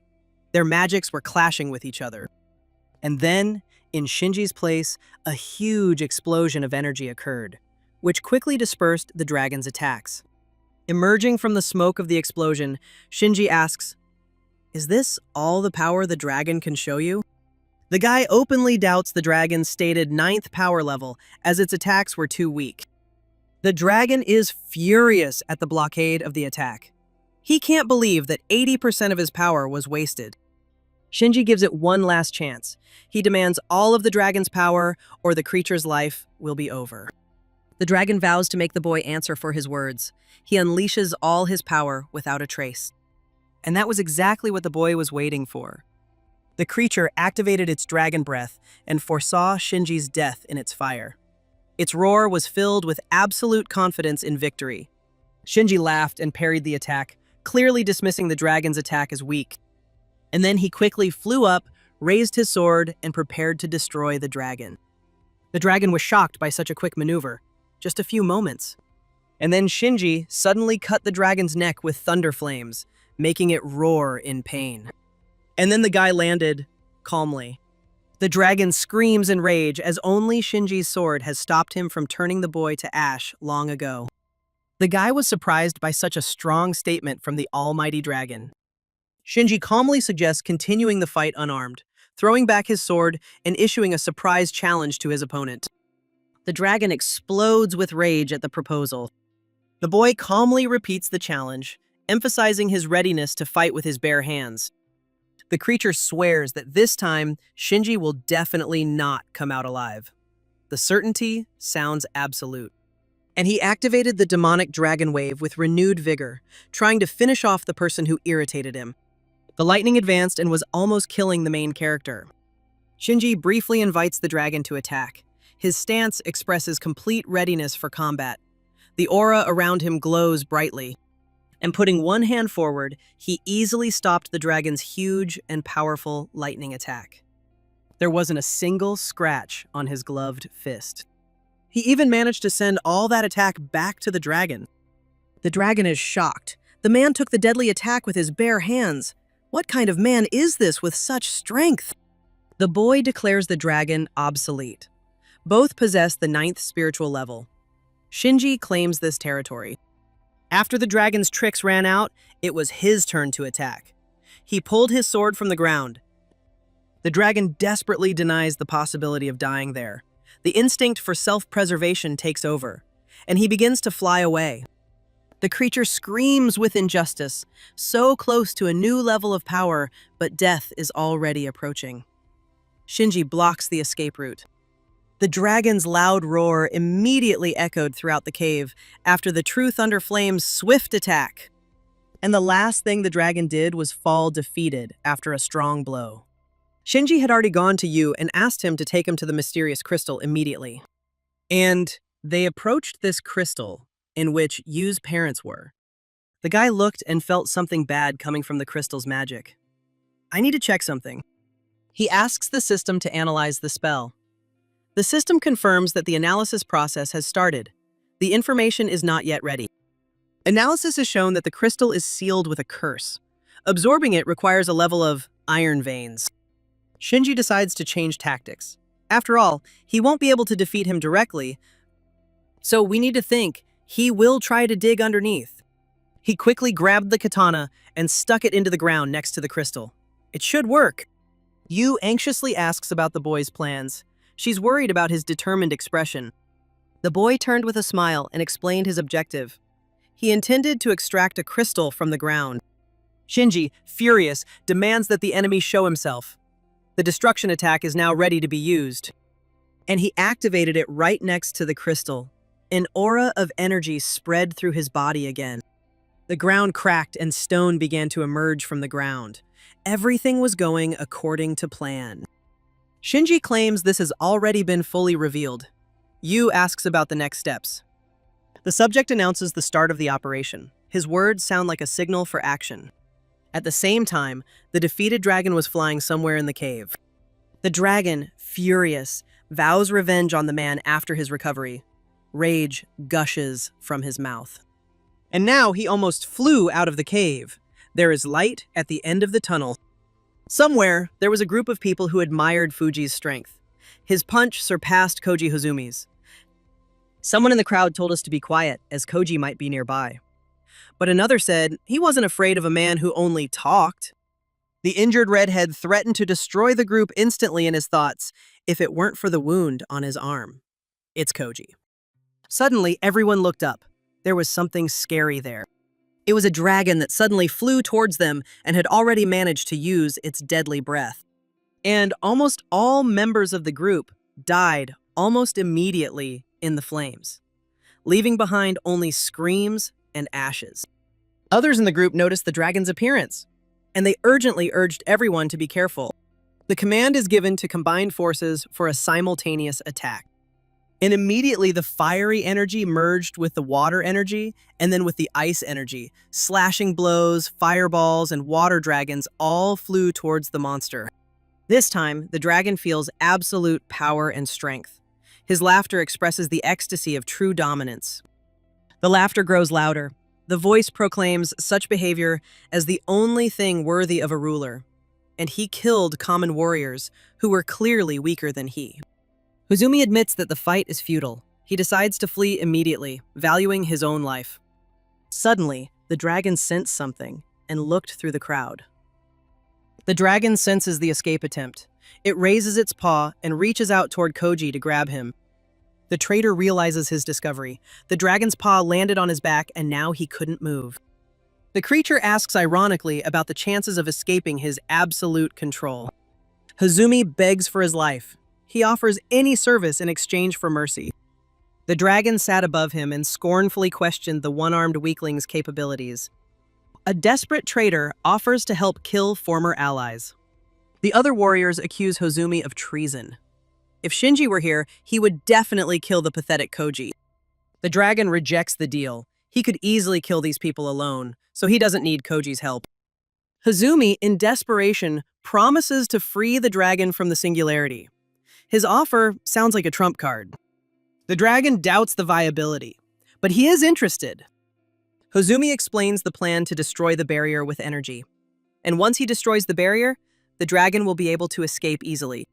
Suddenly, an energy enveloped the dragon around him, and he turned towards the source of the threat. Standing at the door were Mika and Natsuki, who were in shock at Koji's betrayal of humanity. The criticism is a forgotten debt. Hozumi cynically calls it the ability to sense trends and where the wind is blowing. The dragon laughs at the line about the direction of the wind. He approves of the joke. The creature gives the chance to prove the sincerity of the words. This test will be a pass to life. He directs some of his energy directly to Koji, and immediately covers him, and the guy himself screams in pain. The magic even covers his severed hand and starts doing something to it. And then, in an instant, a new dragon hand appeared on him. This is the Dragon Force skill. The girls around tensed at this turn of events. The dragon's short command demanded immediate confirmation of his worth as a dragon's assistant. Hozumi meekly agrees, calling the Dragon Lord and examining his new body as a subordinate dragon. Natsuki and Mika, brimming with determination, declare the need to stop the villain at any cost. They challenge the enemy, willing to sacrifice their lives for a common goal. The villain only laughs scornfully at their naive attempt to defy him. In response to the threats, Guy challenges the overly talkative girls to a fight to test their strength. Boten tries to stop the conflict, but Mika rudely pushes her away, calling her a burden. The girl attacks her opponent with ice chains, trying to immobilize him. Koji laughs back at her attack, calling her too weak. With a single blow, he shatters all the ice chains that were aimed at him. Just then, Natsuki appears behind him, trying to kick him with her fire attack with her foot. But the guy managed to turn around and grab her leg hard, squeezing her arm tightly, causing the girl to cry out in pain. Then the guy intercepted and grabbed her leg, starting to pull her behind him. And quickly turning around, the Koji slammed the Natsuki's back into the ground. He then drew his sword and prepared to deliver a strong and deadly blow to the girl. Natsuki watched this with horror, and the realization that she didn't have time to dodge the swift attack. Koji strikes the girl with force, but suddenly, something stops his attack, preventing him from killing the girl.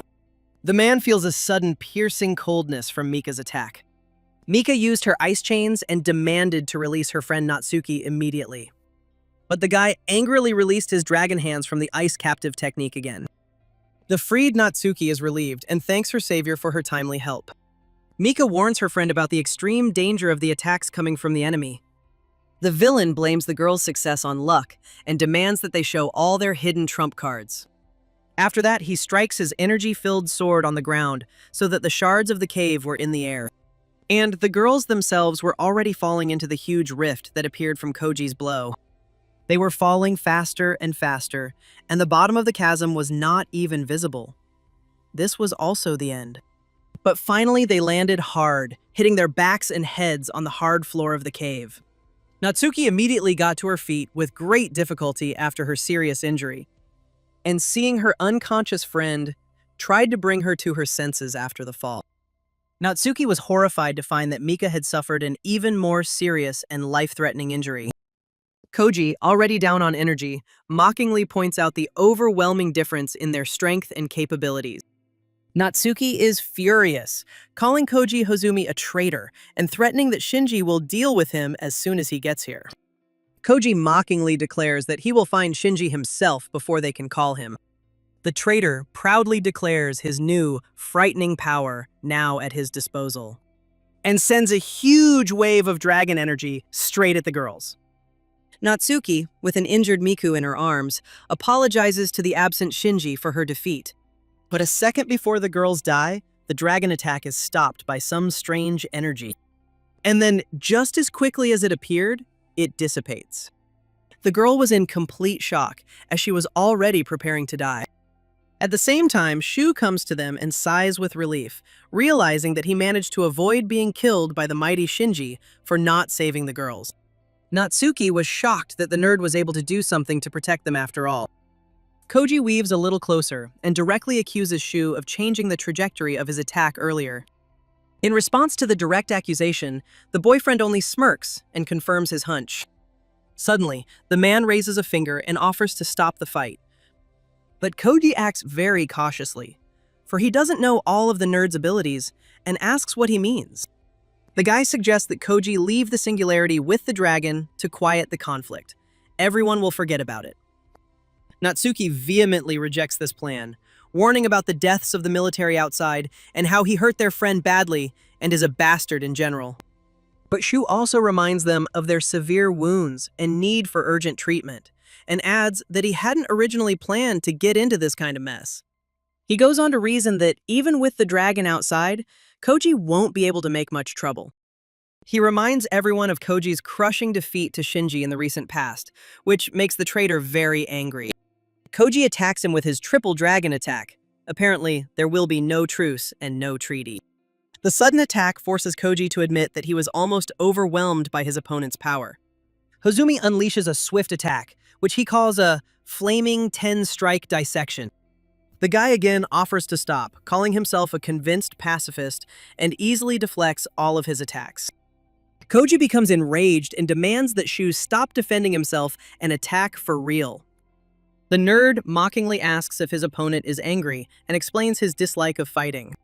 However, the man immediately stipulates that this does not at all mean he is weak in combat, and attacks Koji from all sides, forcing him to strain hard to fend off all of the nerd's attacks at once. But he clearly didn't succeed, as the nerd's techniques quickly pinned the guy down. As soon as he realized that he couldn't hold back this huge force, he only had to take his last breath. And a huge, powerful explosion went off in the cave in place of the Koji. After the explosion, the guy stood exhausted on his knees. Koji Hozumi is furious and demands to know what kind of power his opponent has awakened. Shu replies with a chuckle that he has no intention of revealing information about his powers to such people. Suddenly, the boy suggests Koji leave the place with the dragon, ending the senseless fight. Koji announces his name with a haughty look and loudly proclaims the impossibility of his defeat, attacking the nerd. Shu quickly repelled his attack and calmly reiterated that such attacks only hurt Koji himself, quickly demonstrating that pain to him through a strong kick technique from behind. Koji couldn't believe what was happening, his face contorted in shock and disbelief, while Shu calmly, and not loudly, crushed him with his technique with monstrous force. He had cornered the traitor and was striking him from multiple directions. The realization of his opponent's strength slowly crept into Koji's mind, causing him to despair. He cannot lose. Natsuki, too, continues to analyze his opponent's incredible abilities, previously hidden from everyone. Koji decides to strike and warns that absorbing these fiery attacks is impossible for his opponent. And he strikes with his sword, releasing a bunch of energy into the ground, activating his shockwave of blue dragon flame, and aimed it directly at Shu, who was calmly standing and waiting. In the blink of an eye, activating his huge barrier technique, stopping the traitor's shockwave, and reflecting it right back at Koji, leaving him lying on the ground. Koji collapses into a scream, not realizing the reason for his defeat, until Shu walks up to the injured boy and calls an end to the game. The nerd, with a slight chuckle, calls what happened just a fun game, and he doesn't even know there's already a dragon behind him. At the last second, the kid looks back and sees the monster, but he doesn't react in time, and the huge, sharp claws pierce him. Natsuki was in shock. She couldn't do anything to help the man who saved her life. Koji noticed the appearance of the Azure Dragon, addressing him with a respectful greeting. The dragon announces his complete healing and transition to the next level, thanks to Koji's energy. While the guy was squirming in pain, the monster flips the guy off and announces his intention to leave the singularity and take revenge on those who sealed him away. The Azure Dragon vows to make his abusers pay for what they have done. Koji begs the powerful dragon to take him with him, vowing his usefulness. The dragon recognizes Koji's merit, but calls him unnecessary trash, and grabs that trash by the head, preparing to destroy it right there. Koji continues to desperately beg for at least one chance to prove his worth. But the traitor's life was quickly ended. The dragon didn't want to give Koji a chance. He only stared at the breathless body of his assistant and savored the sight and its energy.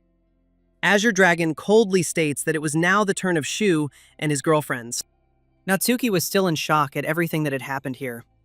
Mika still had no way of waking up. The injured Shu asks Natsuki to come over to him for an important conversation. The girl surprisingly interjects about the necessity of such a conversation right now. The man explains his plan to create a crack in the singularity for their escape. Natsuki worries about his safety in case they leave without him. They can't leave him here. He'll die. Shinji firmly states his promise to Shinji to protect them at all costs. And that's when the dragon decided to swoop down on them with a piercing scream and death wishes. It was then that Shu realized it was time to act. He reached out and opened a portal right next to the girls. And boy, does he order them to seize the moment for an immediate escape. It's either now or never. Natsuki begs him to stay alive and make sure to come back, and quickly enters the portal with the injured Miku in his arms. As soon as the portal closes, the guy is immediately hit by a dragon strike, a very strong one. The dragon mocks his attempt at heroism and threatens to kill him first. And the wounded Shu confidently replies that it won't be so easy to kill him. Suddenly, the scene changes, and Yu and Shinji appears, clearly tired from carrying the huge crystal. Yu offers him a rest after his long burden, but the guy refuses. He starts bragging about how this load is like a regular workout for him every day. Suddenly, a portal opens behind him, startling him. Two girls fall out of it in a flash. Yu notices that these girls are Natsuki and Miku, rushing over to meet them. And while Mika was still out, Natsuki urgently asks Shinji to help Shu, who was in danger. They help them up, and Shinji anxiously asks about the cause of both girls' serious injuries, and what's up with Shu? Natsuki explains that Shu was severely injured fighting the Azure Dragon to save them. The guy instantly realizes that it's about the same dragon that escaped earlier. Shinji orders Yu and Natsuki to evacuate immediately with Mika and the crystal, and sets off to help himself. Yu insists on accompanying them, knowing the dragon's new stage of evolution, but the boy confidently promises to return safely with Shu. The girl quietly pleads with him to be sure to stay alive after the upcoming battle. The scene has once again moved further into the cave. The dragon beat Shu mercilessly, dragging him and slamming him against the ground and walls of the cave. The boy painfully admitted that the dragon's attack had caused him serious damage. He tried to use his magic to defend himself and escape, but nothing worked. Even a small piece of technique quickly dissolved into thin air. His spiritual power was almost completely depleted after confronting a powerful opponent. The Azure Dragon, on the other hand, loomed over and mocked Shu's helplessness, explaining the impossibility of creating a crack with his intervention. The monster sneeringly asks about his feelings in the face of imminent death. Shu calmly replies that he has faced mortal danger before. The dragon decides to keep up the pressure until he submits and pleads for mercy, striking mercilessly, and blowing not only with his claws, but also with his dragon breath. The monster taunted the guy. Not a single living spot was left on the surface of his body. After the blow, he fell flat on the ground, and the dragon approached him again. Shu raised his head slightly and declared his resilience, calling the fire attacks insufficient to break him. The dragon was enraged by this and then decided to give his deadly attack to finish off the nerd.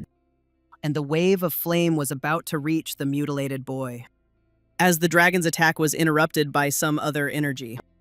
The dragon squinted his eyes and realized that he had seen this energy before.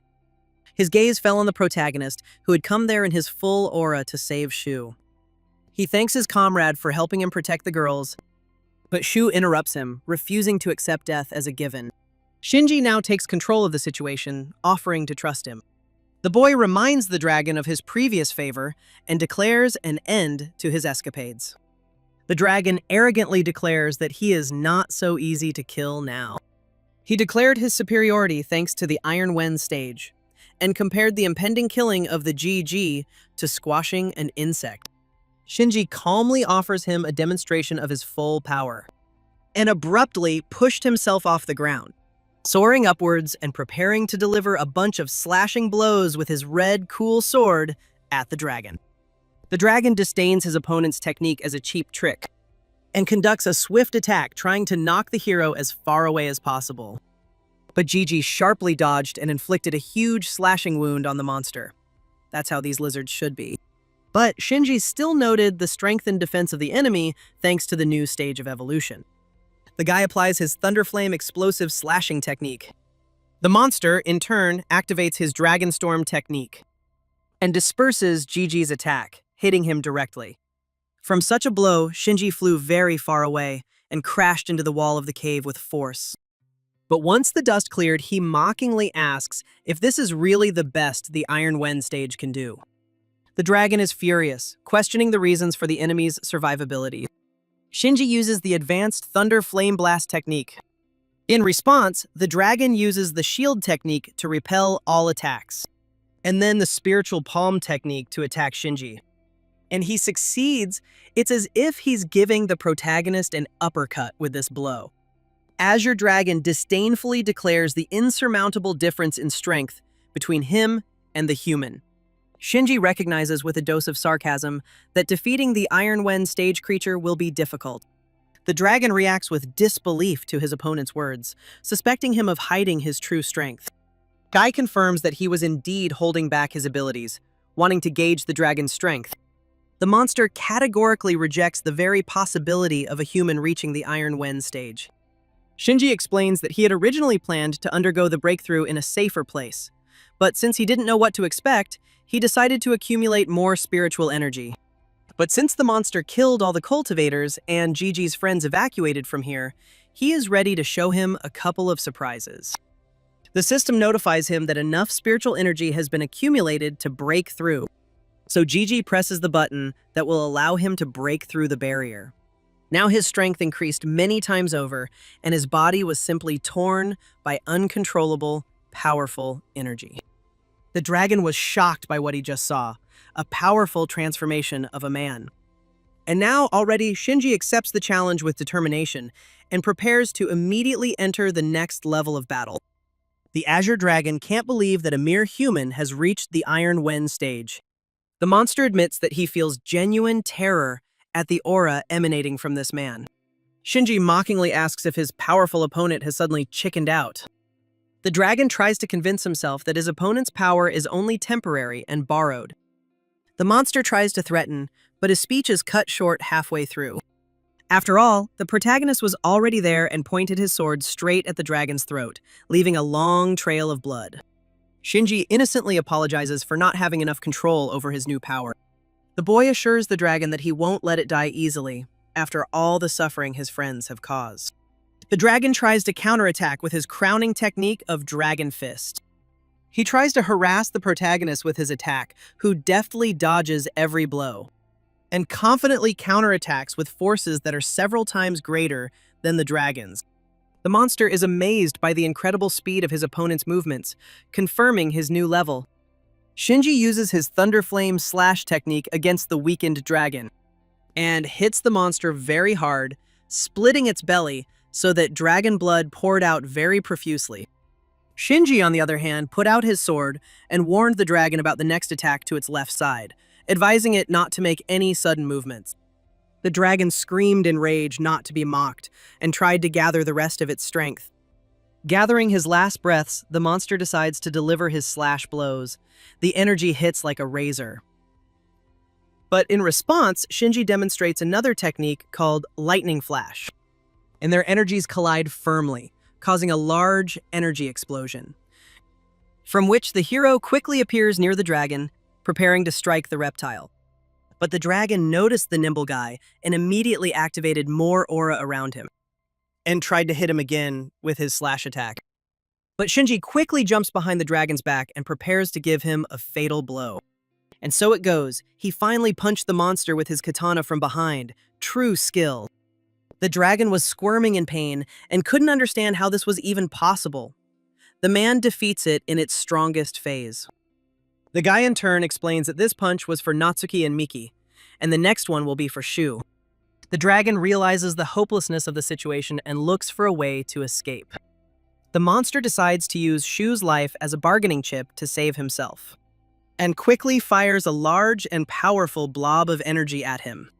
Shu sees this, and for the 5th time today, he prepares for his imminent death. The protagonist, on the other hand, quickly realized the dragon's plan, wasn't happy with it, even swore at it. In a moment, he was already there and easily fended off the dragon's deadly blow to the Shu. And while GH was doing this, the serpent was already at full speed and laughing, flying through the cleft to the outside. Shinji quickly appears next to Shu to make sure he's safe. Shu pleads with the guy not to let the dragon escape, oblivious to his own wounds. Shinji confidently declares that he won't let his opponent get away. The guy asks Shu to keep secret what he's about to do, putting the guy in complete bewilderment. But he quickly agrees with his savior. You can't ask too many questions in a situation like this. And then Shinji activates another ability and summons even more aura. So much so that now it was swirling near him with such force that it resembled a tornado. Shu watches in amazement at the manifestation of the power of the Iron Wen stage and realizes that apparently there really are 3 different spiritual energies inside Shinji's body. Now the protagonist is ready to activate all of his power and channel it into catching that dragon bastard. Shinji demonstrates a powerful technique called the Thunderous Auroral Slash, and wishing only death to the monster, releases a huge beam of energy forward. It moved quickly and was about to reach the flying monster. The dragon at this time felt an incredible presence of power coming from the enemy. And before it could fully turn around, the dragon's body was pierced by the main character's huge beam. It was fatal. Now the dragon clearly didn't fly anywhere. His whole body in wounds and blood from his mouth. It let out a mighty roar into the air before leaving and giving up its spirit. Shu at this time sat and marveled at the true power of the Iron Vein stage Shinji had displayed. At this time, the GG walks over to him and helps him stand up. Shu immediately asks in amazement if the guy has really reached the Iron Wen stage. Shinji also recognizes Shu's impressive abilities against the Azure Dragon, but asks why was he hiding them and not showing them to anyone. Shu explains his fears of losing control of his own power. He reveals the nature of his ability called spatial separation. But the guy also expresses concern about the unpredictable consequences of his power if there is a loss of control. But Shinji immediately takes him by the shoulder and cheers him up, talking about the possibility of using such a great power for good. Before finally leading him out of that cave, Shinji advised Shu to train his skills and control. That way, he could protect even more people. The scene abruptly shifted to the deployed headquarters, where Natsuki informs General Gendo of the Azure Dragon's evolution and the critical situation in the Singularity. The general interjects in amazement about the presence of the dragon and the fate of the other cultivators. The girl sadly confirms the death of all the cultivators from the monster's clutches. The general cannot believe the deaths of such powerful warriors of 7th level and above. Yu explains the incredible power of the dragon after reaching the Iron Wen stage. Yi looks at his slumped friend. The general was shocked. How is it the Iron Vein stage? Natsuki desperately begs the general to immediately send reinforcements to rescue Shinji and Shu. The general gives the order to assemble an elite squad to move into the singularity immediately. And the scene shifts again to closer to the cave. Active preparation begins. The first squad is checking the ammunition, the second is studying the operation plan. Suddenly, the entire military detachment notices some movement inside the cave and declared a state of high alert to prevent the breakthrough of the dragon. The commander stresses the unacceptability of the Azure Dragon breaking through their lines of defense. But it turns out not to be a dragon, but just Shinji with a shoe on his hands. He too is shocked at so many guns pointed at him. Yu and Natsuki are relieved and rush over to check on his condition. The guy assures everyone of his good condition and wonders the reason for the military preparations. Natsuki explains that they were preparing to support him in the singularity. Shinji calmly reports the victory over the Azure Dragon and his death. The general can't hide his amazement, interjecting about Shinji's personal involvement in the victory. The guy confirms the elimination of the threat and asks to check the area for survivors. The military agrees with Shinji's arguments and begins an organized entry into the singularity. A clear command is given to begin search operations inside the anomalous zone. And a large Sherpa of the military was already inside the cave, loudly pacing. Suddenly, they all stopped in shock and horror at what appeared before them. Amidst the ruins, the military team makes an incredible discovery: the real body of a dragon. The soldiers are amazed by this fact. They had never seen a real dragon before. And even more, they were surprised by Mr. Fuji's incredible power, comparing it to the power of a nuclear weapon. They can't believe that one man could defeat a creature of the Iron Wen stage. What is happening seems to the general like an unreal event ripped out of a fantasy novel. Suddenly, there is a cry of discovery of a survivor among the wreckage of the singularity. The scene suddenly shifts to a hospital. The medics finish treating Shu's wounds, stating that there is no threat to his life. They tell all of this to the protagonist, who has been watching Shu the entire time of his recovery. Shinji inquires about his comrade's well-being, showing genuine concern for his condition. Shu replies with relief that he is just glad to be alive after the terrible battle. He turns to Shinji to ask about another request. Shu asks the protagonist to keep his true power a secret. The guy agrees without too many questions to respect his friend's wish to keep the secret. Shu gratefully accepts it. Shinji heads off to check on the condition of Yue's parents, leaving Shu in the care of the medics. And the scene shifts to another room. He asks the scientists about their progress in analyzing the mysterious crystal with people sealed inside. The researchers throw up their hands, recognizing the futility of all attempts to destroy the crystal. The red-haired boss attributes this to the incredible hardness of the seal material, which defies all methods of influence.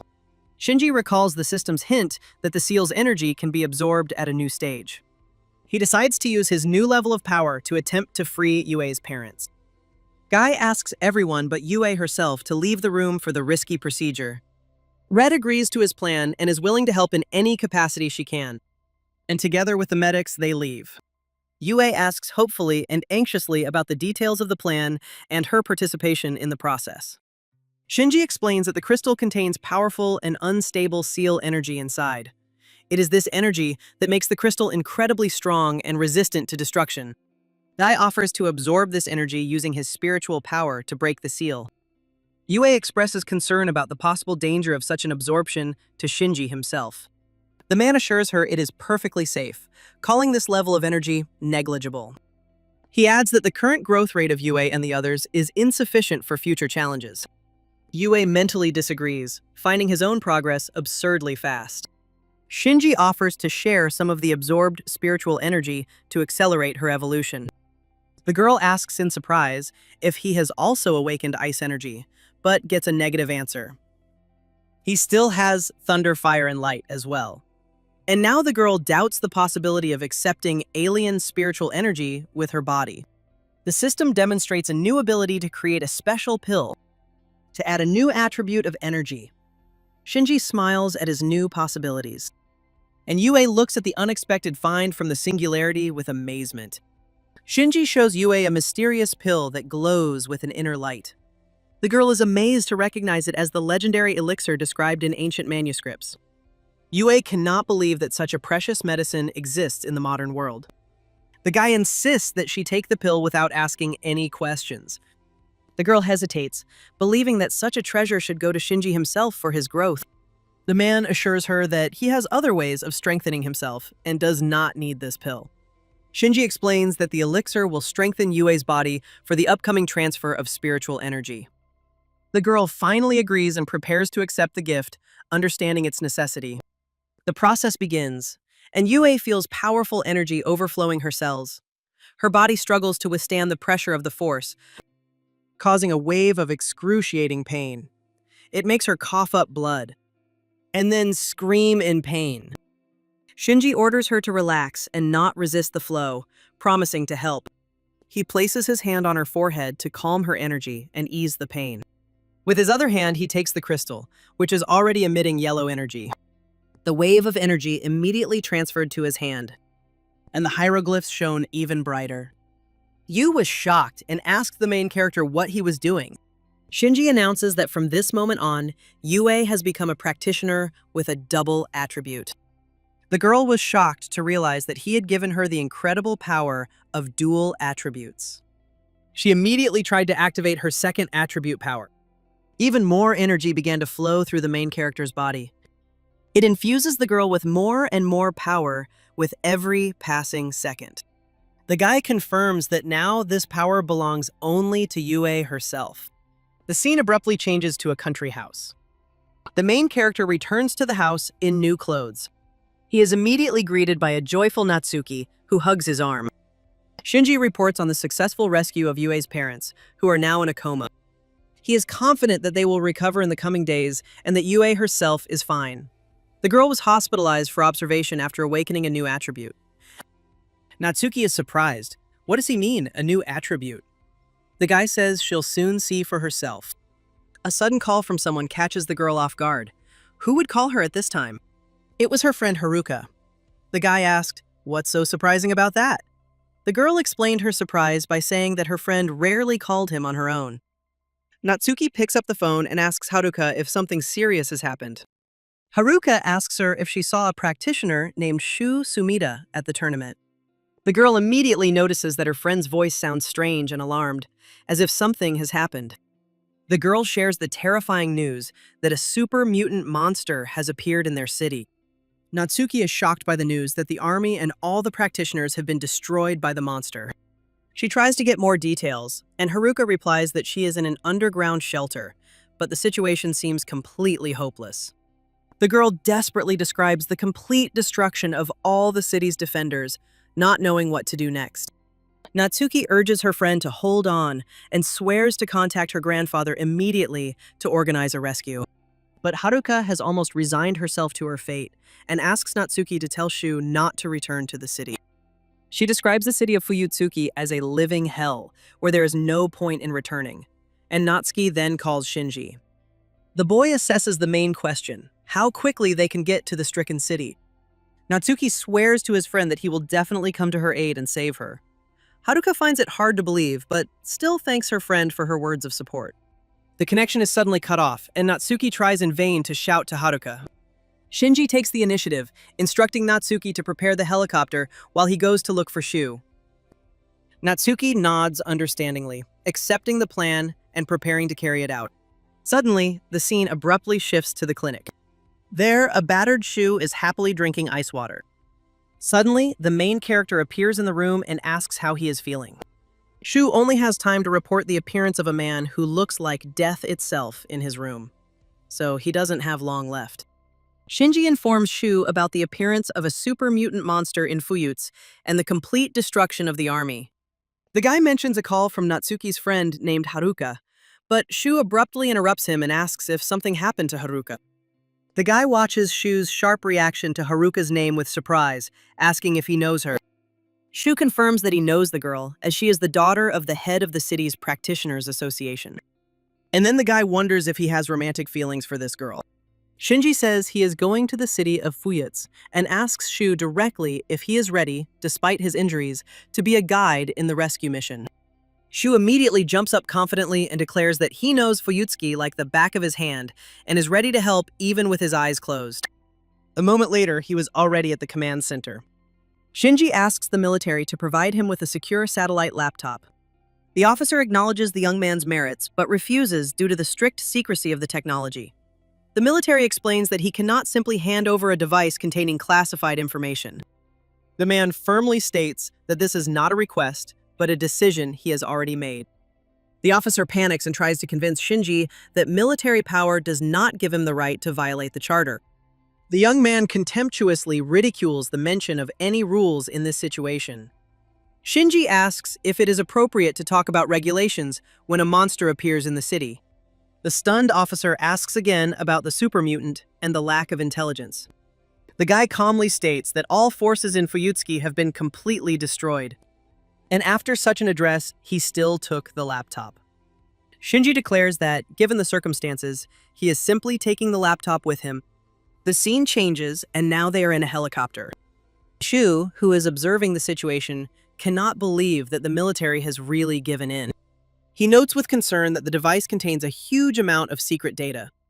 Shinji counters that all the old information has lost its value with the return of spiritual energy. Shu is forced to agree that the world has changed, and the old data is now useless. At that moment, a girl with purple hair named Natsuki runs up to their plane. She is worried and asks the boy to be extremely careful during the mission. Shinji reassures her, comparing his trip to a quick trip to the store for soy sauce. The girl is amazed that he can even find a chance to joke at a time like this. At that moment, the helicopter's blades begin to spin. Natsuki watches the helicopter fly away with concern and silently asks Shinji to come back alive and unharmed. A couple of hours later, they were already deep in the sky. The boy looked hopefully toward Fuyutsuki, wishing that the boy would make it in time. Shinji asks Shu about the number and strength of the cultivators in the city. Shu reports that there were about 5,000 practitioners in the city, mostly 6th level. He clarifies that 20 of them were 9th level, and Haruka Wada was considered the strongest. The guy adds that the military garrison numbered about 1,000 elite soldiers. Shu mentions the presence of a large number of anti-aircraft missile systems in the city. With bitter regret, he states that all these forces were completely destroyed. Shinji orders the team to begin preparations for arrival in the disaster area. The pilot announces that they will soon be entering the airspace above Fuyutsuki. The city was already in complete chaos and engulfed in flames. Shu stares in horror at what is happening on the ground, unable to comprehend the scale of the destruction. The buildings were almost completely destroyed by the green substance. And around all this, hordes of zombies were running around. They watched from above as buildings collapsed and crowds of zombies ran through the destroyed city. Along the way, they killed the last survivors. And already rushing forward toward the main character's helicopter. The main character watched this and noticed a familiar, dark spiritual energy enveloping the city ruins. The pilot asks about finding a suitable place to land the helicopter in the destroyed city. Shinji calmly states that landing will not be necessary and orders the door to be opened. Shu is simply shocked by this order. The pilot, completely baffled, asks again, not believing his ears because of the altitude of 6 kilometers. The guy insists on his order, despite all attempts to dissuade him. The pilot must simply open the door. The doors open and Shinji explains his plan to attack the small monsters first, before the main group. Shu is shocked by the crazy idea of jumping from such a height, predicting certain death. And he makes this incredible jump from the helicopter. The pilot yells, saying that after such a jump, his body will simply be torn into a bunch of little pieces. But Shu counters that his Iron Veins stage makes this stunt possible. The guy becomes like a comet or a meteorite and moves at breakneck speed towards the ground. And when he crashes into it, there is a powerful explosion. All the piles of zombies around him are blown away by the strong shockwave. Those who survived looked ahead in horror. After all, at the very epicenter of the explosion was Shinji, burning with his powerful energy. They became angry at the sight of the man and began to growl even more, intending to attack the main character. But the protagonist simply decided to draw his sword, ordering all the zombies around him to perish in agony. As soon as he drew his sword, they were blinded by a huge flash of energy. It immediately sent a powerful splash forward across the ground, cutting down the crowd of monsters in front of him.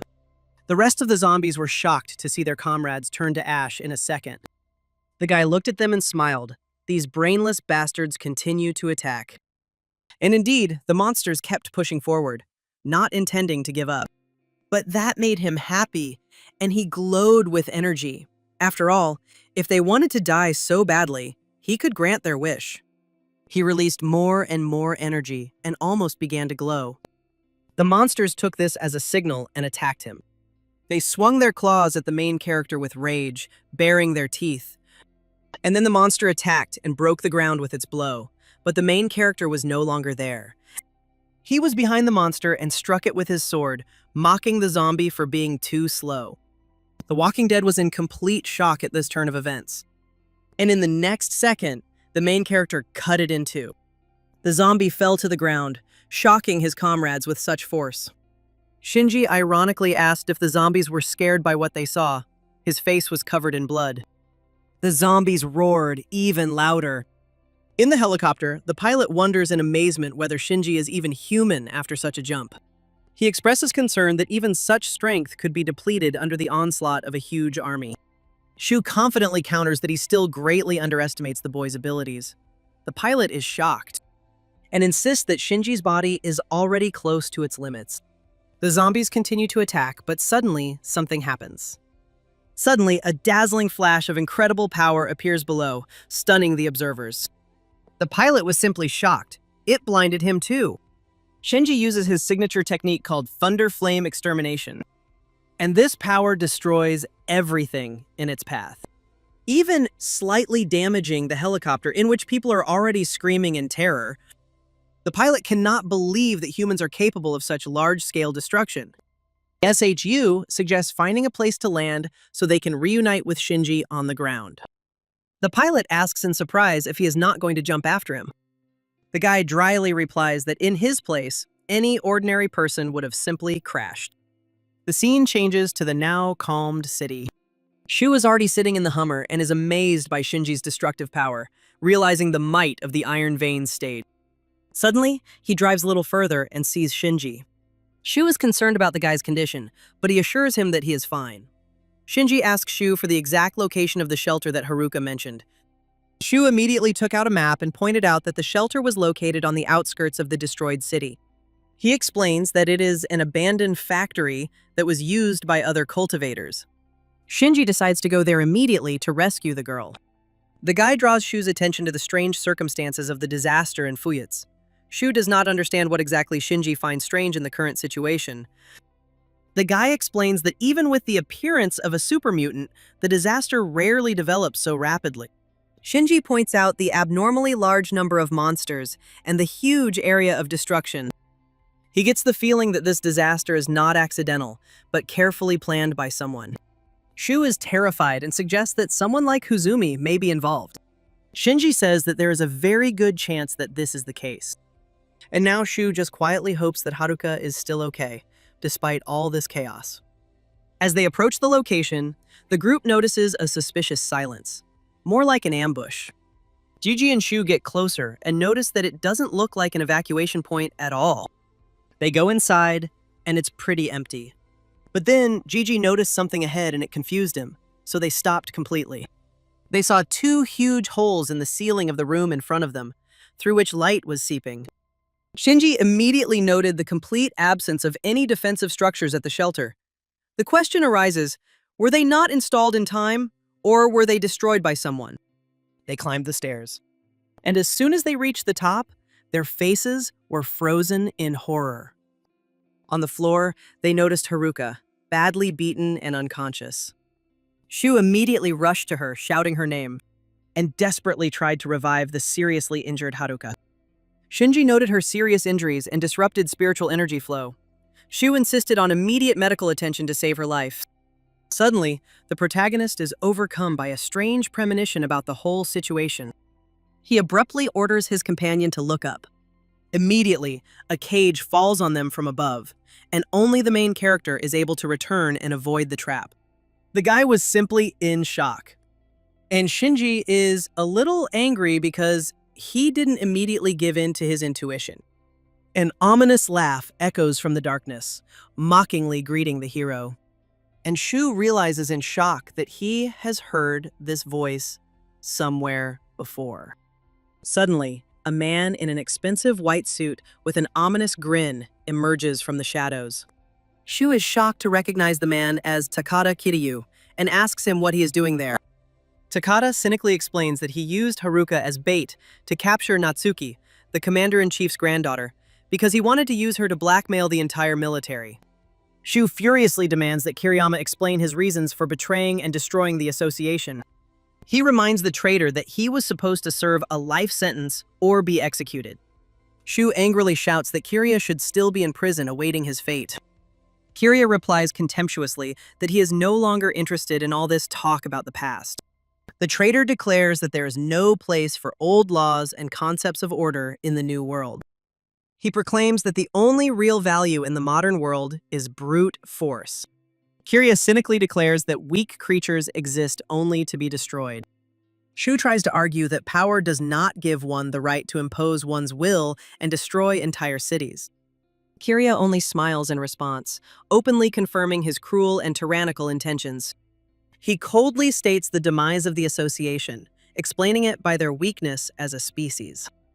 Shu painfully recalls the numerous victims among the cultivators who died for the sake of Kiryu's training.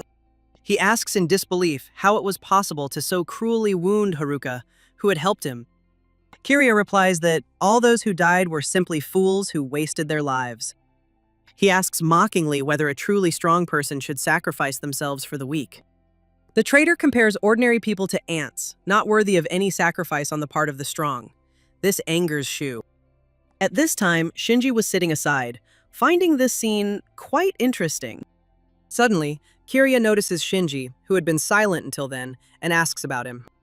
Shinji calmly introduces himself as Shu's friend and says that he has listened carefully to their entire conversation and declares that Kiryu's worldview is surprisingly naive and primitive. The traitor reacts with irritation to the sudden intervention of a stranger. The guy begins to challenge Kiryu's assertion that power gives one the right to set the rules. Shinji asks Kiryu what would happen if someone stronger than him appeared. The guy asks if Kiryu would then agree with the right of the strong to decide his fate. Kiryu takes these words as a direct threat against him, with a smirk. Shinji parries that it is not a threat, but simply a warning about his opponent's lack of strength. After these words, the mad bastard immediately activates his energy and tries to attack the main character. Shu warns Shinji with a shout that Kiryu is using the same lightning element. The main character was even a little surprised and easily parried the blow from this crazy freak. This greatly surprised Kiryu. Shinji's system detects powerful lightning energy, the absorption of which will strengthen his attribute, and immediately repels the mad brute's attack. Shinji orders Shu to leave immediately with the wounded Haruka. Shu tries to use his power, but finds that it is blocked in this cage. Kiryu gloats, mocking Shu's naive attempt to escape. He explains that the cage is made of a special material that suppresses the powers of cultivators. Kiryu clarifies that inside the cage, any cultivator becomes an ordinary person. At that moment, Shinji tells his partner to hold on tight and get ready. Shu is not very happy with this order. Shinji defiantly declares that he will now test the strength of the cage, and immediately tears off the roof of Shu's cage. The guy crouches down in horror. Kiriyama is shocked by such disrespect for his efforts. Shu swears in anger that he will return as soon as he ensures Haruki's safety. Shinji coldly replies that Shu's help will only get in the way of the upcoming battle, and a new dimension opens up. Kiryu contemptuously assesses Shinji's courage, not believing in his strength. Shinji calmly repeats that he is simply stating the fact of his opponent's weakness. Kiriyama is enraged by Shinji's calmness, accusing him of overconfidence. He activates his slash with a purple lightning bolt. He grabs it more comfortably. He shouts insults with hatred, calling Shinji a cultivator's trash. He leaps into action. Kirya goes on the offensive, using his Shadow Spear of Thunder technique. He directs it straight at the main character. Shinji respectfully notes his opponent's good attack technique. Kirya is amazed at the guy's ability to dodge and doubts its effectiveness. But she still can't catch up with him, striking the air instead of the main character. Kirya mockingly questions Shinji's former confidence, who only dodges. But the guy continues to dodge, jumping right in front of him, and lands softly. The opponent continues to taunt him, saying that all that remains of his former bravado is flight. But Shinji is disappointed by the low level of combat being demonstrated. With doubt in his voice, he asks again if this is really all his opponent has. The boy watched in amazement as his opponent unleashed a powerful burst of energy, and Shinji coldly noted that these forces were clearly insufficient to win the upcoming battle. The enemy shouted in rage, preparing to demonstrate the power of the 9th level of the spiritual spring. Kirya jumped up with tremendous force and aimed his storm arrows at the main character. But nothing hit him, and the boy noticed that his opponent was too slow. After that, Kirya became very angry. And then, with a deafening roar, he unleashed all his power on Shinji. The guy parried the attack, noting the superiority of his own technique over brute force. After that, he asked Kirya to let him demonstrate his abilities. A second later, the energetic protagonist was already a few centimeters away from the bastard in white. The man calmly stated that the fight would soon be over. And then he struck with his fiery whip. Seeing this, Kirya was simply terrified of his imminent death. It was truly inevitable. He couldn't even move his head, and the fiery whip struck him, cutting his body in two. The defeated opponent gasped out a question, unable to comprehend his defeat. He fell to his knees, but still arrogantly declared that he had reached the 9th level of the spiritual spring. The highest level! Shinji skeptically assessed his opponent's claimed level of power. The opponent was astonished and assumed that the boy had also reached the 9th level. But then, how could he not have sensed his aura? But then, Shinji revealed his true level of power, the first stage of Iron Veins. The stunned enemy could hardly believe that he had achieved Iron Veins. Shinji asked mockingly if his opponent was scared now. Completely destroyed, the enemy began to beg for mercy and forgiveness. He offered to become his loyal servant just to save his own life. Shinji reminded him of the cruel principle that the strong set the rules.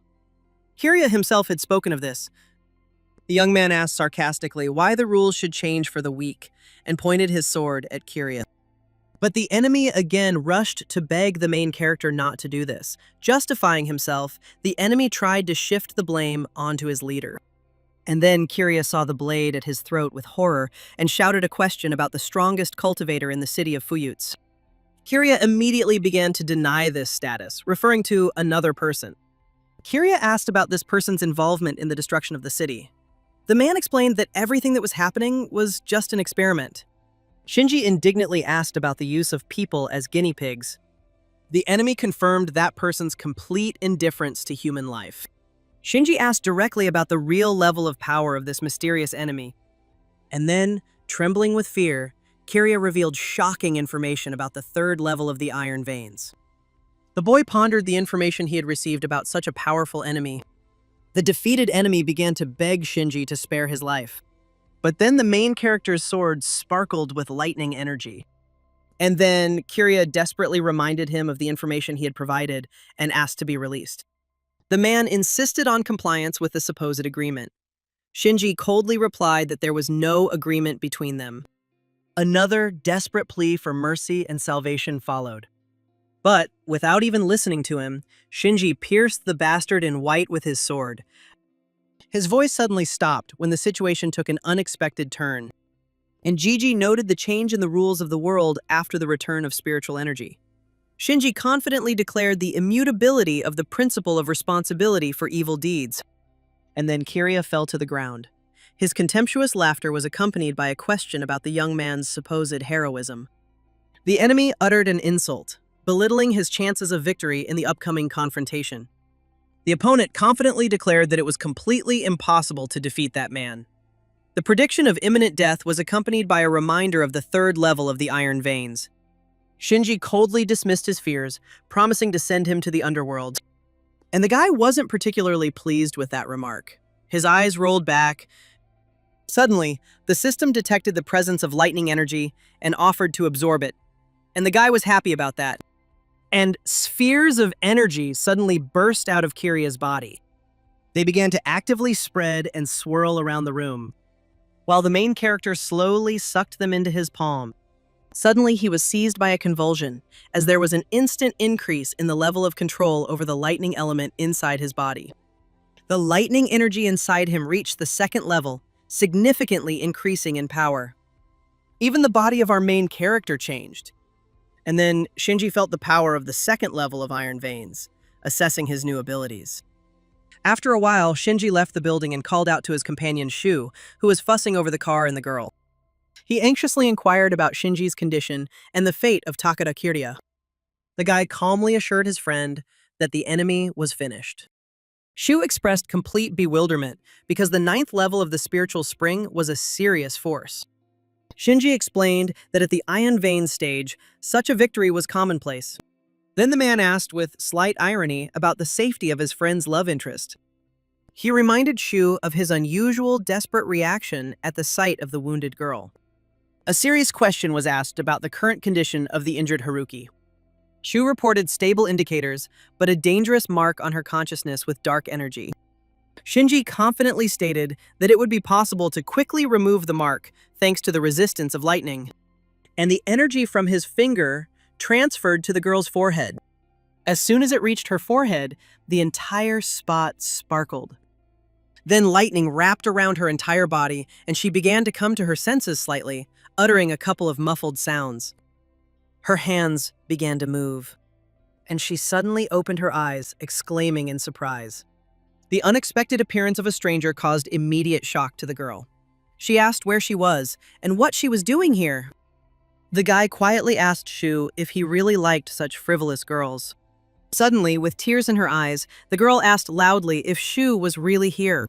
Then, even more shocked, she jumped up in the car and shouted, "What are you doing here?" Shu explained that he had received a distress signal and immediately returned from the city of Tenkaichi. Haruka realized with surprise that he had rushed over specifically to rescue her. Then the girl began to reproach him for taking a senseless risk in a city engulfed in chaos, especially since cowards who can't change anything in the city are doomed. Shinji pointed out that it wasn't entirely fair to call someone who had defeated the 9th level a coward. The girl asked in surprise if he really meant himself. She anxiously pointed out to Shu the recklessness of involving others in a dangerous situation. Shu passionately explained that he couldn't just ignore the distress signal he had received.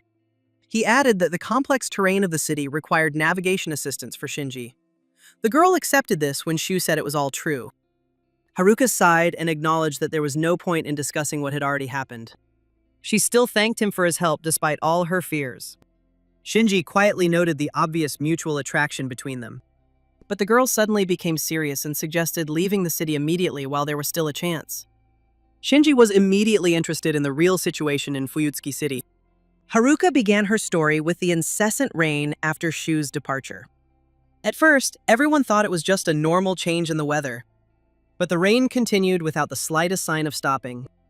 Suddenly, people who had gotten wet in the rain began to turn into zombies. Shu cursed in amazement. How could this happen?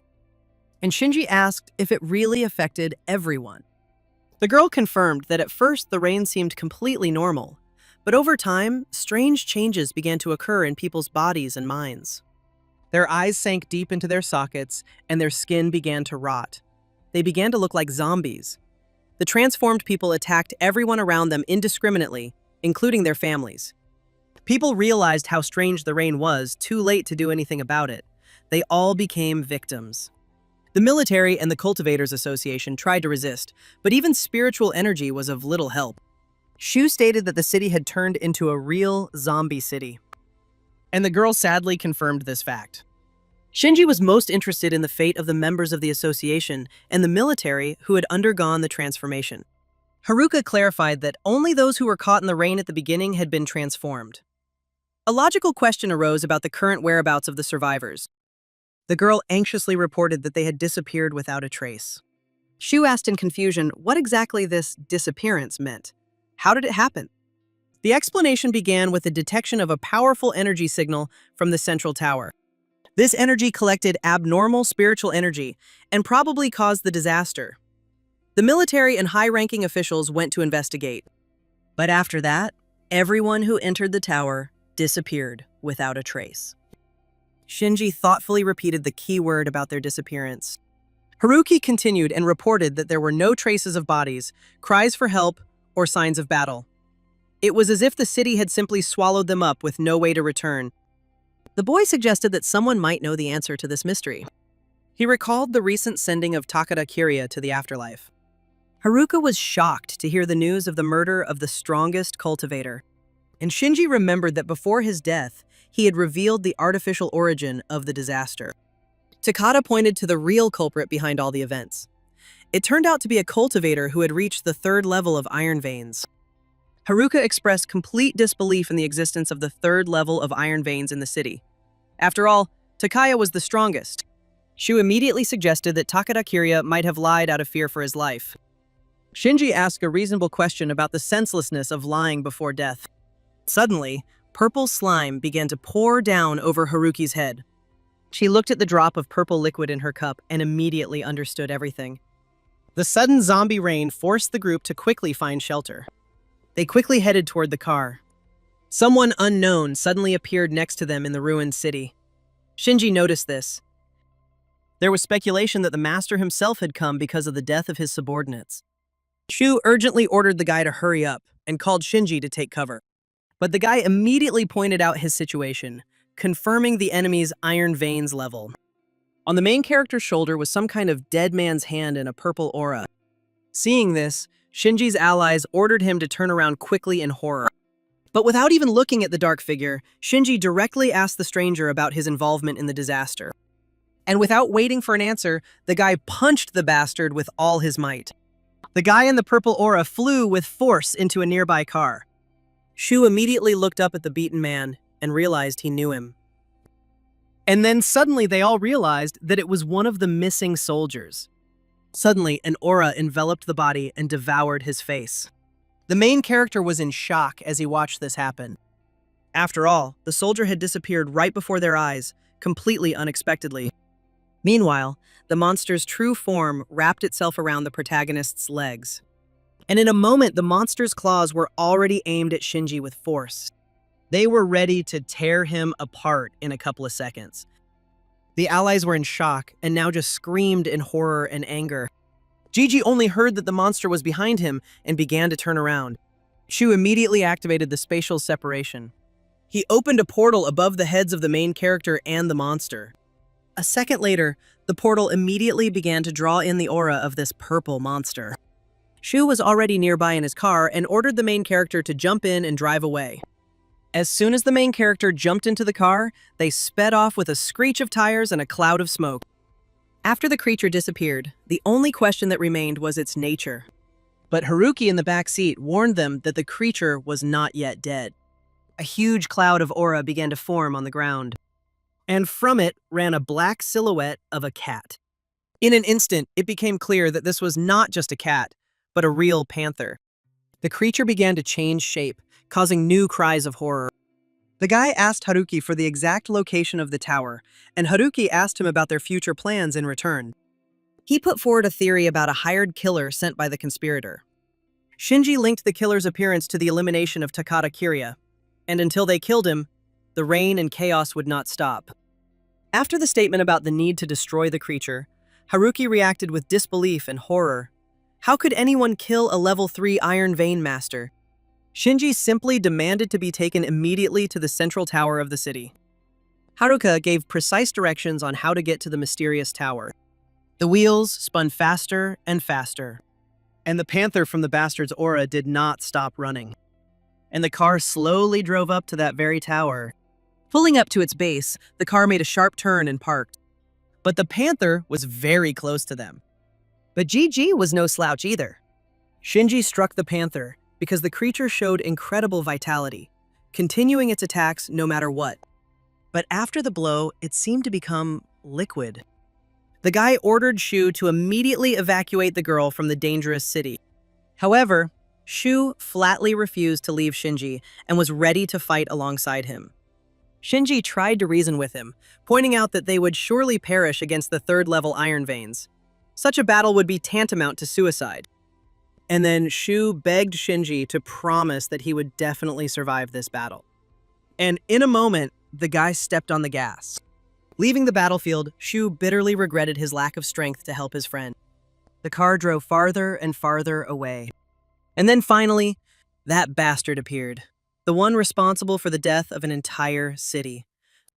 The scene shifted back to the panther and the main character. The beast stared intently, incinerating with its fiery gaze. The protagonist noted with cold surprise the remarkable vitality of the summoned creature. He decided to prolong the pleasure of the fight in order to fully enjoy the process. And with tremendous force, he struck the panther with his lightning-fast fist. His other fist was already poised to deliver a series of blows. And the main character immediately punched the aura beast with an uppercut. Then he lunged forward again, intending to deliver the final, deadly blow. Suddenly, in a second, the panther disappeared along with the aura. And a desperate cry for help rang out from someone in trouble. It was the girl from the panther. But the main character only contemptuously called it a pathetic trick not worth paying attention to. And with all his might, he struck the girl and the aura. The girl began to scream in pain, and her scream became more vicious, and the aura began to evaporate. And the main character continued to press with his blow, realizing that it was only an illusion. And after a couple of minutes, the aura exploded and scattered purple pieces in the wind. Shinji immediately lowered his hand, filled with a lightning-fast aura, and he expressed his firm intention to test the real power of the third level of Iron Veins. Then he opened the gate of a house and immediately entered it. In front of him, he immediately discovered a huge pool filled with a monstrous aura.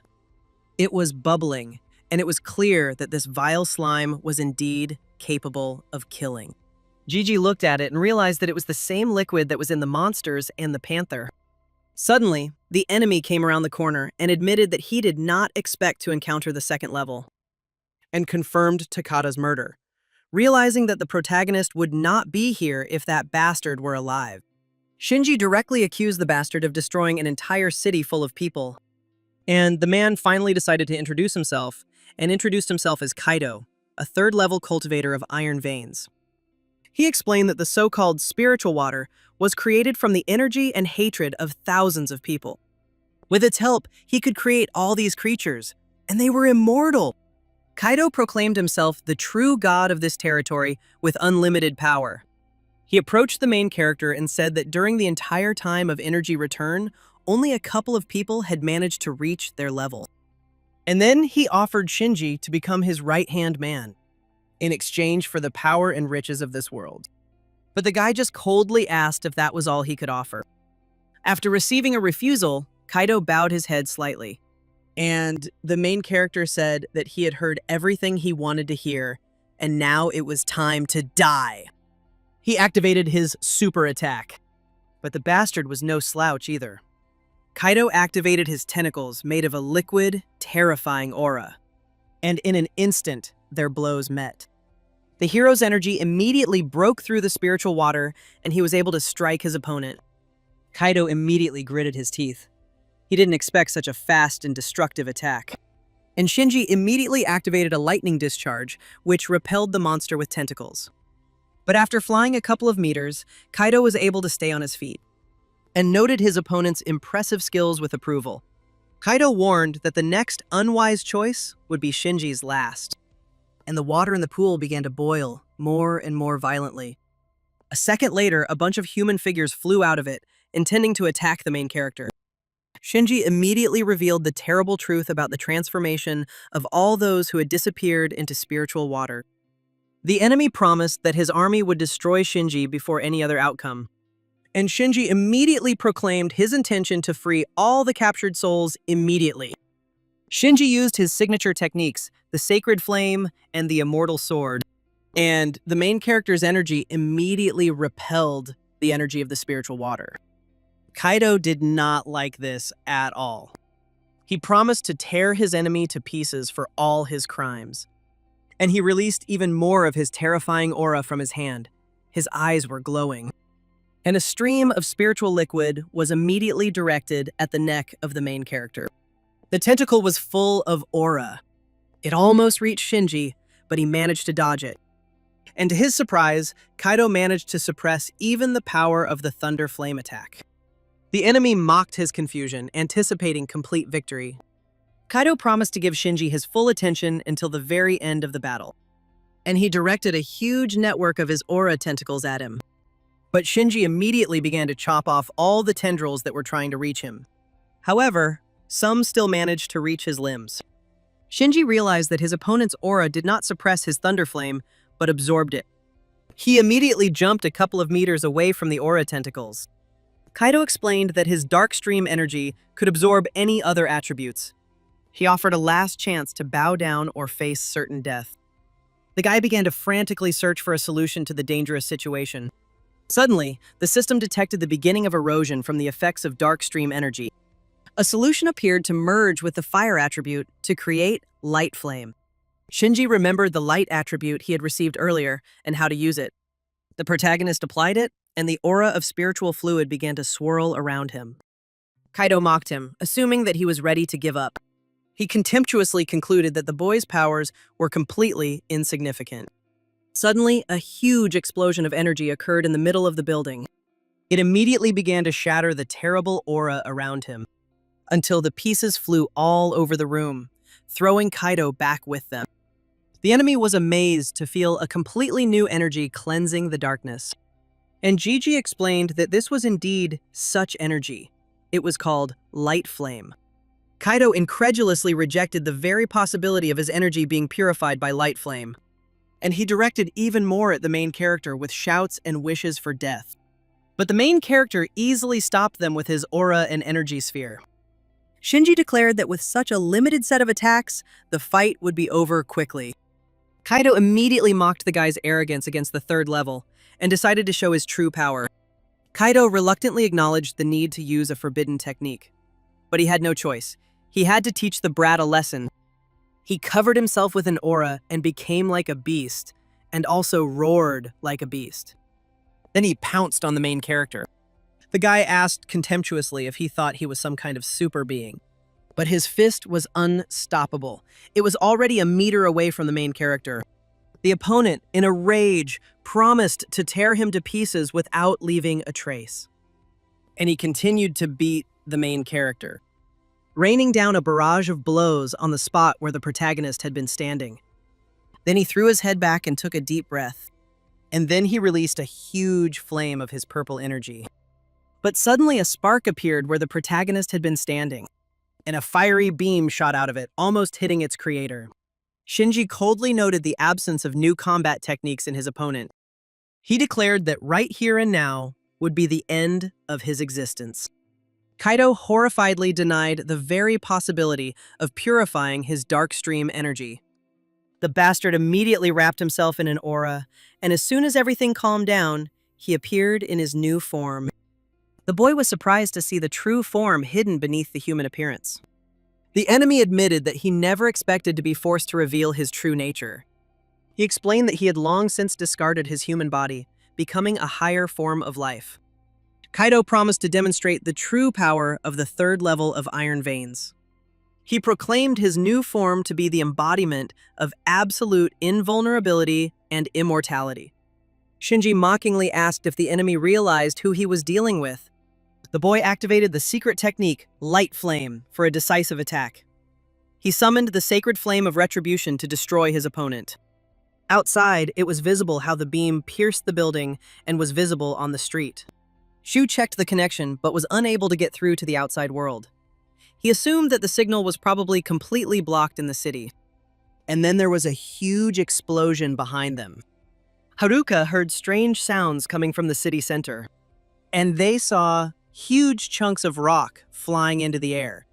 Shu immediately recognized Shinji's signature technique and rejoiced at the city's salvation. The girl suggested they return to the boy immediately now that the danger had passed.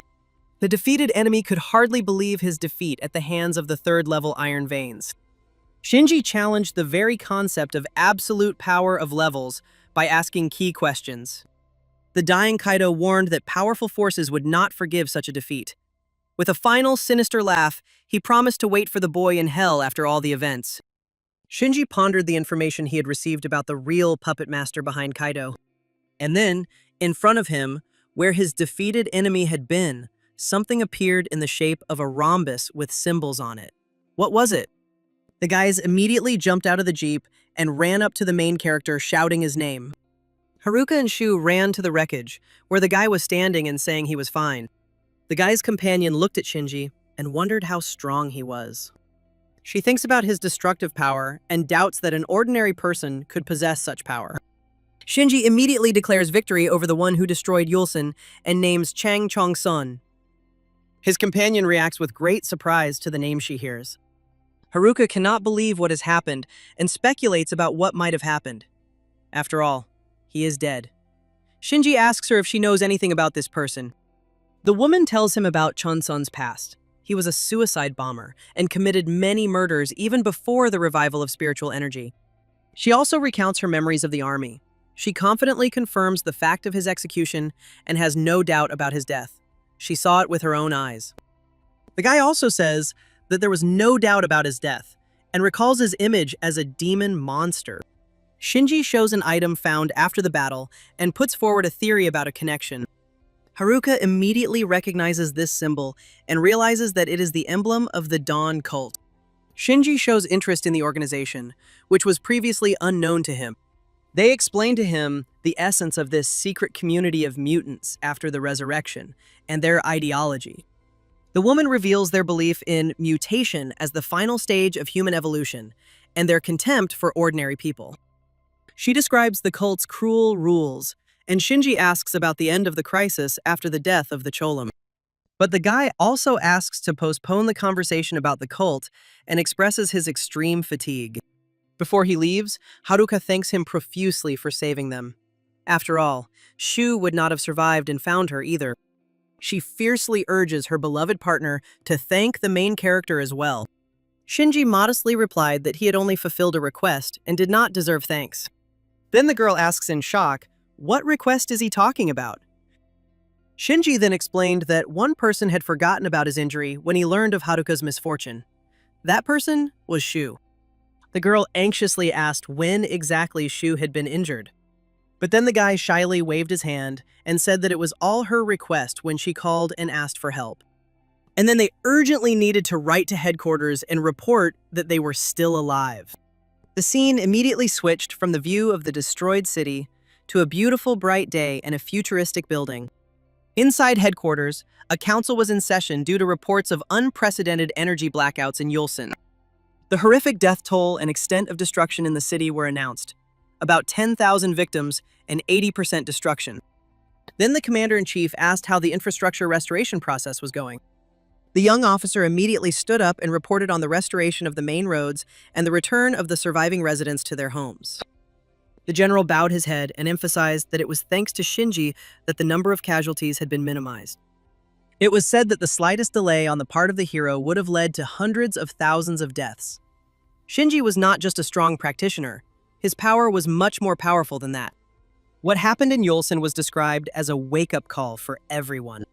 The question arose about the methods of resurrecting Chun-sun and raising his rank by the cult.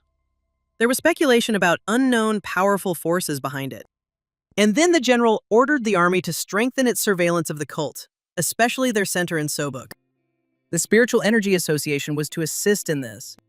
Sobuk was described by another official as a key point of the cult with peak activity. He recounted the association's unsuccessful attempts to infiltrate it earlier.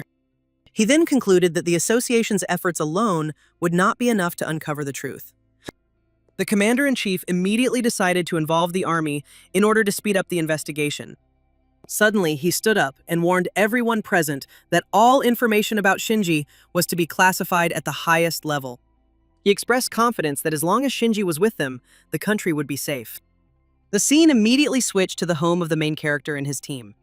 Entering with a huge number of boxes, Shinji asked Natsuki in surprise about the amount of food she had ordered.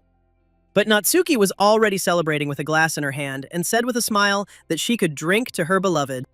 The main character immediately noticed the smell of alcohol and asked how much she had drunk. But Natsuki was already too drunk and just rushed to hug him. Shinji was already spinning her around in his arms and turned to the others and asked why they hadn't stopped her in time before she got to this state. Yu was sitting on the sofa and replied that she had tried, but the girl kept pouring herself more and more. The guy just looked at her silently, and Yu didn't understand what he wanted from her. Then Shinji told the girl that she should smile more often because of her beautiful face. She shouldn't hide it. Yu blushed in shock. She hadn't even realized she was smiling. Finally putting Natsuki to bed, the guy took a slice of pizza and asked how Yu's parents were doing. The girl said that there was news that their condition had stabilized and that they would soon begin to recover.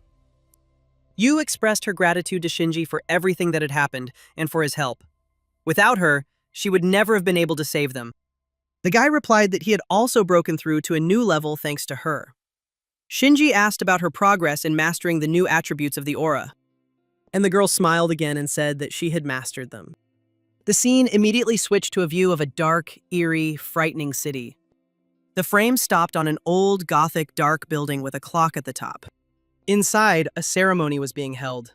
People in white robes and masks stood in a circle and performed a ritual. The one in the center folded his hands with black nails, and his mask lit up red.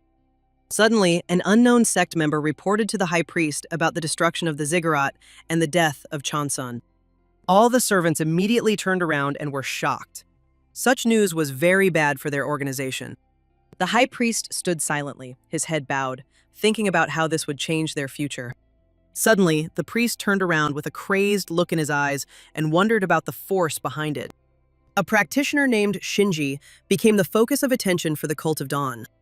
The high priest of the cult spoke contemptuously of the insolent practitioner who had challenged them. This challenge was characterized as a true blasphemy against their god. It was announced that all those who rebelled against the god would pay dearly for their audacity. Immediately, all the cultists raised their hands and shouted that they would make him answer. The cult leader immediately turned around and ordered his follower to kill Shinji. The blue-haired guy bowed on one knee and said that he would certainly do it in the name of God's will. He swore to destroy Shinji without hesitation.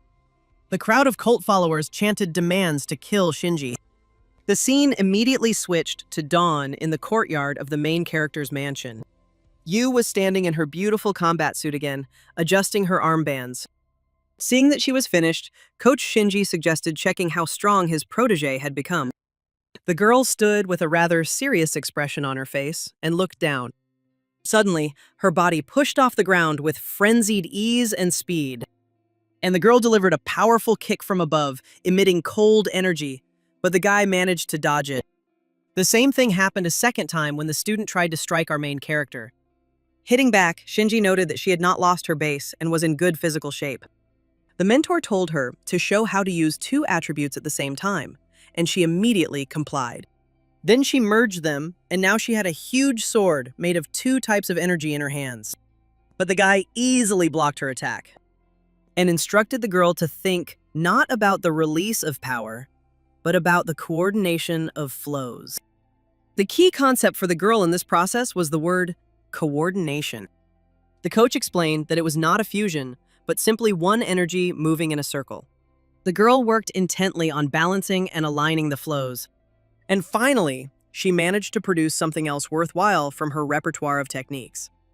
And the attack immediately flew straight into the face of the main character.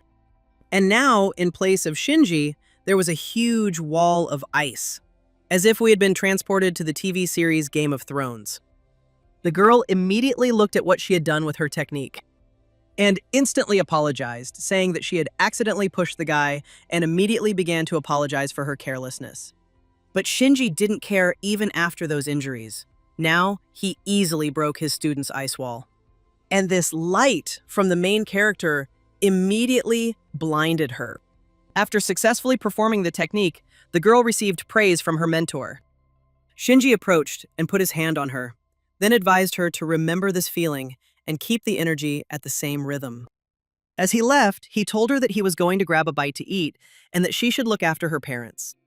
And the girl obediently agreed with her master. The scene suddenly switched to a view of his house from the street. 4 members of the cult were already standing there with smirks on their faces because they had finally found Shinji's house. Then the leader handed them all a photo. That was what their target looked like today. It showed a relaxed Shinji with a dull expression, chewing grass and his hands in his pockets. The leader of the operation mockingly pointed out the discrepancy between the guy's relaxed appearance and his strength. The cult follower expressed contempt for the title of strongest given to the greenhorn. The accomplice reminded him that the high priest was waiting and that they needed to hurry up with the liquidation. And then all the accomplices flew into the air. At that moment, Shinji stood in the doorway thinking about dinner, wondering aloud whether to choose shabu-shabu, noodles, or grilled meat. And as soon as the main character's foot touched the step in his cool, white Air Varden shoes, 3 cultists immediately pounced on him with cruel demands and calls for Shinji's death. But the main character was not so simple.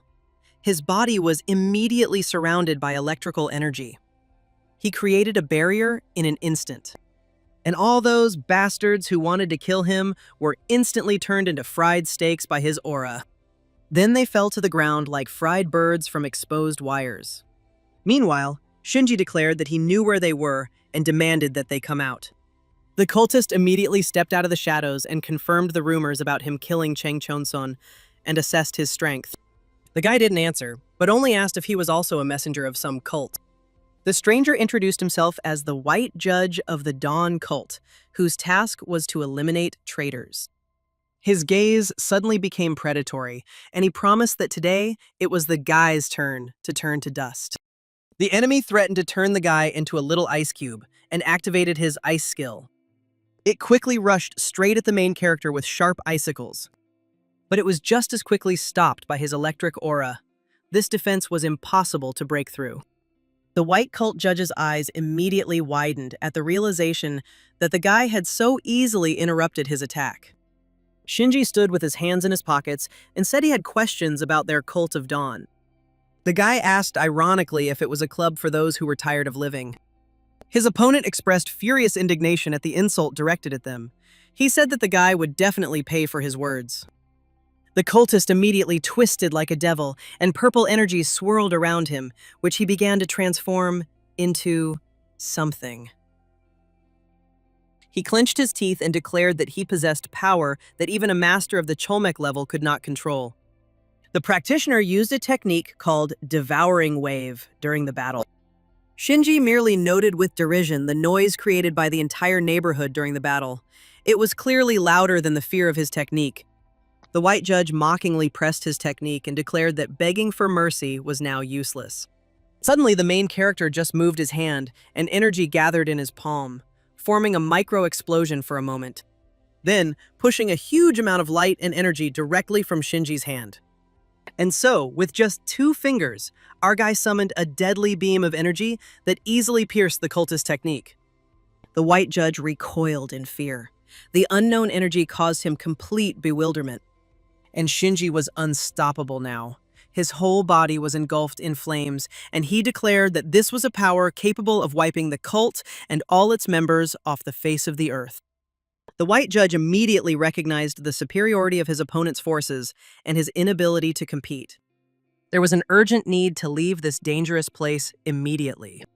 The owner of the house, Shinji, was outraged by the uninvited intrusion of such visitors. Did they think he had a public courtyard? And his Susanoo, a huge monster knight made of aura, immediately struck.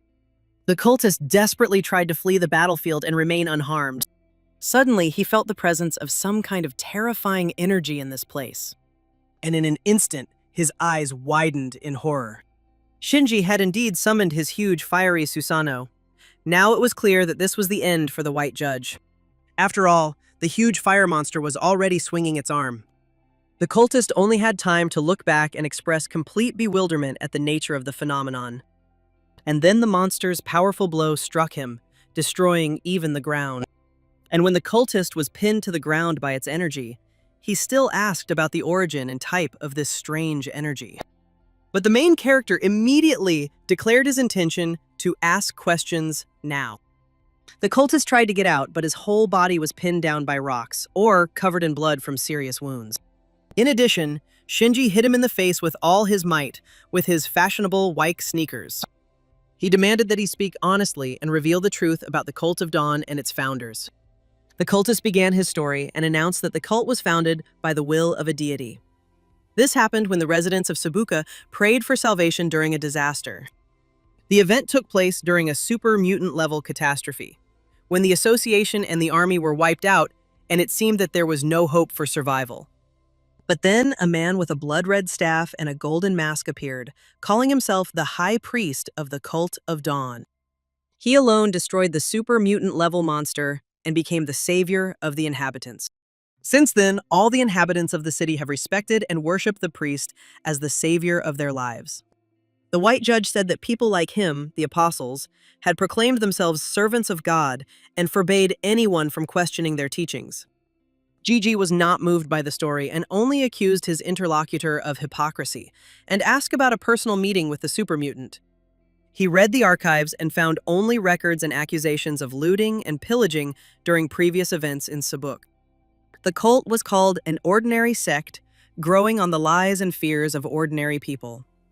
The apostles were accused of exerting pressure on the townspeople and compared to a pack of jackals. In response to Shinji's accusations, the apostle told him about the need for sacrifices to maintain order and avoid chaos. Then Shinji quietly and slowly repeated his words about the inevitability of sacrifice, and then paused. Gigi immediately activated his mega beam and added, "If sacrifice is inevitable, start with yourself." And immediately a huge beam shook the sky and all the spaces of the residential buildings and the city around. The scene immediately shifted back to the cultist's house. The high priest was surprised to learn from his subordinates that even the white judge had been defeated by Shinji. They also reported the fall of 3 of his parishioners in a single battle. The weary priest thought of protecting Sabuka as his territory and his hard-earned faith.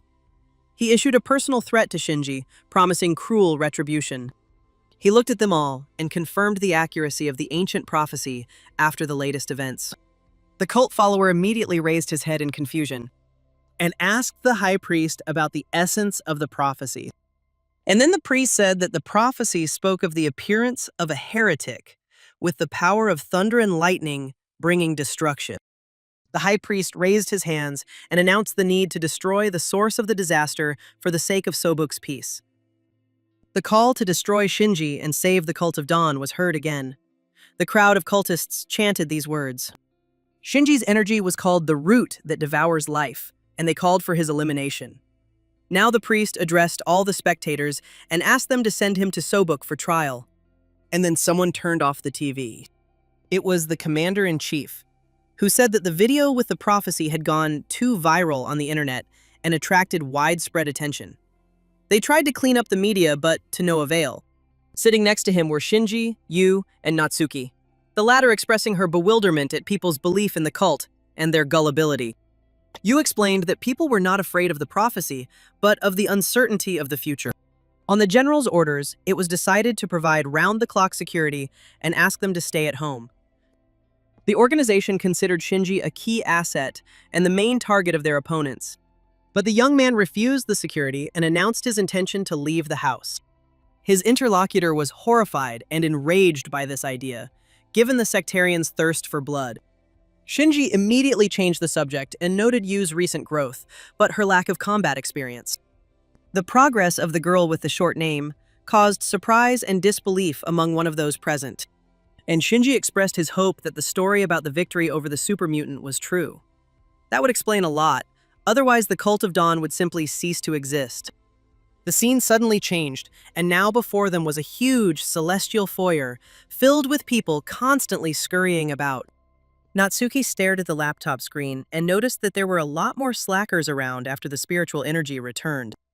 Shinji then came over with 2 coffees and Yu, asking what happened and if she was angry about something. Ignoring the question, Natsuki showed a screen full of vulgar criticism. She genuinely wondered if these people, mired in online abuse and endless cursing, had nothing better to do in real life. Natsuki declared herself fed up with them. She proposed a radical solution: blow up the TV stations, and send the slackers to factories and plants so they could finally be of real use to their country. Shinji tried to calm her down, asking her not to be so angry, because as soon as they got there, those people would immediately shut their mouths. But the girl grabbed her coffee and quietly reminded him that he needed to be careful too, although they didn't yet know what the high priest of the Church of Dawn was truly capable of. After a brief pause, she continued, noting that rumors suggested his prophetic gift might be real, and it was through these prophecies that he found hidden, talented cultivators to support the Church of Dawn. The main character raised an eyebrow and asked with surprise in his voice if this meant that the priest also possessed such power. And the scene shifted again. In the sky, a white jet was tearing through the air. Meanwhile, elsewhere, a believer knelt down and reported to the high priest that a cultivator named Fuji Shinji had boarded a flight and was heading straight to Seikoha. The high priest thought darkly that he was walking straight into his trap, and therefore he should not blame him for what happened next. Standing up and raising his arms, he proclaimed to his followers the vision he had seen in meditation, that the cultivator Shinji would become a harbinger of disaster and destruction. The followers below were stunned and began to ask in confusion how this was even possible. They begged the high priest to tell them what to do, to which he, in a soothing voice, told them not to worry. He assured them that the light of dawn would illuminate everything, and that God had already shown them the way to protect their home. With a sinister glare, he called on his followers to rise up with devout hearts, and, for the sake of Seikohu, for the sake of their God, let Fuji Shinji know that he was not welcome here. The followers immediately bowed their heads in obedience, declaring that since God had given the order, they would readily march out to meet the enemy. They repeated that they had to let Fuji Shinji know that he was not welcome there. Meanwhile, the entire airport sparkled under the starry night sky, with brightly lit skyscrapers rising behind it. Elsewhere, a crowd roared. People held protest signs, staging a rally. They shouted that they couldn't let this demon into the city, as the priest had ordered. And they shouted, no matter whether Shinji had saved anyone in the past, he was not welcome here. One of the followers shouted through a megaphone that the light of dawn was shining brightly over Seihoku, and that darkness was forbidden to enter. He demanded that Shinji be brought to justice for his sins. Shinji stood on the roof of a skyscraper at that moment, looking down and wondering if these people had really been brainwashed that deeply. He was genuinely surprised by the priest's abilities. Yu, standing next to him, asked what they should do now, since these were all ordinary people and they couldn't just attack them. The main character retorted sharply, asking, "Why not?" He declared that since they had decided to believe in God, so be it, and stepped forward. After which he coldly added that they would simply let them test whether their precious God could save their lives. These words sent a chill down his spine, and the crowd, looking in his direction, began to whisper that he was already here. They shouted at each other to look at this bastard, and in the blink of an eye, they rushed forward to block his way. People screamed at him not to let him in and demanded that Shinji get out, but he stood his ground and sparkling golden lightning erupted around his body. The overwhelming pressure made it feel like the air around him was being compressed. And then lightning swirled and struck straight into the noisy crowd. The unruly crowd instantly froze, horrified by the scene unfolding before them. They were horrified to think if this was really Shinji and how his spiritual energy could be so powerful.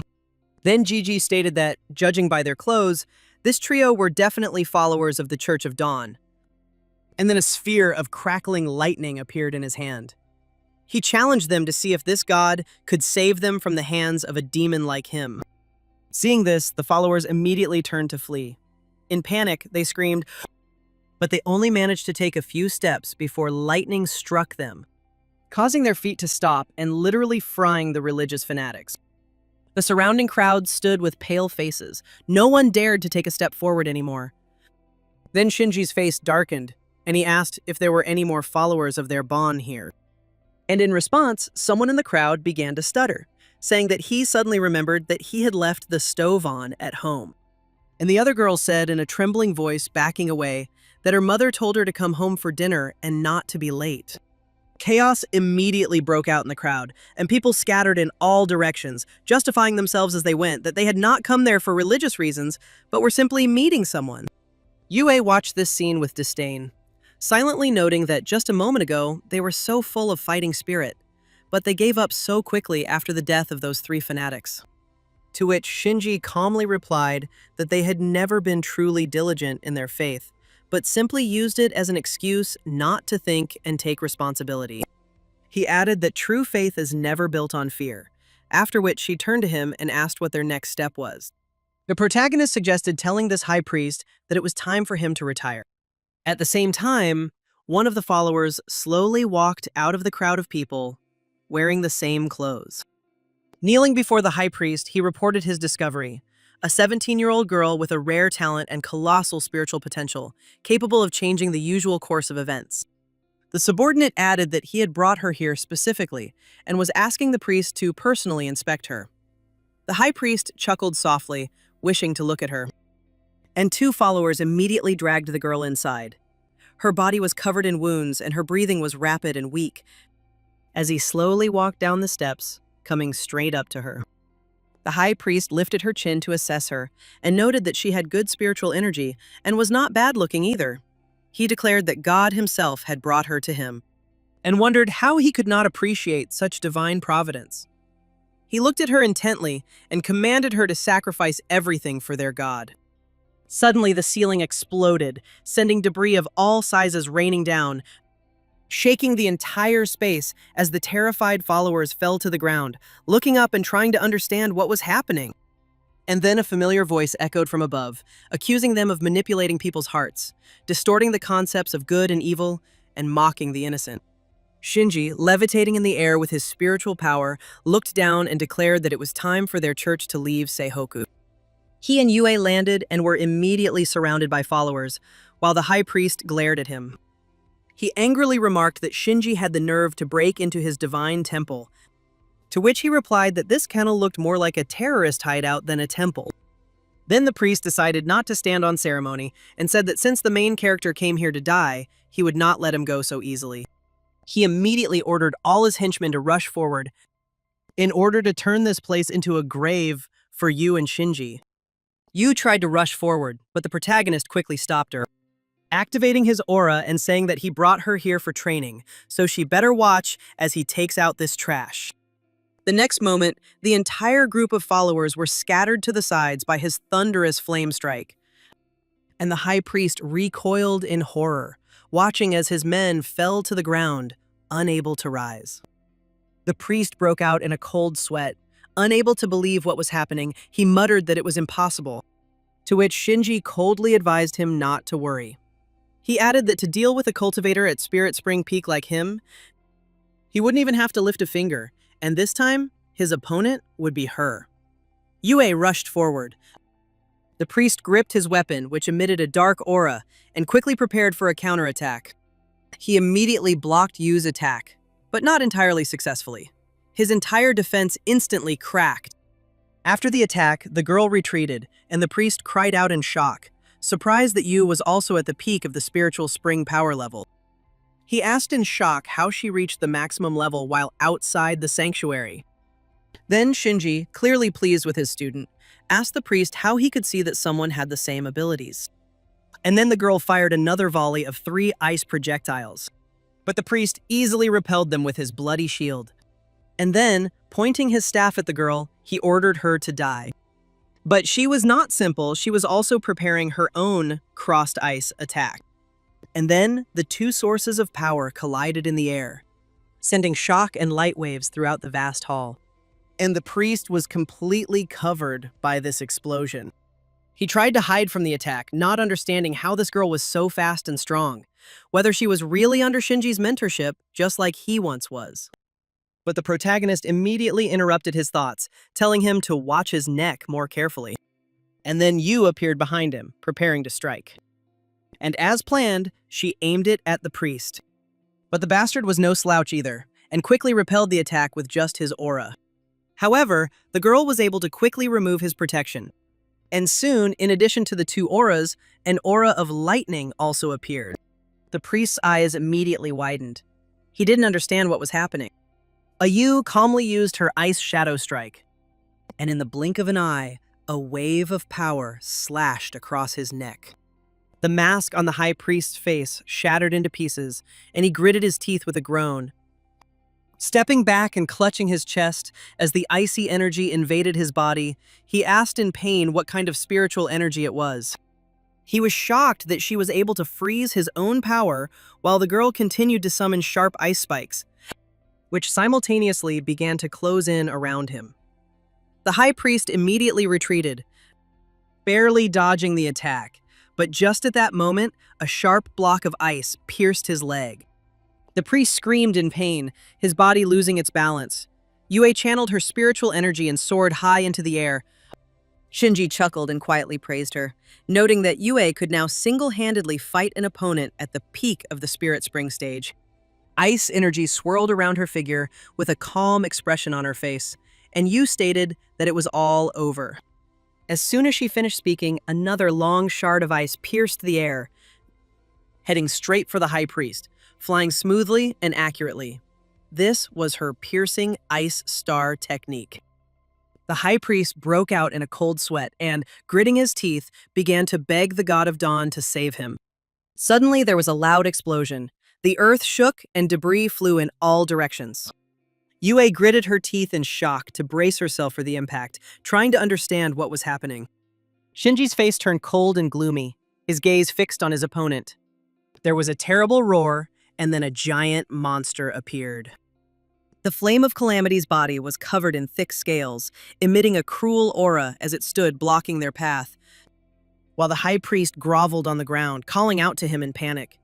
He called him his lord and god of dawn. Yue frowned and asked what the creature was. Shinji narrowed his eyes and replied that it appeared to be the true form of the Church of Dawn. Meanwhile, the flame of disaster lowered its head and asked the high priest why he had summoned it. Trembling and crawling on the floor, he replied that these people had broken into his divine temple and killed his followers, to which the monster angrily scolded him. The monster called the priest a cowardly fly, afraid of death, and was outraged that he dared to disturb his sleep over such a trivial problem. Immediately after, the flame of disaster extended its claw and touched the crimson source of spiritual energy, which caused the high priest's entire body to instantly become enveloped in thick, dark energy. His eyes bulged out of his head, he opened his mouth and screamed like a madman. Then his eyes rolled back, leaving only the whites as he began to twist in pain. Shinji and Yue watched this scene silently and with gloomy faces. The flame of calamity emitted a swirling, dark aura, and the monster's voice grew even more terrifying. It announced that it was their turn. The monster scornfully declared that since these surviving insects had awakened him, they would pay for it with their flesh and blood. As soon as it finished speaking, a heavy, deadly energy spread out from its body. Yue coldly released a series of ice pillars with perfect precision, and the ice spears instantly pierced the body of the demon of calamity. She watched intently, the corner of her lips curling into a cold, contemptuous smile. The demon of calamity laughed, ignoring the ice spears that were still piercing his body. At the places of impact, dark spiritual energy began to swirl violently. Yue frowned in shock and shouted out a silent question, and the demon of calamity praised her with satisfaction. It noted that her spiritual energy was truly amazing, and opening its mouth wide and releasing a terrifying pressure, it promised to swallow her whole. Yue instantly summoned a massive ice shield in front of her and gritted her teeth, and put all her strength into the counterattack, creating the Ice Blade Talisman. A razor-sharp blade of ice rushed towards the monster with incredible speed, but the demon of calamity simply opened its mouth and crushed it with its sharp teeth. Ice shards exploded in his mouth, flying through the air. Yue's eyes widened at what she saw, and her heart pounded wildly in shock.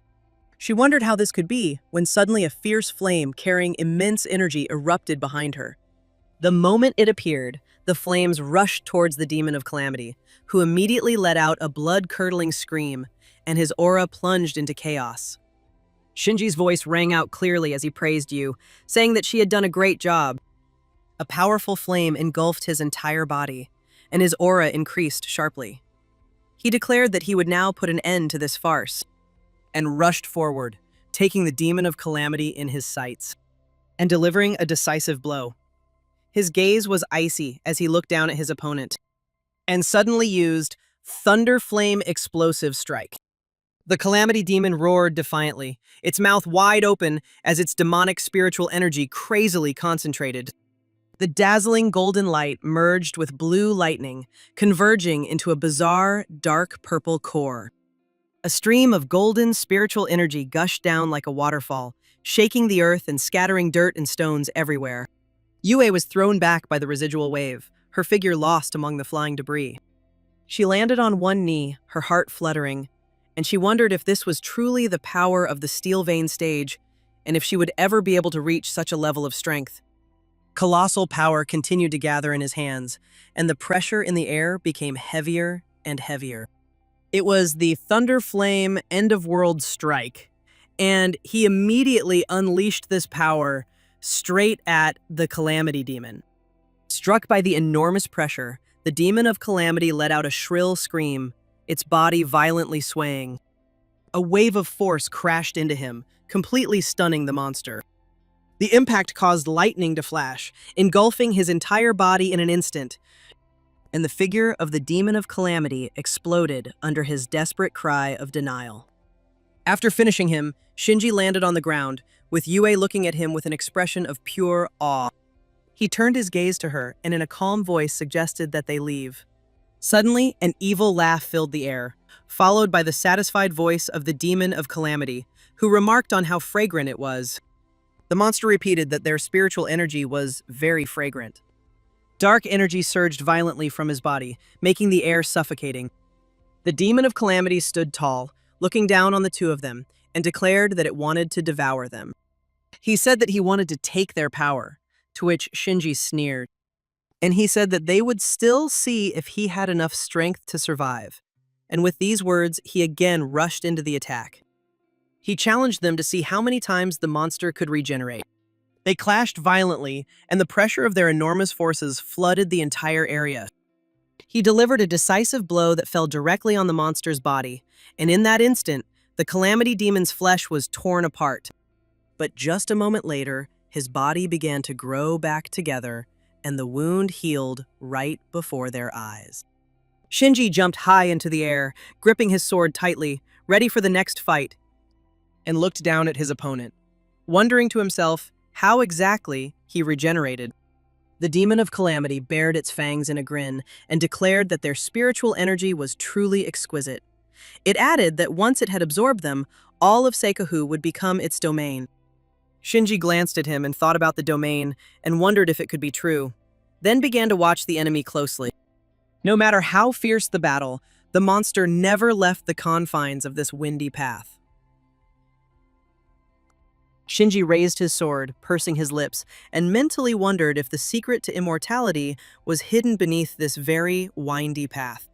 Realizing what was going on, he immediately and decisively lowered his sword. As a result, the body of the Demon of Calamity was cut in two. The ground beneath them shook and rose into the air, revealing piles of corpses hidden below. Horrific human bodies floated on the surface of the dark red water. He looked down in anger and concluded that it was exactly as he thought. The monster was maintaining its immortal body by devouring their spiritual energy. The Demon of Calamity immediately rushed forward with a roar, declaring that Shinji had learned something he shouldn't have, and for that, he would die today. Shinji pursed his lips, the corners of his mouth curling into a weak, cold smile. Immediately after this, Shinji shouted an order to Yue, telling her to freeze the altar, and she immediately rushed to carry out the command. Her response was quick and without a hint of hesitation. The Demon of Calamity realized that the situation had changed, and a shock pierced his head. It thought things were bad, raised its claws high, and roared a warning, asking, "How dare they?" Shinji continued to channel his spiritual energy, levitating in front of the Demon of Calamity and pressing down on it with his aura. His face darkened as he stared at his opponent and lowered his voice, asking if he had given him permission to leave. His eyes were sharp as blades as he raised his hand and commanded the monster to stay put. The Demon of Calamity opened its mouth wide, and the ominous force began to swirl violently. But Shinji didn't give him time to finish, immediately releasing a blast of energy at him. He frowned, his gaze firmly fixed on the enemy. while the demon of calamity was panicking and thinking that he needed to urgently find a way to escape from him. On the other side, Yue silently watched the whole situation. And seizing the right moment, she gathered her strength and launched an attack. Ancient symbols gradually materialized in the air, flashing in the blink of an eye, emitting a chilling light. She folded her hands together to control them, channeling the ancient symbols. And all sorts of mythical signs were imprinted on the ice block below. Large, sharp icicles rose up, following the flow of her spiritual energy, while the demon of calamity levitated and roared at what was being done to his life source. And then our main character flew into it at high speed. However, the demon was no slouch and immediately dodged even such a quick attack. However, Shinji turned to the monster and said that one should never turn one's back on one's enemy. And at that very second, a red blade flashed in his hands. It was his super sword, which immediately began to glow with energy. Immediately after this, Shinji gripped his sword tightly and struck with all his might. The blade vertically sliced through the demon of calamity's body, causing it to roar in pain. The golden and purple energies clashed violently, sending shockwaves throughout the area. The demon of calamity threw back its head and roared that it would pay for destroying the source of its life. Shinji, in a state of high alert, gritted his teeth and thought that things were bad, since the monster was about to self-destruct. A stream of dazzling golden spiritual energy burst out. The demon of calamity released a stream of evil energy and roared, offering them the chance to go to hell together. Shinji pulled Yue close to him and quietly told her to hold on tight. After which he picked her up in his arms and rushed away from that place. The demon of calamity opened its mouth wide and let out a piercing scream, while simultaneously concentrating a blazing red sphere of energy, which quickly expanded, engulfing everything around it, and then exploded with tremendous force. Shinji managed to carry her away and landed safely on the roof of a nearby building. She blushed, looked at him and stuttered, thanking him. He whispered a warning to be careful, as it wasn't over yet, to which Yue asked in shock. Black fragments hovered in the air against the backdrop of the building's ruins. Sharp, crimson lightning bolts erupted violently among the debris, their ferocious aura pressing down on the ground. The air was torn apart by raging red lightning bolts, which then quickly intertwined to form a massive, roaring vortex of blood-red energy. From the center of the blood-red vortex, powerful beasts with bloodshot red eyes, filled with the lust to kill, began to emerge, one after another. They rushed forward in unison, letting out piercing roars, their footsteps thundering like a bursting dam. A wave of beasts swarmed down the main street, racing along the sidewalks and plunging the city into chaos. Yue tried to rush down to stop them, claiming she would hold off the monsters.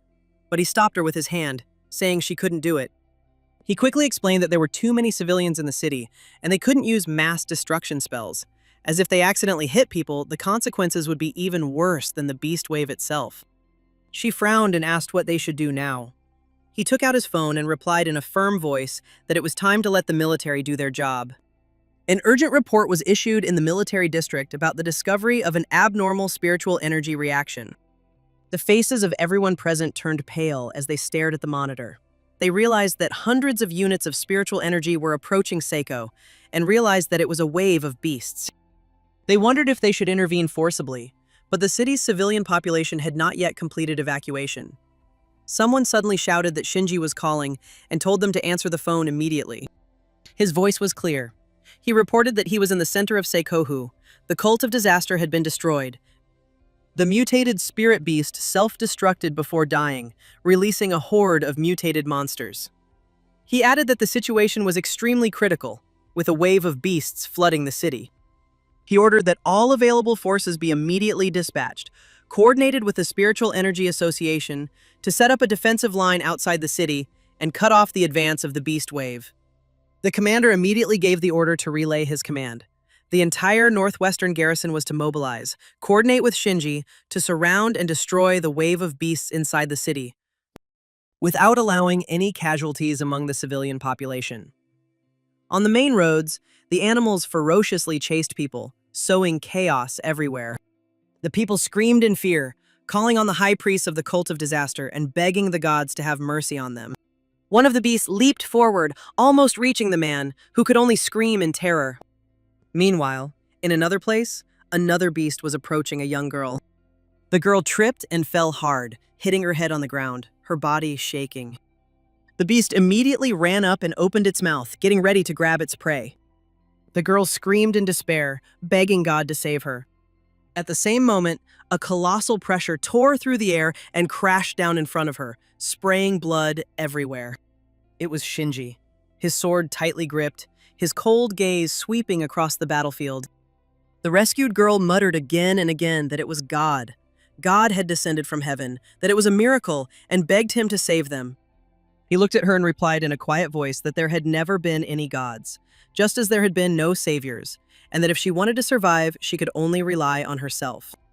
As the crowd fled, he glanced around, and his expression suddenly darkened. He realized that something was wrong. Hearing this, Yue immediately asked what was wrong. He slowly analyzed the situation, noting that a cult that had grown to such a size would not have agreed to simply disappear through self-destruction alone. He voiced his suspicion. The monster had not actually self-destructed, but was hiding among the wave of beasts, using the chaos to try to escape. She nodded and agreed that that made sense. Then she asked if they were going to rush into the thick of the wave of beasts to find him.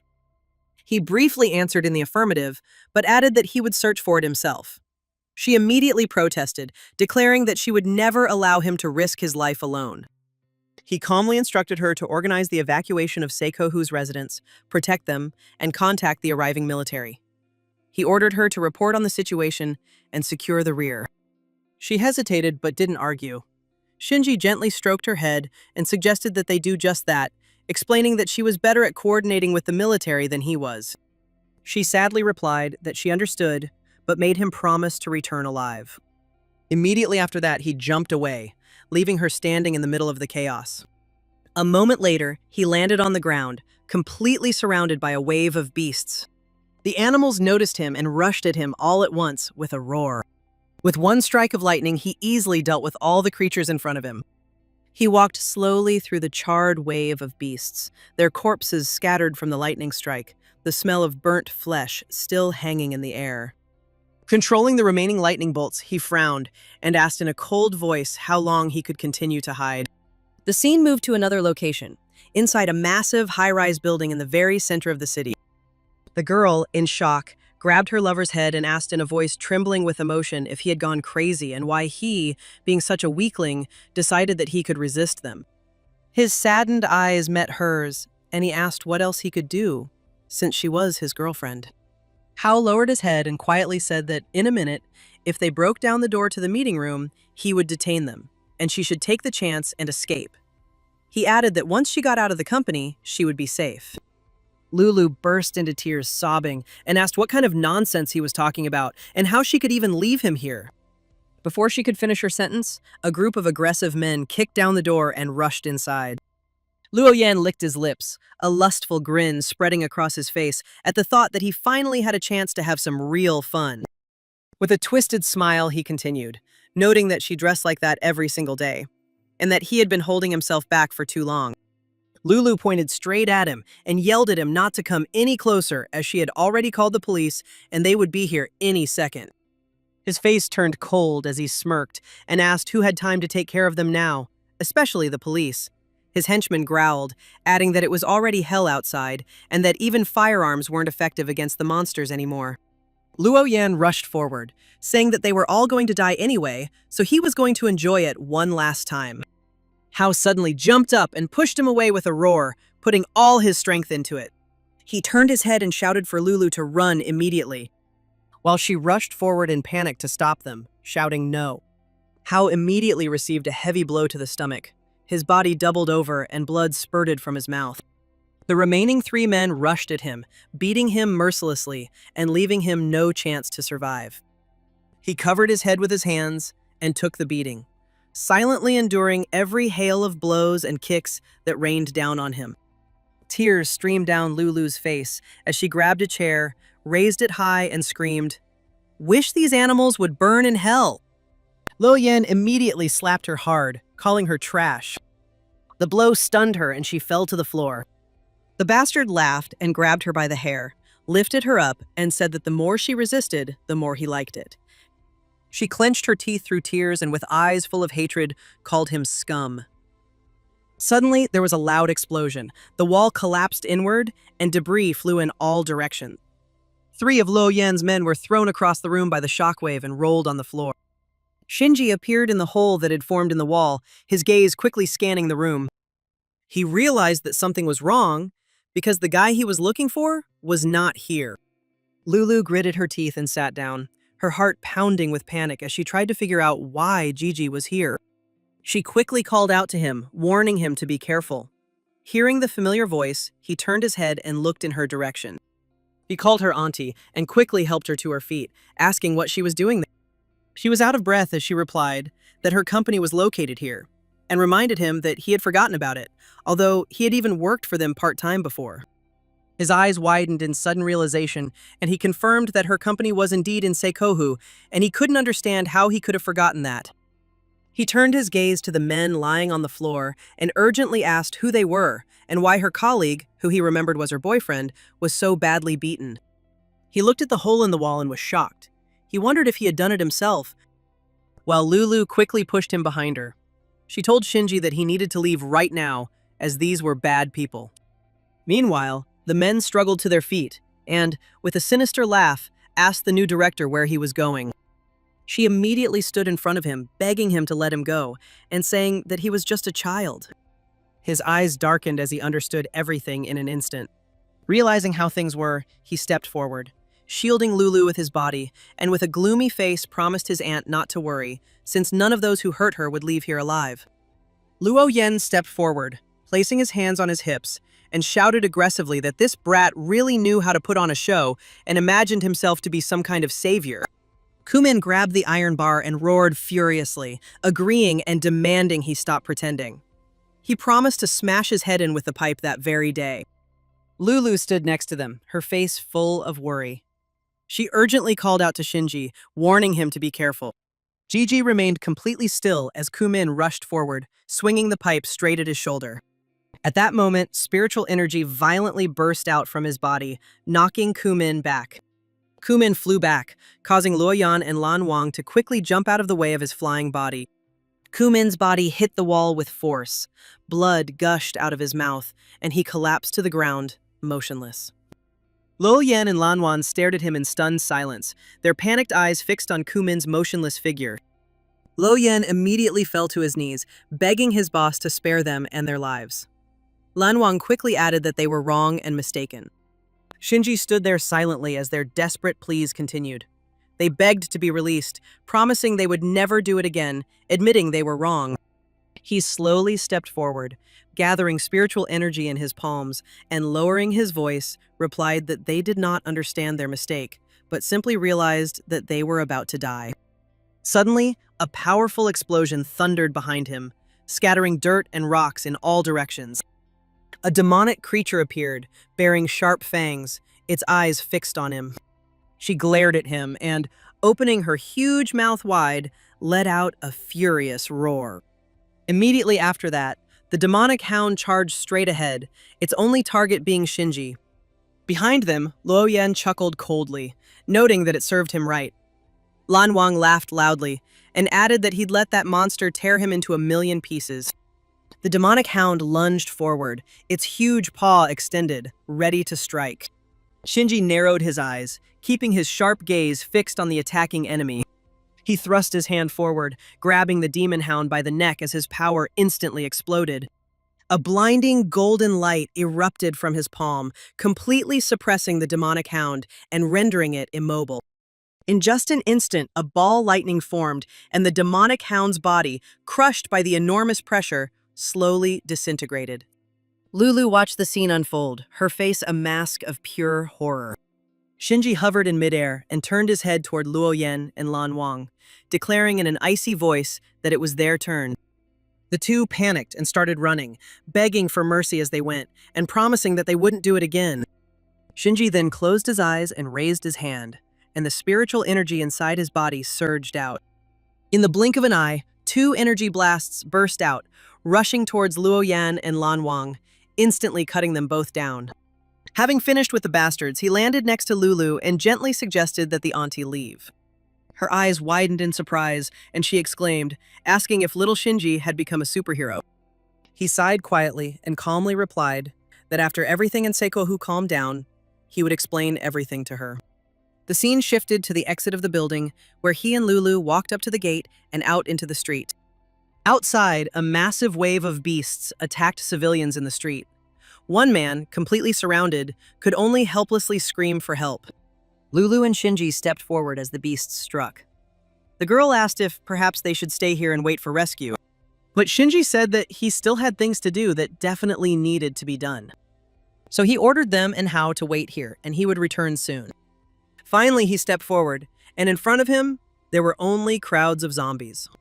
They ran towards him with their mouths open and screaming at the top of their lungs.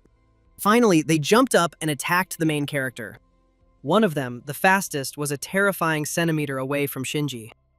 But our guy was no slouch and had already activated his energy. Suddenly, his whole body, clothes, and even his sword were engulfed in flames. Shinji immediately took out his blade, gripped it tightly, and prepared to attack. With one deft swing of his katana, he activated the rupture technique. Immediately after this, hundreds of fireballs and beams pierced the crowd of zombies.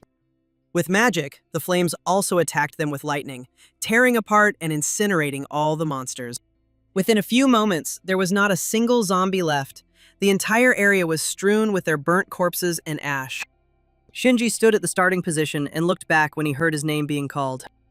From that side, he saw Yu and a bunch of military tanks approaching him. Yue ran up to the main character and worriedly asked if he was hurt. He gently replied that he was fine. He turned to Lulu and Hao, then turned to Yue and explained that they were his aunt and her boyfriend, asking for help in taking them to safety. She frowned for a second, then immediately agreed, telling him to leave it to her. Lulu looked at Shinji and shouted, asking where else he was going and insisting that he escape with them. But the main character merely looked around and quietly replied that he couldn't do that. He explained that the monster's true body was still hiding there. Continuing to speak quietly, he added that he had to find him and end it all at once. Scene change. The monster was pierced by an energy blast. It screamed in agony and then froze. Shinji appeared in the midst of this spectacle, his sword clutched tightly in his hand, the power within him seething, his aura overflowing uncontrollably. He surveyed his surroundings. Spiritual energy flowed in anomalous chaos, and the sense of danger grew. There was nothing left around but rubble and ruins. A thought flashed through his mind.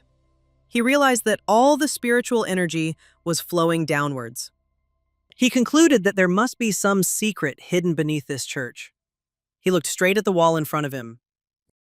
Its strength was beyond normal, and the feeling of unease was palpable. He raised his hand and pressed his palm to the cold surface of the wall in front of him.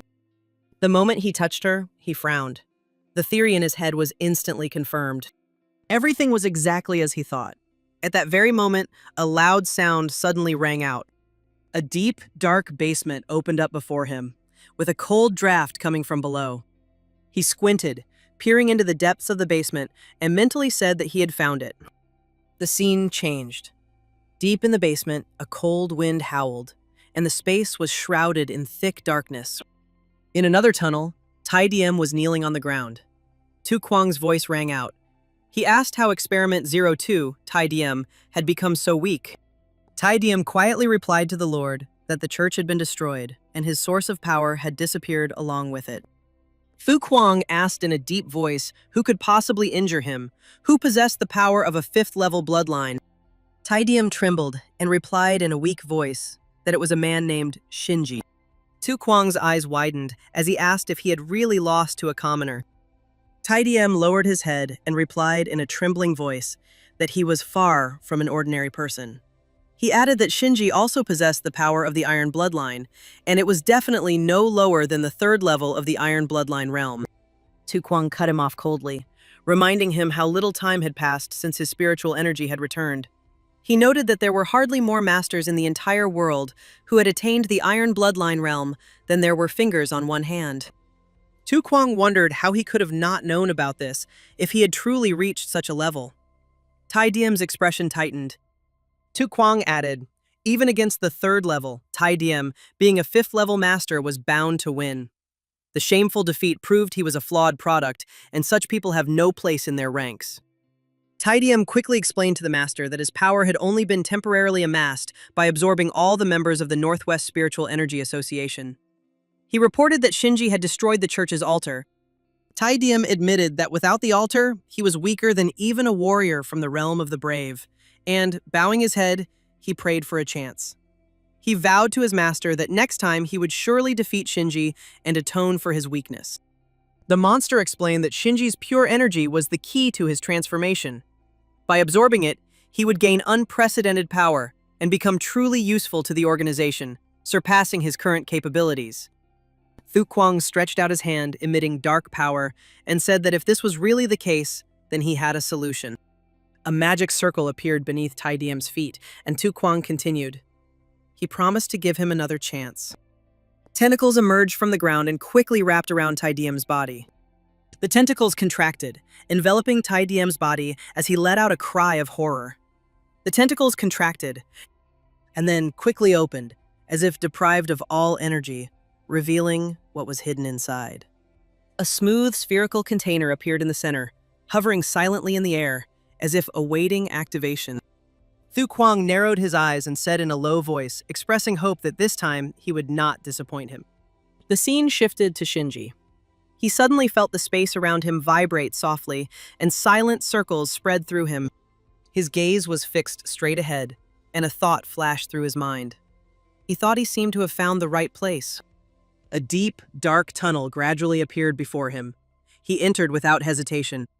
After taking only a few steps, he stopped abruptly, discovering a red sphere hovering in the air.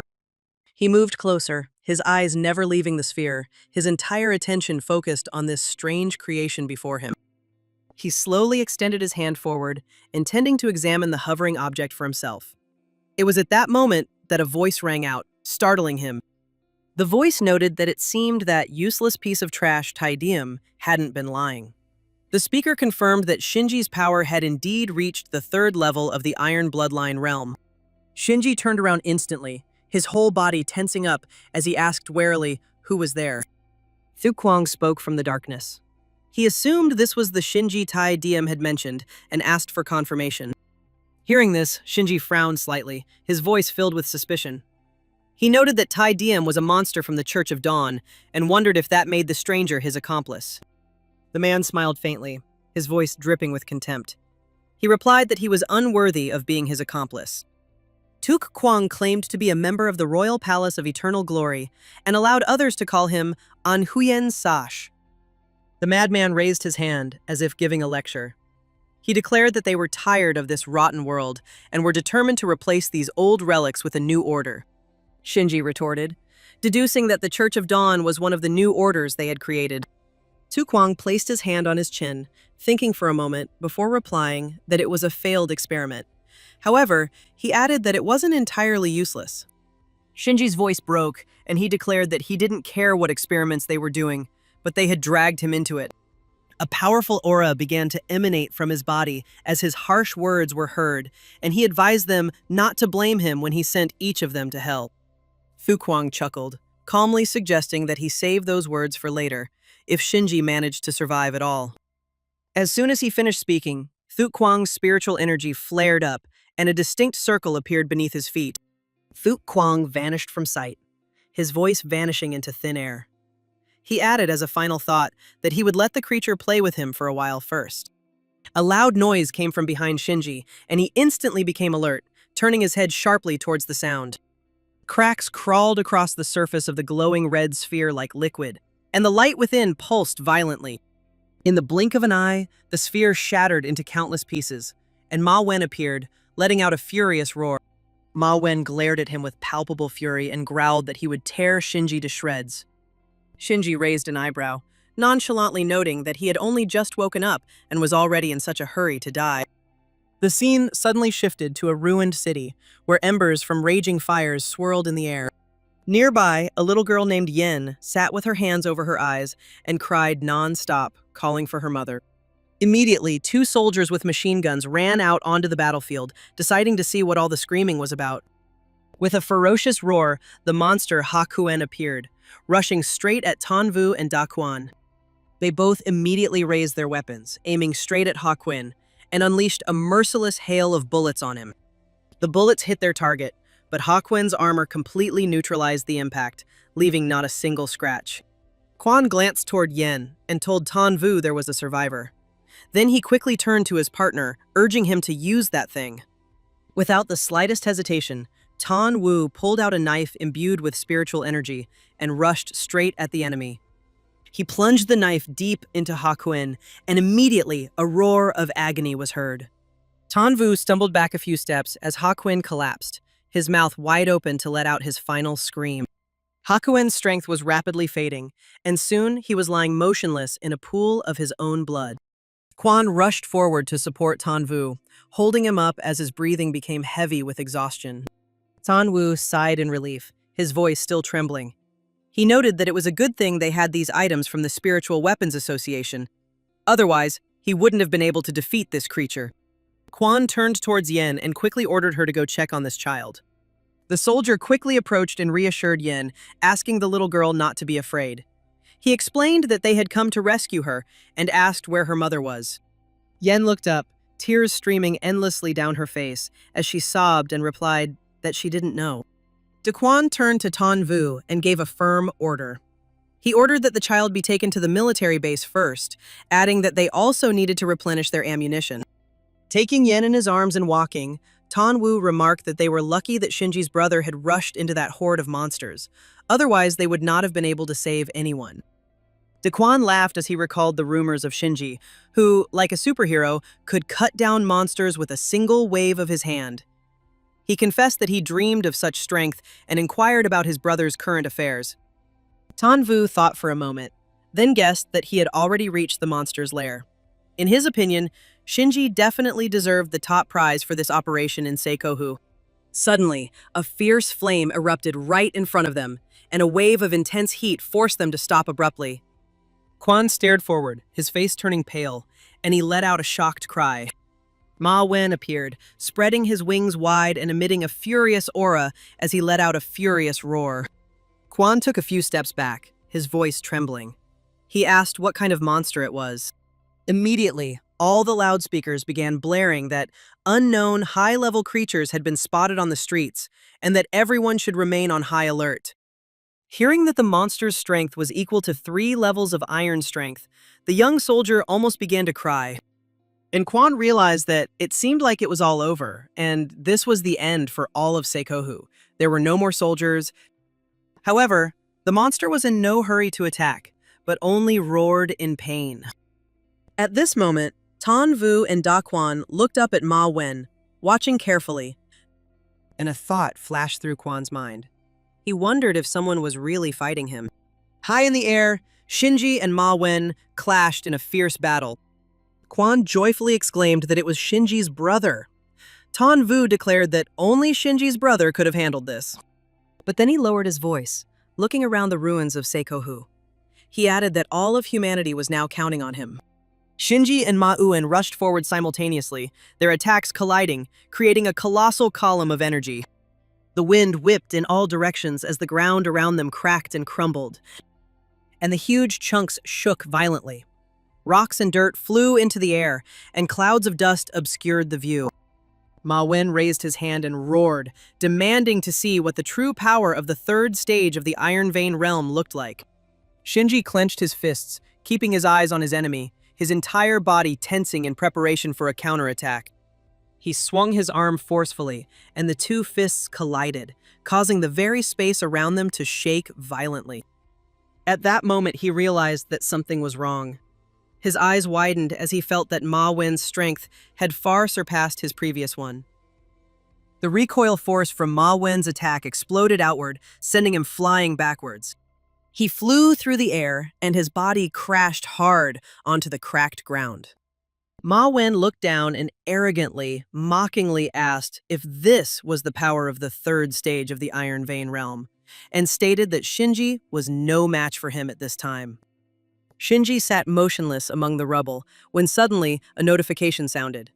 The system reported the detection of high-level fire-type spiritual energy and asked if he wished to absorb it.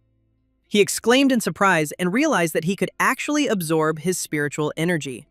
He pushed off with his feet and rushed straight towards Ma Wen, mentally wondering how he could let such good spiritual energy go to waste, and confirmed that he would, of course, devour her. Ma Wen burst out laughing, his voice full of contempt. He called the attempt to risk his life against him utterly foolish. Ma Wen opened his mouth, and a powerful surge of power poured out. Uyen reached out and grabbed Shinji's body out of the air, then laughed loudly. The monster asked if this was the best he could do, calling him incredibly weak. Shinji lowered his head slightly, and a clear thought flashed through his mind. He realized that the time had come, and he spread his arms wide, and a flame burst out, engulfing his entire body. Ma Wen laughed sarcastically, his voice filled with malice. He declared that in that case, he would allow himself to end his miserable life. But as if he had just noticed something was wrong, Ma Wen's eyes widened. He panicked, trying to understand what was happening and why his spiritual energy had become so weak. Raising his hand to examine it, the monster was filled with confusion. He wondered why his spiritual energy was simply vanishing into thin air. His gaze suddenly fell on Shinji, and he asked himself in horror if this was possible. Shinji smiled calmly and gently asked what was wrong, reminding him that it was he who wanted to end his life. Shinji mockingly asked why he wasn't moving. Ma Uen's voice trembled as he panicked and accused Shinji of absorbing his spiritual energy. Shinji relaxed his body and declared that it was a truly delicious treat, and as a token of gratitude, offered to send him to the next world. Sweat broke out on Ma Wen's forehead as he muttered a denial in despair. He quickly flapped his wings to retreat, and his terrified cry echoed, telling the others that he didn't want to die. Shinji thrust his hand forward and activated the magic in one precise motion. A wall of fire instantly rose up, cutting off Ma Wen's escape route. Shinji narrowed his eyes and said that he would not let him go, and generously offered to let him make the first move. Uen glared at him, his roar filled with hatred. He declared that since Shinji was so insistent on seeking death, they would die together. He turned and charged forward, his roar of death ringing through the air. Shinji drew his sword, its blade glowing crimson, and resolutely replied that it was Uen who deserved to die. He rushed forward without the slightest hesitation, smashing his sword into Ma Wen's body in one clean strike. Blood gushed from the monster's mouth, and its voice grew weaker and weaker. He couldn't believe it was possible. Shinji glanced back slightly, his cold, sharp gaze sweeping over his enemy as he said the farce was over. Ma Wen's body disintegrated, until finally only a single speck of fire remained floating in the air. The scene changed after the battle. Night had peacefully fallen over Shinji's mansion. In the dining room, a long table was laden with hot dishes, and rising steam created a rare, warm atmosphere. Lulu took the can of beer, threw her head back, and downed it without hesitation. She slammed the can down on the table and happily noted that it was just what she needed, and that the drink tasted better than ever after she had managed to cheat death. Shinji looked in her direction and reminded his aunt that she should drink less, because tomorrow she had to take her uncle to the hospital. Lulu laughed dismissively, assuring him that everything was fine and that she wasn't drunk. Shinji remarked that all drunks said that. Shinji asked him not to teach Yue and Tam bad habits, fearing the house would turn into a den for drunks. Yue, shyly turning away, assured him that she would never overindulge or get drunk. Natsuki held her glass and reassured him in a soft voice not to worry, as they wouldn't be able to outdrink her. Lulu suddenly jumped to her feet and asked Dear Tian directly which of the two he planned to marry now that he had become so powerful. Natsuki's cheeks, holding the glass, turned red, and she secretly glanced at him with anticipation. Yue also turned to look at him, a gentle smile adorning her lips. Natsuki suddenly hugged Shinji's hand and exclaimed joyfully. She asked if that was even a question and confidently declared that, of course, he would take them both. She remarked that times had changed and a strong man supposedly deserved many women. He gently but firmly placed his hand on Natsuki's head and told her not to talk nonsense, cutting off such reasoning. Besides, the world was too unsettled right now for such things. At that moment, a call came in. It was the commander-in-chief, and Natsuki asked what her grandfather needed. Then Shinji picked up the phone and said that he would answer the call and then they would decide what to do. He went outside to the balcony and asked the commander what his next orders were. The commander thanked Shinji for his help in the final battle in saving the people. The protagonist asked what else he had to say, as he hadn't called so late for nothing. Then the commander got to the point and said that the military headquarters had discovered an incredible secret and was now inviting Shinji to come to a meeting and discuss countermeasures. The guy was silent for a bit and thought, and then said that he understood the order and would go there now. The scene changed. In front of the door with the sign, Military Conference Room, a serious atmosphere filled the corridor.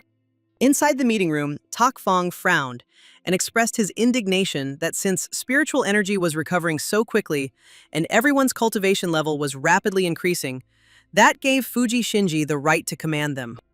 Minka crossed his arms over his chest and retorted that all he knew how to do was talk. He suggested testing how many blows Shinji Thakfong could actually withstand. Wu Lam jumped up and irritably declared that in this era, breakthroughs happen every 3 days, but a name is earned in 5, so now every second person is a prodigy. The room immediately became noisy with overlapping arguments. Everyone started shouting, asking questions, and settling scores. Suddenly, Stuang raised his hands, calling for them to stop and attempting to maintain order. He ordered them to cease arguing, reminding them that they were gathered here to find solutions, not to engage in internal conflict. At that moment, Shinji entered, looked at what was happening, and made only one comment about how the discussion had turned out to be quite heated. The arguing crowd suddenly froze. Everyone was astonished to see him at the door. He calmly took a few steps forward and apologized for being a little late. Shinji looked around and suggested that they start the meeting now that everyone was there. Tak Fong and Wu Lam fell silent in shock. Then they pulled chairs up to the conference table and sat down immediately. The others also took their places one by one. Their gazes were riveted on the main character. Hao Duong let out a sigh of relief, mentally noting that, as expected, only Shinji's older brother could keep this group in check. He pointed at the screen displaying the map and reported that, according to the analysis of spiritual energy fluctuations over the past week, an extremely unusual resonance point had appeared on the edge of the southwestern desert. The young man pointed to a line on the map and explained that this area originally lacked spiritual energy, but now it exhibited a stable and very intense reaction from the spiritual vein. According to their preliminary assumptions, this was a recently formed secret world. Zhu Trier looked at the screen and exclaimed in surprise, asking again about the new secret world. The screen switched to an image of Earth, and Hao Duong continued, noting that it wasn't just their location. According to intelligence, similar spiritual energy surges had recently occurred in at least 5 other areas globally. New secret worlds have also appeared in these areas. Hao Duong said that those who have explored these new secret worlds say they contain a special kind of spiritual fruit that can help a person break through to the Iron Vein realm on the spot. Those present in the room exchanged glances, and immediately a lively discussion broke out. Everyone showed signs of impatience. Shinji crossed his arms over his chest, a slight smirk playing on his lips. He thought that this was the perfect opportunity for Yue's group to break into the Iron Vein realm. Sometime later, the scene moved to the commander's office, and the atmosphere became gloomy. The commander looked at him with a smile and asked if today's meeting could be considered a success. Shinji dryly replied that this secret world wasn't much of a challenge for him, but it would be a good idea to take Yue and the others there to boost their strength a little. At that moment, his gaze grew serious and his brows furrowed. He assumed he had been called here for another reason. Commander Tam nodded and sighed. He admitted that there really was nothing he could hide from Shinji. The commander confirmed that there was one more small matter he needed help with. As he spoke, he reached for a document. He handed it to Shinji and explained that the secret world they had discovered was actually a second one. The first had been taken over by someone else a week ago.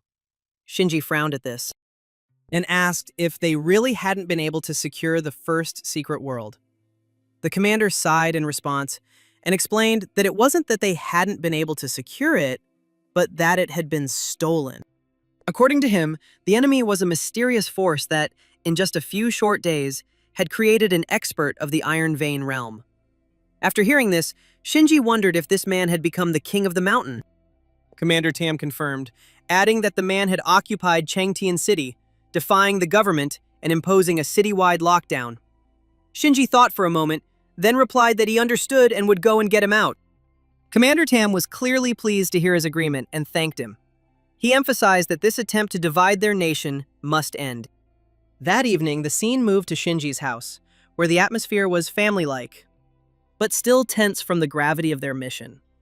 He gathered Yue and the other two, outlining the situation to them. After listening to him, Yue frowned and asked if they should still continue their mission in this secret world. He nodded firmly, confirming that they would definitely go. However, he warned that this time the circumstances were different. Each would have to face the dangers alone. He warned Yue and Mika to be extremely careful inside the secret world, adding that he had already contacted Makthu, who would go with them. Hearing this, Natsuki asked with a bit of confusion where she would go if they were going to the secret world. Gigi slowly explained that, according to rumors, the first to capture the secret world was Tho Hong Bei, and added that this man possessed spiritual energy with the attribute of fire, and that was why she would go with him this time. Natsuki instantly beamed with delight. She agreed and promised to train as hard as she could. Shinji remembered it clearly.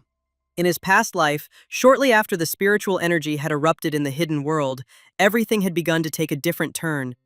A real cataclysm was about to break out, and this time he had absolutely no intention of letting history repeat itself. He needed to become stronger, strong enough to protect everyone and everything he held dear in this world. While he was lost in his thoughts, Yue hesitantly asked if Shinji was hiding something from them. Shinji froze for a moment. His gaze slid over the three of them. After a short pause, he spoke slowly.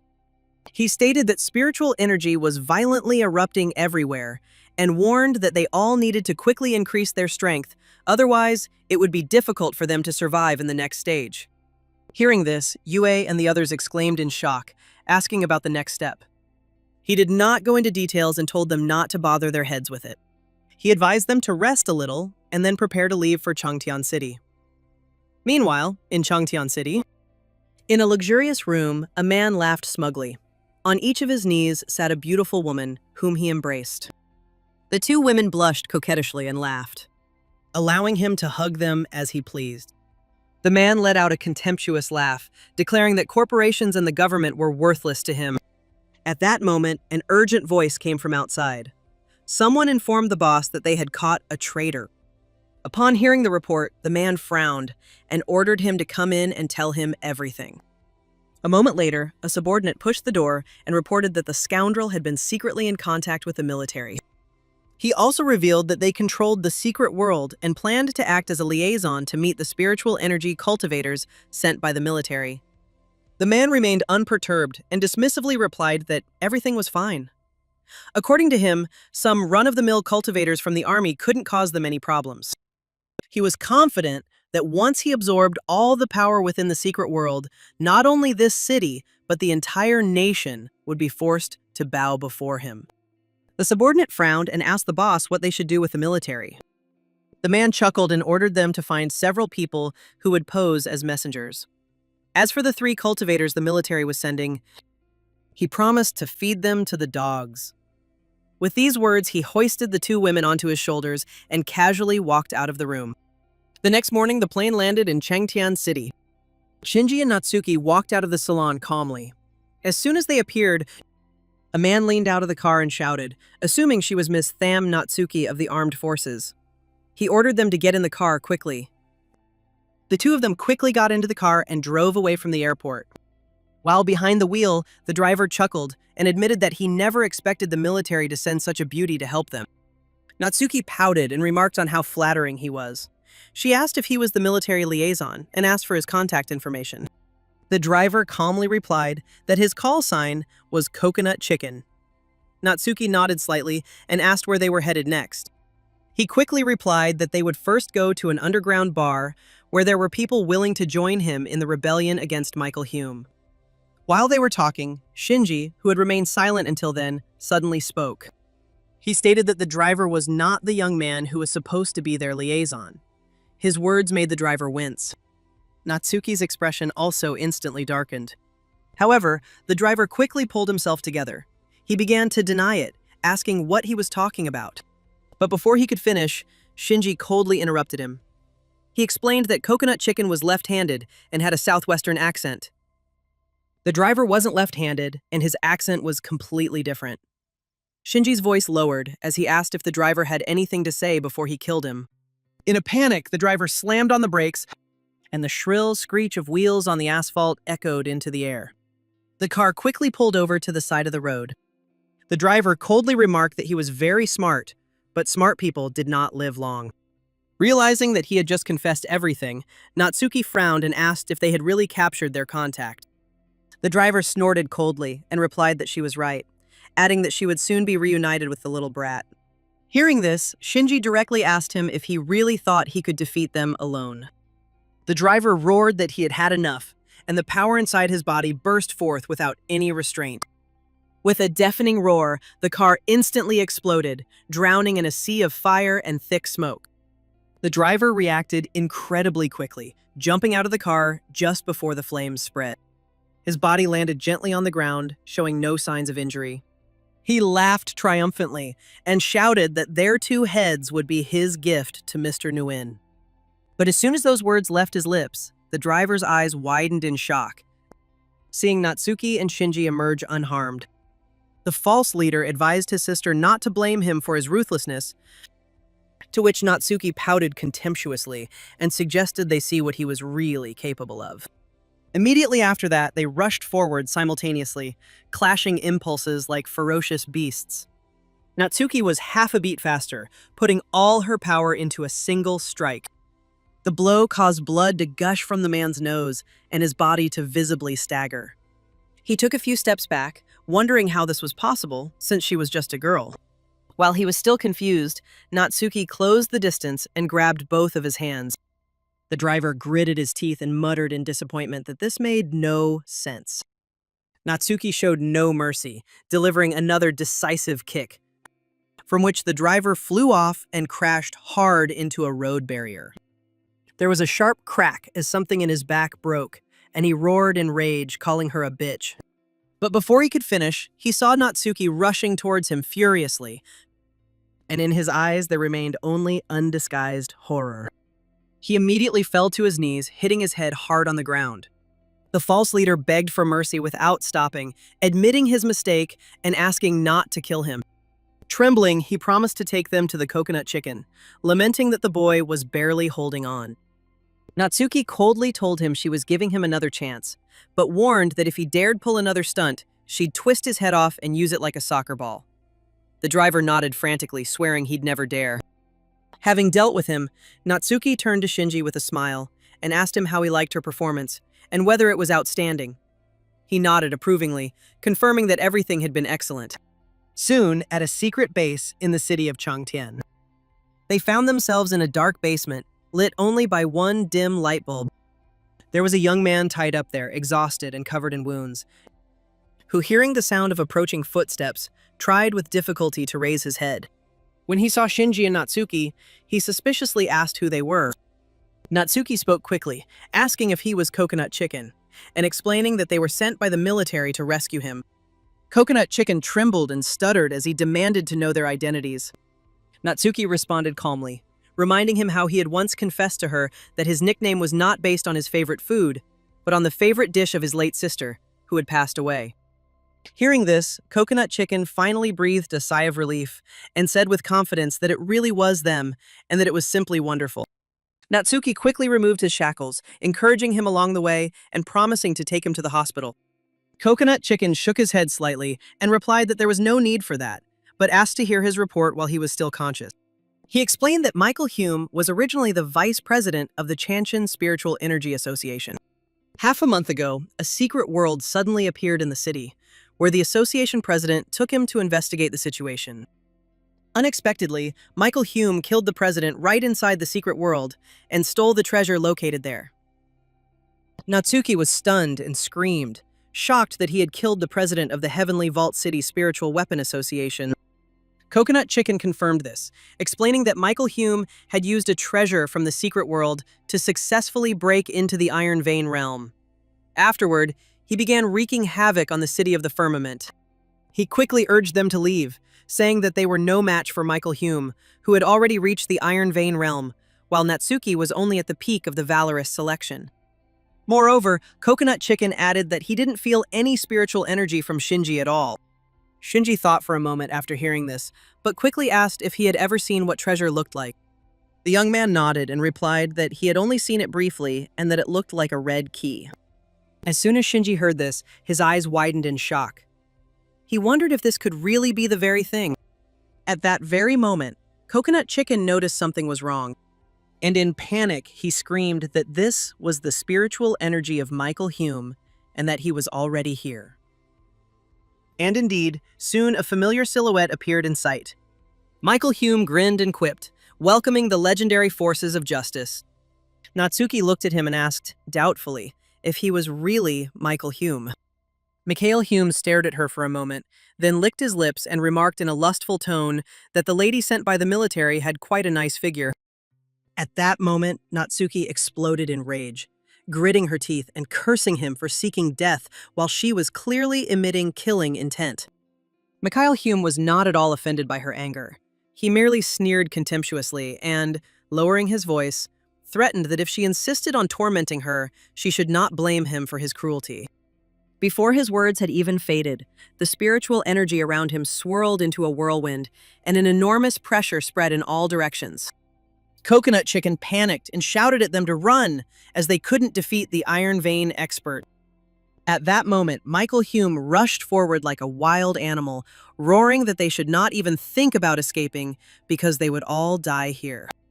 Shinji, however, remained completely calm, seeing the Iron Vein fighter as nothing more than a training dummy for Natsuki. With this thought, he looked at her and suggested using Mikhail Hume as a practice partner, adding that in order for her to grow, she needed to fight powerful opponents. Natsuki immediately nodded, stating that she had to become someone who could stand by his side. And without the slightest hesitation, she rushed into the attack.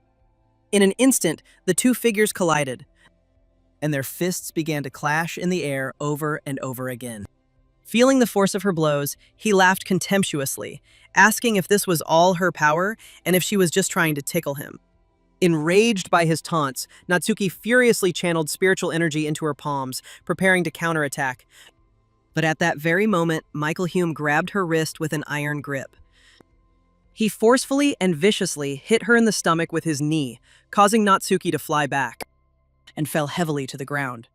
Michael Hume snorted coldly and boasted that he had absorbed only 1% of the spiritual energy of the secret treasure.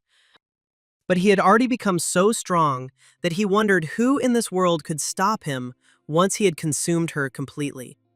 Gritting her teeth, Natsuki forced herself to stand up, throwing out only one insolent word in response, calling him a bastard. Coconut Chicken added worriedly that he had already warned them that victory was impossible and that they needed to run. Shinji did not move from his place, and in a cold voice asked Michael Hume if he now had with him the very treasure he had just mentioned. Hearing this, Michael Hume snorted dismissively, asking who gave him permission to open his mouth and what he thought about it. Shinji chuckled, his voice filled with oppressive force. After finishing speaking, he stamped his foot, breaking the ground beneath him, and rushed forward. In the blink of an eye, he found himself right in front of Michael Hume. The heavy fists came crashing down, straight into the bastard's face with such overwhelming speed that he didn't have time to react and took the blow on himself. His body flew back, crashing into the cold ground and shattering it into splinters. Humiliated, Michael Hume roared in rage and rose from the rubble, clenching his fists and filling them with spiritual energy. But it was too late, as Shinji had already caught up with him, moving at the speed of the wind. He delivered a decisive kick and noticed with a cold laugh that some first-level Iron Vein dog still dared to bark at him. Beaten to the point that his mouth was full of blood, Michael Hume lay on the ground, sprawled out like a dead fish. Shinji easily defeated the man feared by the government itself, without even drawing his sword. But he didn't stop there. He grabbed Michael Hume by the hair and dragged him along the ground, which was a truly pitiful sight. Only then did Michael Hume realize that he was facing a monster. He trembled and begged for mercy, asking not to be beaten anymore and confessing that the treasure was indeed with him. Hearing this, Shinji finally stopped. Behind him, Natsuki and Coconut Chicken stood stunned, never expecting their opponent to break so quickly. Fearing a new round of beatings, Michael Hume quickly pulled out the red key, and with a trembling hand he held it out, stuttering and calling Shinji "Sir." He explained that he had found this treasure in the depths of the secret world. Shinji took it, and a familiar feeling washed over him. This was it. This key was used to open the deepest level of the secret world.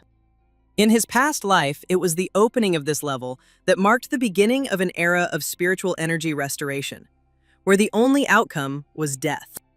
Thinking about this, Shinji immediately asked where the entrance to this secret world was. This question momentarily stunned Mikhail Hume, since he had already cleaned that place completely clean long ago. There was nothing left inside, and he thought that if he told them about it, they might kill him on the spot.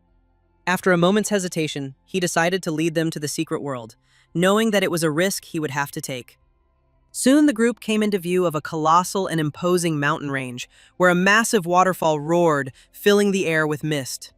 Shinji silently followed Michael Hume deep into the dense forest, until he finally stopped and announced that the entrance to the secret world was right here. He looked in the indicated direction and immediately saw a massive stone door looming in front of him. Shinji paused for a moment, studying the door and noticing every detail. Then he moved forward, his steps slow but sure as he headed straight for the stone door. There was a small hole on the surface of the door, which obviously served as a keyhole. Gigi narrowed his eyes slightly, realizing that everything was exactly as he suspected. Without further hesitation, he raised his hand and inserted the key straight into the lock. And at that very moment, the stone door shook slightly and began to open with a creak. But when what was inside appeared before him, his pupils narrowed and his heart sank. When it opened completely, a spatial portal gradually appeared. Natsuki saw this and couldn't hide her amazement. She thought that this was another portal to a secret world, and that the treasure was actually a key. Mikhail frowned and mentally cursed everything in the world, realizing that this thing was the key to opening a secret world. He became angry and secretly deeply regretted what had happened, and thought that if only he had known that this gate required the key to the secret world, he would have taken everything inside exclusively for himself. However, Mikhail tried to maintain his composure and planned to follow the main character in order to kill him and take the treasure when he was off guard. Suddenly, Shinji spoke up, suggesting that they first return and report this to the military department. Natsuki was completely confused. She asked in bewilderment if they weren't going inside. Gigi turned his head and noted that this type of secret world was very dangerous, adding that they should thoroughly prepare before entering. Furthermore, he suggested that Yu's group likely had a similar secret world. He felt it necessary to remind them not to lose their key. Hearing these words, the man tensed and realized that things were bad and that Shinji was about to hand it over to the military. He was determined that he couldn't allow himself to be caught, and hoped he'd still have a chance if he could just escape. Mikhail took off running just as Natsuki screamed at Shinji that he was trying to escape. Shinji frowned and looked ahead. He reassured her, saying that the fugitive wasn't going anywhere. In an instant, Shinji turned into a streak of light and rushed after him. In the blink of an eye, he blocked Mikhail's path. Before he struck, Shinji chided him for not understanding what was best for him. The man was knocked down to the ground by him. Mikhail's jaw was shattered, and scarlet blood spurted from his mouth. Having dealt with this matter, Shinji shook off his hands with disdain. At the same time, in the sunlit forest, a group of people gathered in front of the newly opened secret world. They looked around and asked with irritation if they hadn't been promised treasure, to which the guy standing next to them chimed in that they had come all this way in vain and found nothing. Despite this, Yu sternly reminded everyone to exercise caution. She noted that the flow of spiritual qi in this area was highly abnormal. The young man with slicked back hair ignored her warning, confidently retorting that it wasn't as serious as she'd said. He expressed the opinion that this secret world was just that. But before he could finish his thought, a red wolf suddenly jumped out. A piercing scream of horror rang out. She and the other participants could not hide their fear. The boy shouted for everyone to run faster as they ran away in a hurry. His cry successfully attracted the predatory gaze of a nearby red wolf. The beast sank its fangs into him mercilessly, literally devouring him in an instant. At this moment, Yu immediately formed hand seals to create a glacial barrier and binding chains made of ice crystals. All the ice chains were quickly summoned. The Tide Red Wolf roared continuously. Next to her, Mika also went on the attack, using glacial spikes. The wolf received several blows in a row, and his roar became more pitiful. After a short struggle, the red wolf broke free from the icy chains. He chose Mika, who was nearby, as his target. Seeing this, Yu couldn't just stand there and watch. She shouted at the girl to be careful.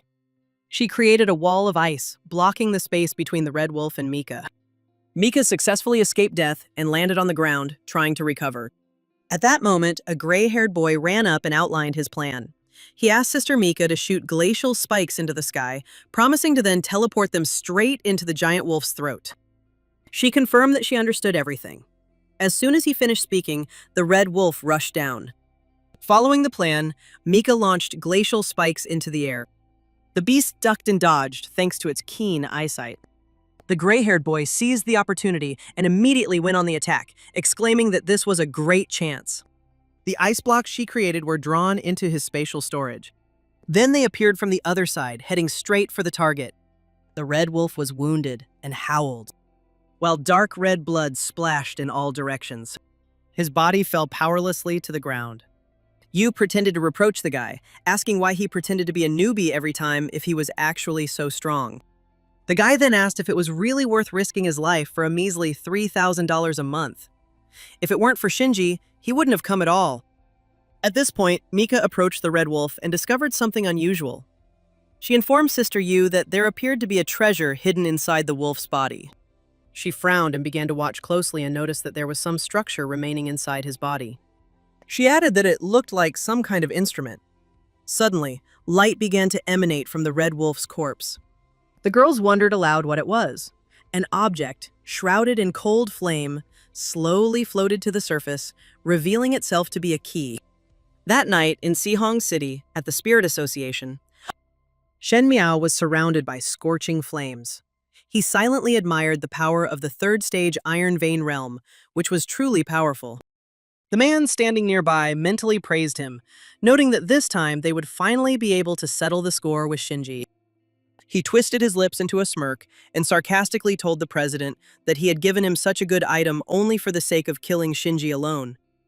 The director's face darkened, and he replied that his interlocutor didn't know much. He explained that ever since Song Jinggong insulted him, the military had been suppressing the resources of the entire city of Shihong. He surmised that Song Jinggong must have been pulling the strings in the shadows. As he spoke, the man grew increasingly enraged. He declared that if this continued, the city of Shihong would never be able to raise its head. Hearing this, Shen Miao confidently told him not to worry. He boastfully added that the pathetic Shinji was now no different from an ant in his eyes. He promised he could crush him with a snap of his finger.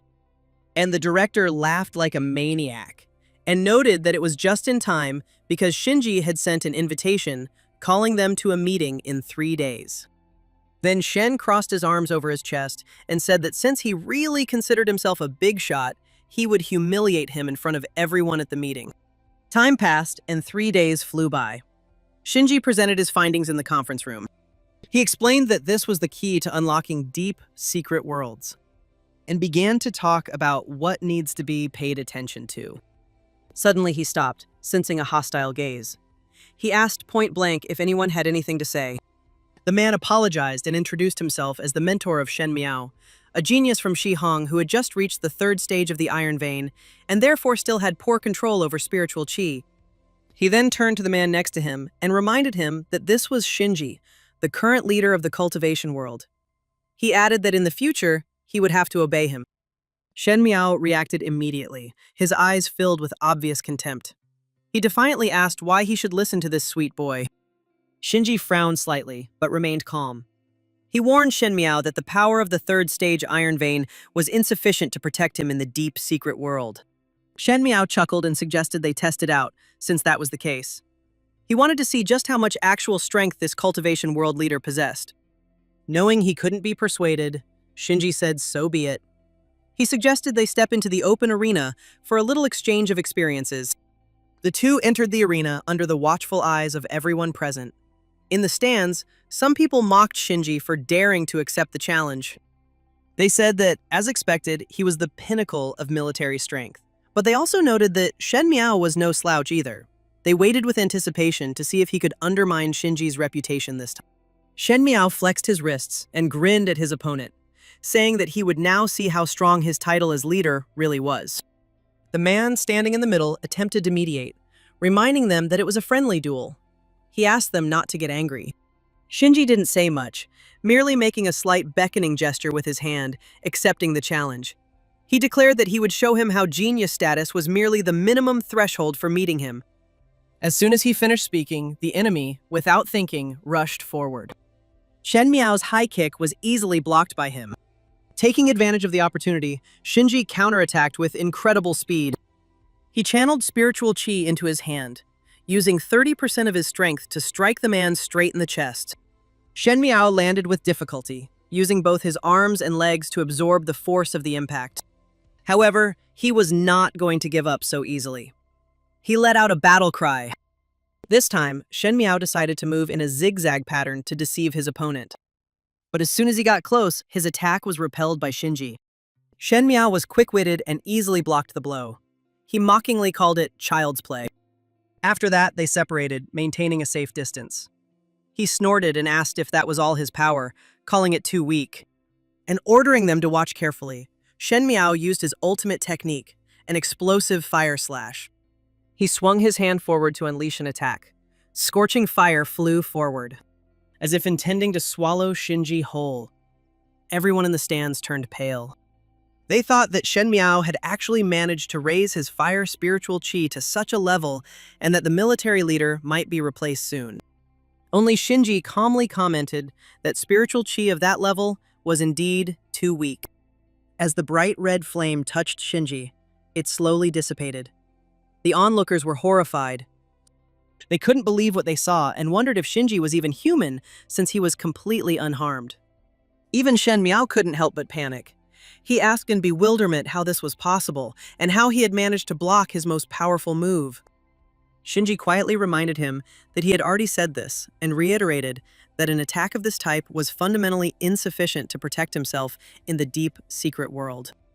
Immediately after this, Shinji deprived him of the ability to resist. He added that in order to emerge alive from the deep, secret world, that's exactly the kind of force he needed. And he put his hand forward to attack. Shen Miao, unable to withstand his own scorching flames, screamed. His body fell powerlessly to the ground. It seemed like Shen Miao's mental state was no longer stable. Shinji approached him and reminded him that he didn't know what grudge he held against him, and that he wasn't interested in finding out. He threatened that next time he challenged him, it would cost him his life. The fear among the crowd watching the match only intensified. They whispered that, as expected, Brother Fuji was the strongest in their army, and perhaps in the entire world. The scene suddenly changed. At the same time, in the dark building, an angry voice was heard, announcing that the restoration of the Earth's spiritual qi had entered a new phase. He declared that the time had come to retrieve the treasures the military had been guarding. The man with the seal on his forehead clutched the key in his hand and smiled joyfully. He confidently declared that this world would definitely belong to the Yunyao royal court.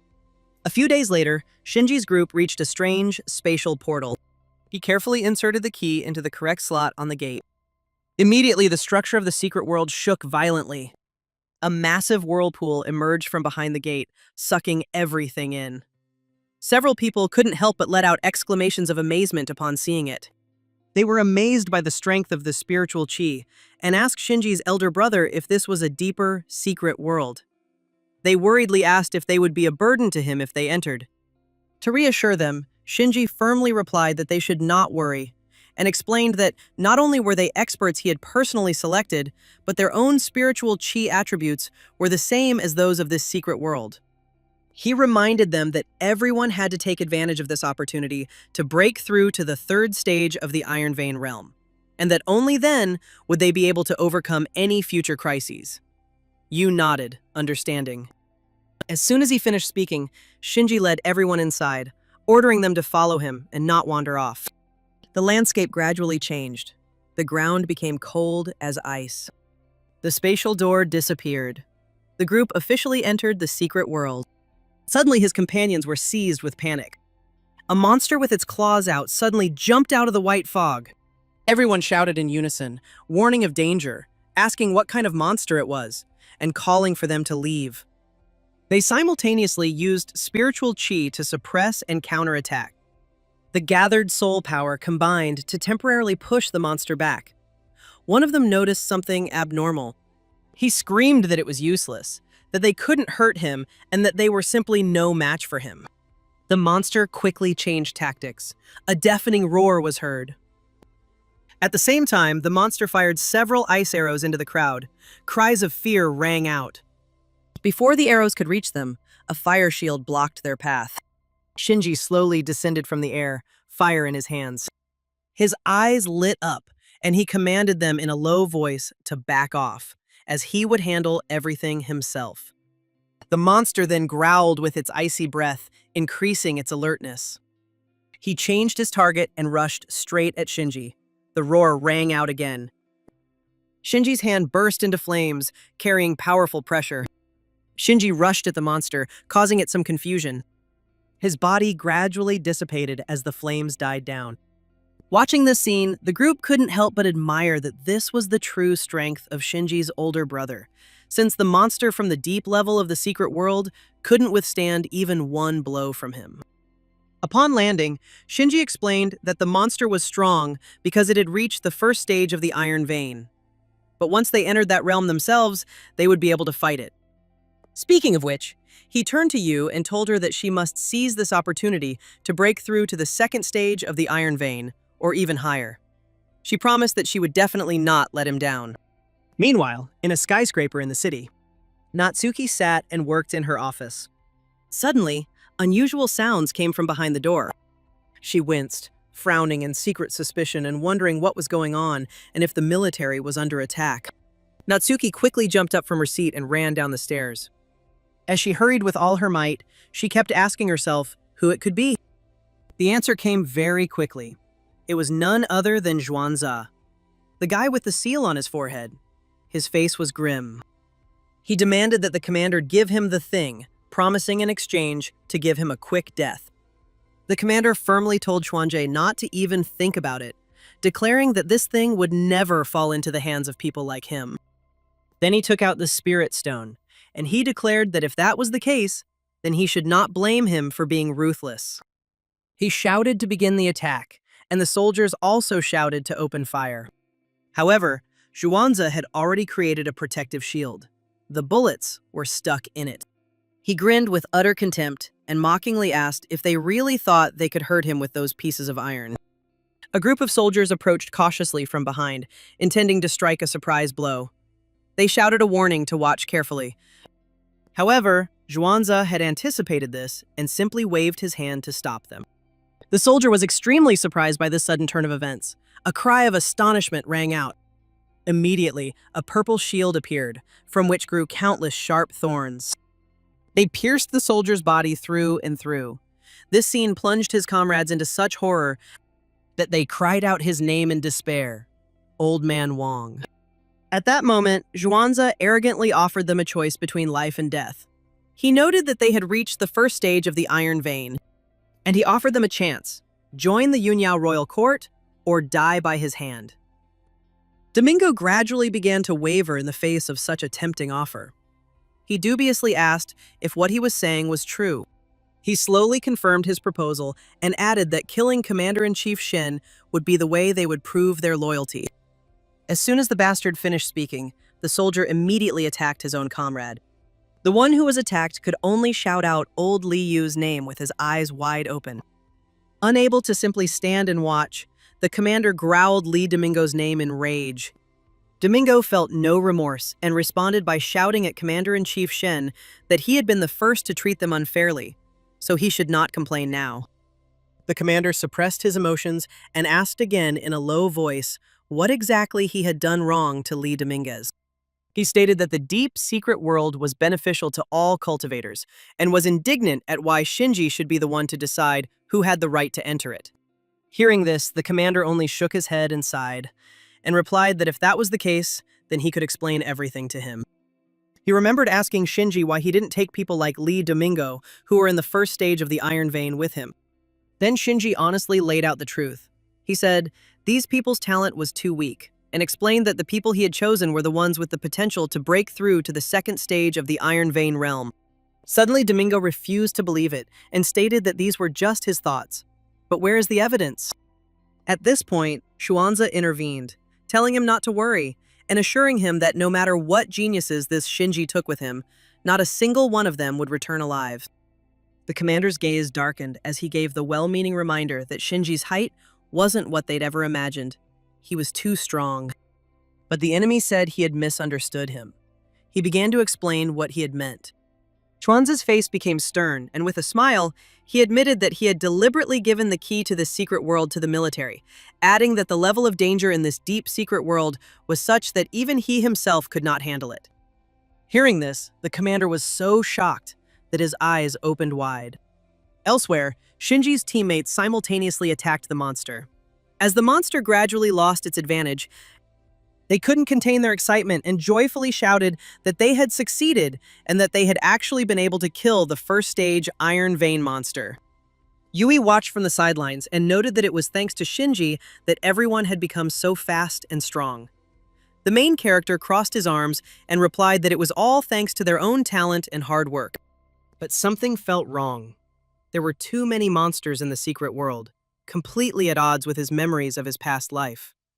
He wondered if this might be a different kind of world. Meanwhile, the crew grew increasingly complacent.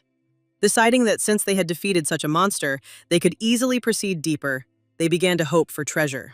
Seeing this attitude, Yu felt some hesitation and noted that they were becoming too self-confident and asked if they should stop them. However, Shinji only casually replied that there was no need for that, as necessary dangers could also help them grow. He said they would simply follow them. After that, the whole group moved up the mountainside together.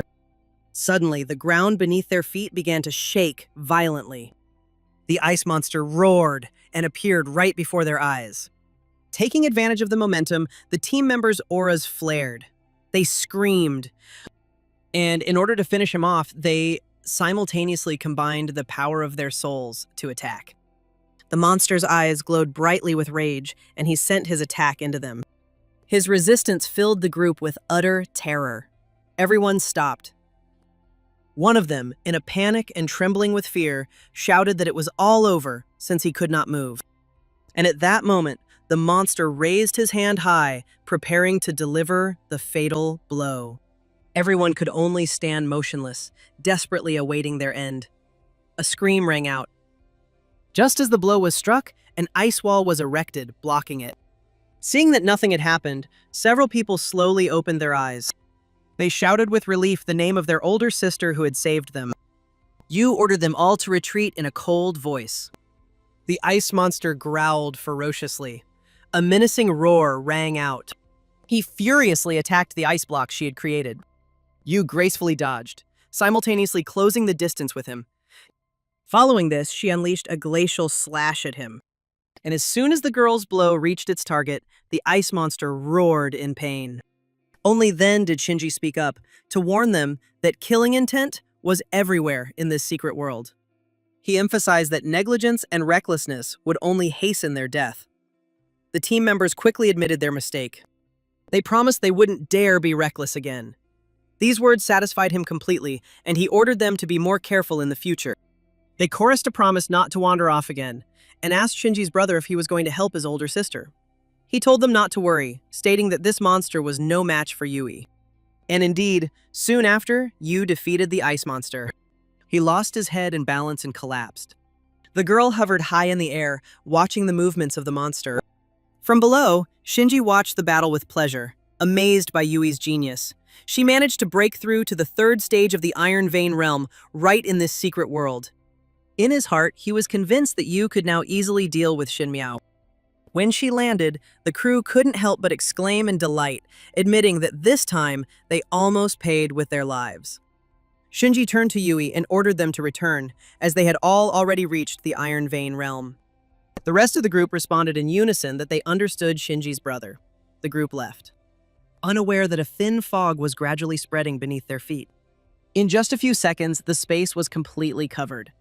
Everyone simultaneously turned pale with fear. A dark whirlpool appeared, carrying a terrifying aura. They asked in fear who it was. The man emerged from the fog, slowly revealing himself. He said he had finally waited for them, the military geniuses. Shinji stepped forward and coldly asked who he was. The man's face darkened, and he introduced himself as Wang Qingxiu of the Yunyao royal court, adding that this secret world would be the place where their bones would be buried. Hearing this, Shinji took the opportunity to ask him if he knew a man named Wen Xuanza, since he was from the Yunyao royal court. Wang Qingxiu put his hands behind his back and asked if he was the Shinji brother Wen had mentioned. Shinji was surprised that he had become so important to him. Wang then smiled and said that if he could defeat test subject 025, Dairan, in a direct confrontation, he would be qualified to join them. Wang Qingxiu paused for a moment and added another condition. He promised to let him join them if he killed the war dogs behind him. He asked him what he thought of the proposal. Shinji countered with a question, asking what their organization did, since he'd never heard of it. These words seemed to hurt his pride. Wang Qingxiu replied that it was natural he hadn't heard of them, since before the restoration of spiritual qi, they were the country's most secret military unit.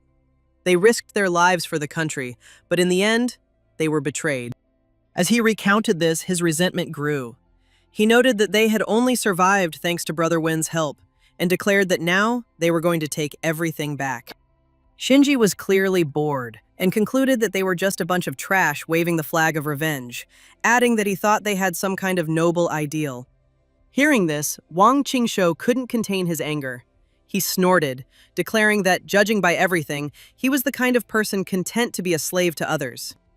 But a second later, he regained his composure and said that, in that case, he had a proposition for him: to commit suicide right now, promising in return to spare the others.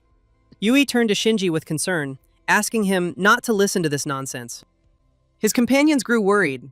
They supported her, suggesting that Shinji's older brother attack him together and defeat him.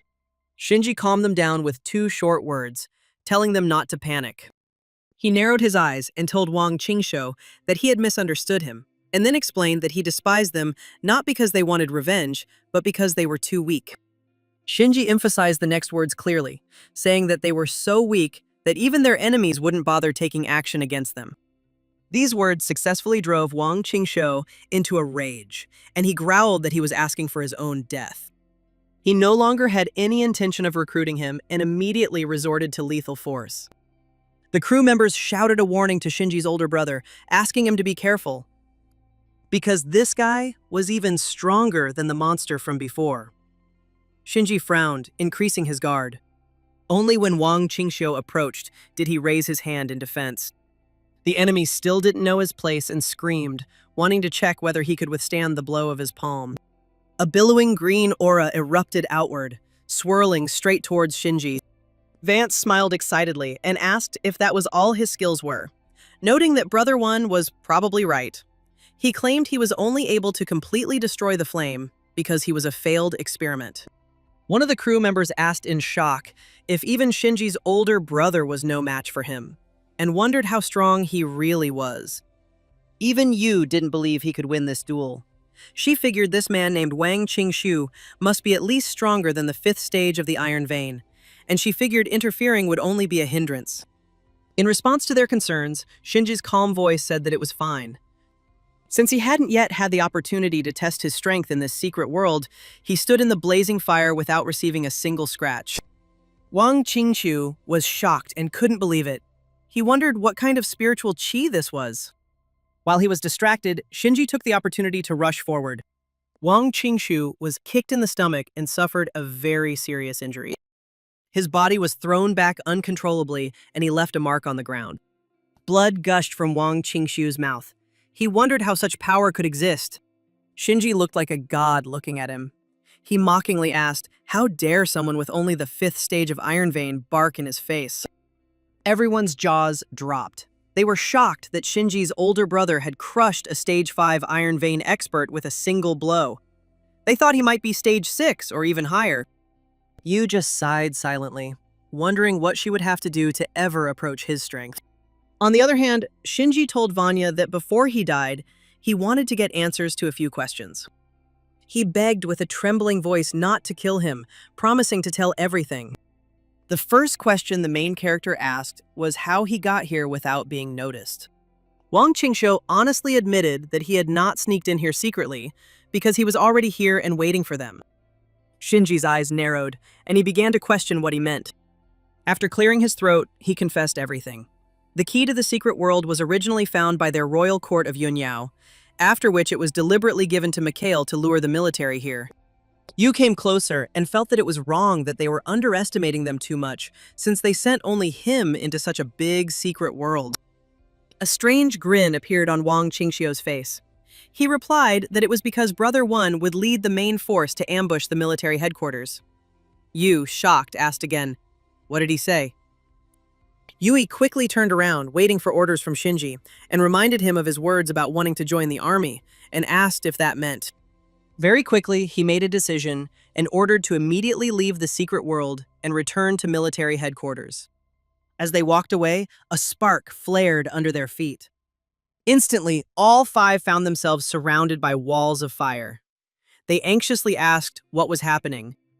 Wang Qingshou laughed maniacally, declaring that they would no longer be able to leave. He activated the Blood Soul Summon to die with them. Faced with this situation, Shinji quietly asked if he was willing to die here, just to prevent him from returning. The only response he received was the cry of a fanatic, praising the Yunyao royal court. A massive whirlpool appeared in the air, emitting a blinding light from its very center. The gray-haired boy opened his mouth in surprise and asked what that thing was. Shinji's face darkened, and his gaze became sharp as a knife. He guessed that if he wasn't mistaken, this must be the final boss of this secret world. At this moment, Yui was about to say something else to Shinji. Unexpectedly, he was already prepared and explained that the final boss of each secret world has a chance of dropping super powerful treasures. A winged dragon-like monster appeared from afar. It was the king of the bloody abyssal prison, a huge, terrifying creature at the peak of Tiello's 7th stage. His eyes turned red at the sight of the intruders, and he roared.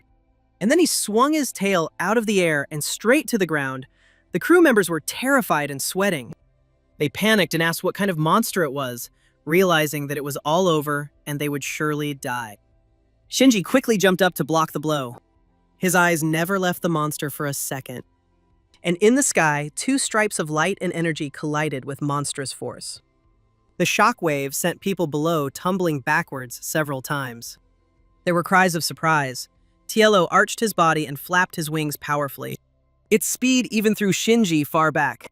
Yu was amazed that Shinji was actually as strong as that monster and wondered, could Shinji, with such momentum, have reached the peak of the Iron Vein's 7th stage?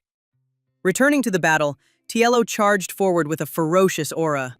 He dodged to the side and noted to himself that although the power was enormous, the speed was too slow. Having gathered enough information, Shinji began to counterattack with his Thunder Flame Fist. All the consecutive blows landed directly on Tiello's chest. The monster was scorched by the flames and suffered monstrous damage. A deafening roar was heard. After knocking Tiello down, Shinji said indifferently that he expected more from the peak of the Iron Vein's 7th stage. After that, the flames that wrapped around Shinji's hand changed. He took a stance, gathering strength to deliver the finishing blow. The Absolute Thunder Flame-Breathing Slash was released very quickly. Tiello could only watch with his mouth open as he took the blow. He tried to use his hands to block the oncoming destructive force. Unexpectedly, this blow left him seriously wounded. The roar rang out again. The time had come. Shinji sternly ordered him to perish right now. A tiny spark of flame flared in his palm. Then it widened into a massive gash. A death roar was heard. And a moment later, Tiello's severed head rolled across the ground several times. A single swing of the sword severed the head of an expert at the peak of the Iron Vein's 7th stage. The crew members were overjoyed, proclaiming that Shinji's older brother was invincible under the heavens. Having finished his task, Shinji landed slowly, patiently awaiting the reward of the secret world. and he suggested to see if there was anything good in the drop from this monster. Suddenly, Shinji's expression changed. He wondered out loud what it was. 3 spirit stones appeared before his eyes, purple, green, and red. Shinji smiled, mentally amazed that these were spiritual chi essence stones. He thought he'd hit the jackpot this time. He then directly commanded the system to quickly check the attributes of these essence stones. The system congratulated the owner on obtaining the fire, wind, and spatial attribute essence stones.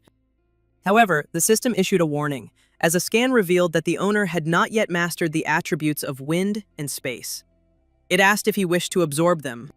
After weighing the pros and cons, he gave the stones to Yu, asking her to help him hold them.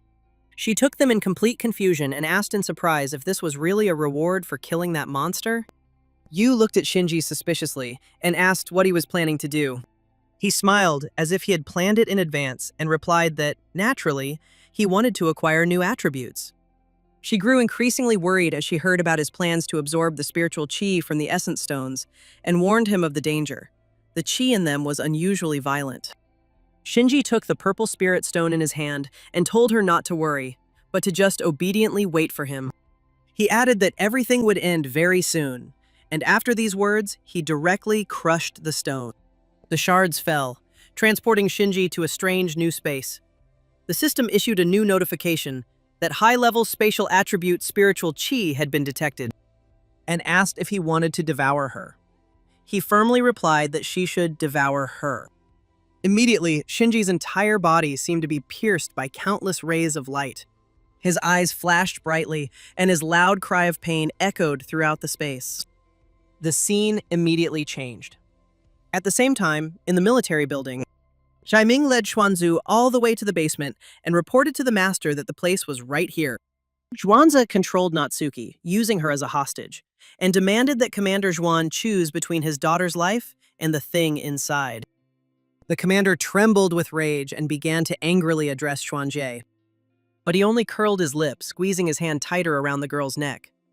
Xuanzi remarked to Miss Sun that her grandfather seemed to not want her to live. Despite her pale face, Natsuki gritted her teeth and endured, deciding she wouldn't speak at any cost. She thought that even if she died, she wouldn't let this guy get his way. Finally, the commander could not stand it any longer and shouted at him to stop, promising to open the door for him. He walked up and scanned his fingerprint to unlock the main gate. And at that very moment, there was a heavy sound of the lock opening. At that moment, the commander had no choice but to give in and let Xuanzu inside. He was overjoyed to have achieved his goal and exclaimed triumphantly that he had finally got it. The dagger emitted a bright light from within, and Xuanzi added that this was exactly what they had originally risked their lives to find. Xuanzi casually tossed Natsuki into the corner, and the commander rushed over to support her. He anxiously asked his granddaughter if she was injured. Natsuki was a little exhausted, but she still managed to answer that she was fine. She quickly asked her grandfather about that dagger, wanting to know what it really was. Hearing this, the commander could only lower his head and sigh, after which he helplessly told the old story.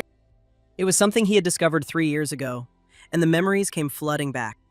He said they had accidentally discovered a huge amount of energy in an ancient tomb near the Chongbai Mountains, and Zhuanzi's team was the first to stumble upon it. But then, disaster struck. After entering, they suddenly lost contact. They immediately sent a second team to support them, but the unexpected happened. When the entire Zhuanzi team went crazy, they mistook the second support team for people who wanted to kill them, causing a fierce battle to break out. They eventually recovered the dagger from the tomb, and Xuanzi led the team away. He still remembered how it had later been discovered that the spiritual chi emanating from the dagger could drive people mad. To avoid further casualties, they sealed it here as a dangerous, prohibited substance. Natsuki couldn't believe it and, shocked, asked how that was possible. Suddenly, Xuanzi's voice was heard quietly, whispering that the dagger was finally back in his hands. He went mad. His pupils turned white, and he screamed madly that they would take revenge on those who had harmed them. He proclaimed that they would build a world that would belong only to them. The commander's face became stern, and he loudly reminded Xuanjie that evil could not defeat good, and he would definitely be punished.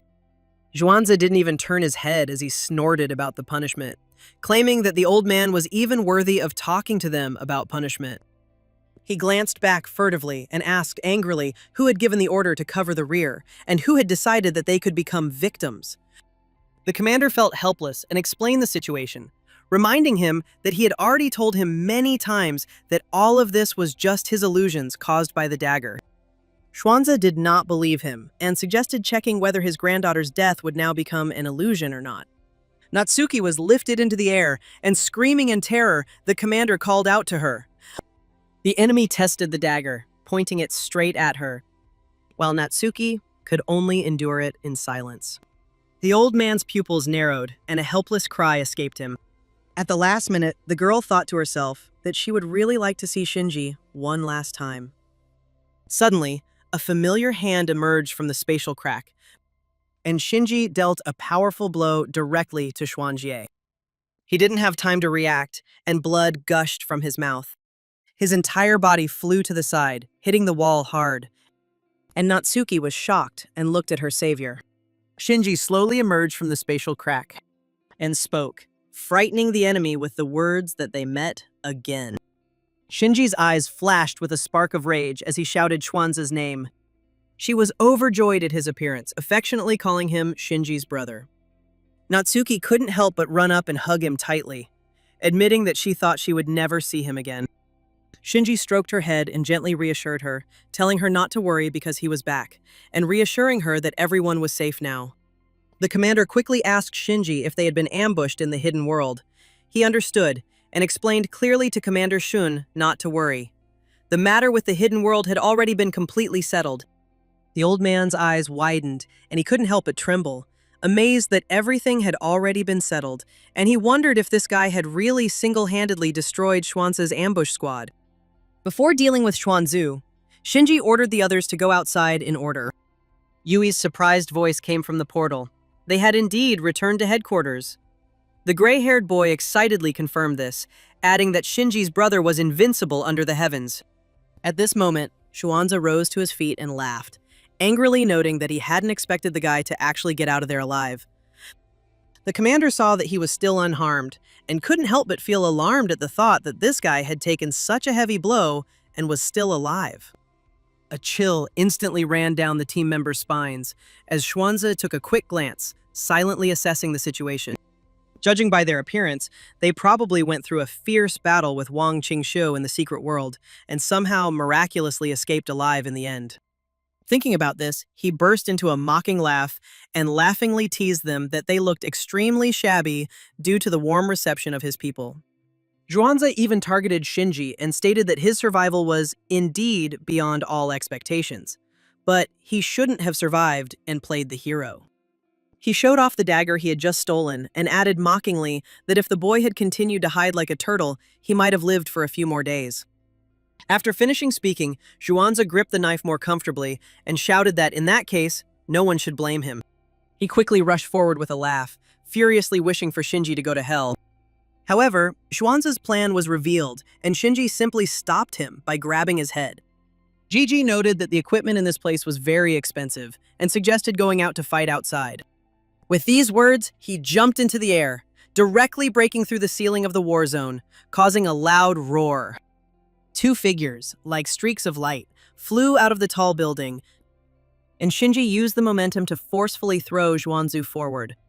It fell uncontrollably right onto the courtyard, after which Shinji landed softly, his expression remaining as calm as before. He said that everything was ready, and added meaningfully that the time had come to make the enemy pay the price. Xuanzi chuckled, offering a measure of praise, and admitted that Shinji's strength was a little greater than he had imagined. However, he was quite confident in himself thanks to the dagger in his hand, as he boasted that by holding this dagger, he became invincible. Hearing this, Shinji immediately ordered the system to check what kind of dagger was in the enemy's hand, and it issued a notification to start scanning. Seconds later, a description of the Blade of Wulong appeared. Mental strength increases its attack and explosive effect, but a lack of it leads to a backlash, hallucinations, breakdowns, and madness. Shinji's eyes narrowed slightly, flashing a strange light as he realized that this was how it really was. He realized that it was no wonder why those people back then had all gone crazy after entering, while Zhuanze had screamed madly, unable to maintain his sanity. He furiously demanded that Shinji go to hell, and swung the knife repeatedly, creating countless huge cuts. Shinji still stood there, showing no sign of evading, as the cuts passed his back, crashing with great force into the tall building. Zhuanze showed obvious excitement and asked himself in delight what kind of power it was. He felt like he could destroy absolutely everything, and this belief made him even more reckless. He screamed at Shinji to die, while Shinji squinted as the cut barely missed him. Immediately after this, the series of attacks continued to fall in rapid succession. They hit the walls, causing serious damage to the entire area. The people inside were terrified, fearfully wondering if a human could really cause such destruction. They hoped Shinji would cope. In the large courtyard outside, Zhuanze seemed to have completely lost his mind and burst into wild laughter. The answer was Shinji's voice, full of irritation, ordering him to shut up. While the guy himself remained completely unharmed, step by step approaching Zhuanze. The enemy gritted his teeth, unable to believe his own eyes, and stuttered as he asked how such a thing could have happened. Shinji, crushing the enemy's last line of defense, firmly stated that if this was all his power, then the dream of the Yunyao royal court would never come true. Zhuanze became enraged, carrying a ferocious black aura within him, and furiously shouted at the enemy to go to hell. Shinji only said 2 cold words, noting that it was too slow, and tilted his body just enough to make the attack useless. By this time, Zhuanze was provoked to the point of exploding with rage, and he growled viciously at how disgusting it was. He switched to using soul power to launch an attack, and the green cyclone rushed toward Shinji at high speed. The boy clenched his fists and lightning bolts burst out furiously when he struck hard, meeting the giant cyclone head-on. Lightning bolts rushed forward like a soaring dragon, which caused Zhuanze to be overcome with shock and horror. Lightning struck him, causing a painful groan to escape his lips. Zhuanze pressed one hand into the ground, struggling to stay on his feet. He gritted his teeth and spoke with eyes full of hatred, threatening little Shinji not to dare run away if he had the courage. But Shinji asked with disdain if he really thought his attacks could harm him. He made a provocative gesture and promised that this time he would stand right there and not move, challenging the enemy to try.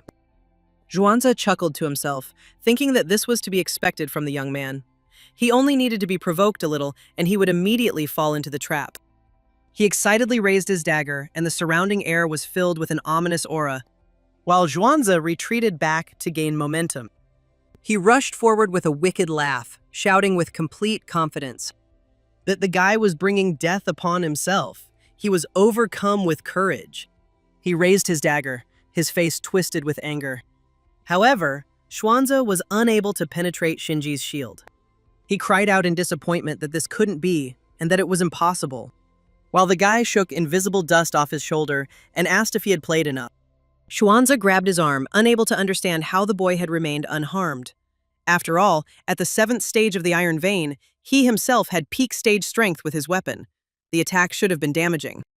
Shinji emitted a seething aura as he replied that it was all because he was at the peak of the 8th stage of the Iron Vein realm.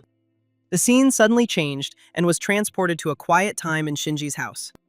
Natsuki held a red stone in her hand and asked curiously what it was, to which the protagonist looked down and explained that it was an attribute crystal, an artifact obtained after defeating the master of a deep secret realm. Shinji continued, noting that the energy the cultivator absorbed from the attribute crystal increased and enhanced his own strength. And the girl herself was surprised at the possession of such a crystal and asked if he really wanted to give her such a precious thing, and if he was not going to use it himself. The main character responded indifferently that it no longer had much of an effect on him, adding that increasing her power for her own protection was more important than anything else. Natsuki clutched the crystal tightly and prepared to leave hastily, declaring that if that were the case, she would immediately go and absorb it. But Shinji held out another crystal and called out to her, asking her to wait a minute, as there was one more. She turned around and asked in surprise if it was a wind attribute crystal, adding that she didn't have a wind attribute and wondering if they couldn't only be absorbed by someone with the exact same attribute. He smiled confidently and said there was no need to worry, assuring her that he had a way to turn her into a dual attribute cultivator, both wind and fire. Natsuki was in disbelief about the dual attribute cultivator when Shinji looked straight at her with his amber eyes and asked if she trusted him. She shyly replied that, of course, she trusted him, but only asked what she needed to do and whether it would hurt. He carefully analyzed the situation, explaining that the fusion of the two attributes did indeed put more strain on the body than usual, but since he was nearby, nothing would happen to her. So Natsuki was a little nervous, but she still suggested starting then. She sat on the floor in the lotus position and closed her eyes, concentrating, while Shinji held the two crystals in his hands and looked down at her. Two crystals shimmered brightly in his hands when Shinji suddenly clenched his palms. The energy sources of the two crystals merged together, and two streams of energy, one green and one red, scattered throughout the room. He raised both his hands to control them, and Shinji compressed them back into two spheres of energy. Gigi warned that it would be a little painful and asked her to be patient, to which she rather nervously agreed. Shinji poured these two sources of power into her body, and Natsuki cried out in discomfort. She called out to Shinji and complained that she was too hot. A look of pain crossed her face. The girl tried with all her might to hold on, realizing that she could no longer withstand this pressure. Shinji gently advised her not to be afraid, but to simply focus on her breathing and repeating the movements. Finally, the two spheres began to interact and gradually entered Natsuki's aura. She could barely hold back a scream because every movement caused unbearable pain, tearing her body apart. Gigi tried to cheer her up by shouting that she only had to endure a few seconds. Finally, the spheres were completely absorbed by the girl's aura, and she immediately arched. And then she groaned and screamed from the pain and the force that was bursting through her. In one moment, everything vanished into thin air, and the girl's eyes widened, unable to believe and understand what it was.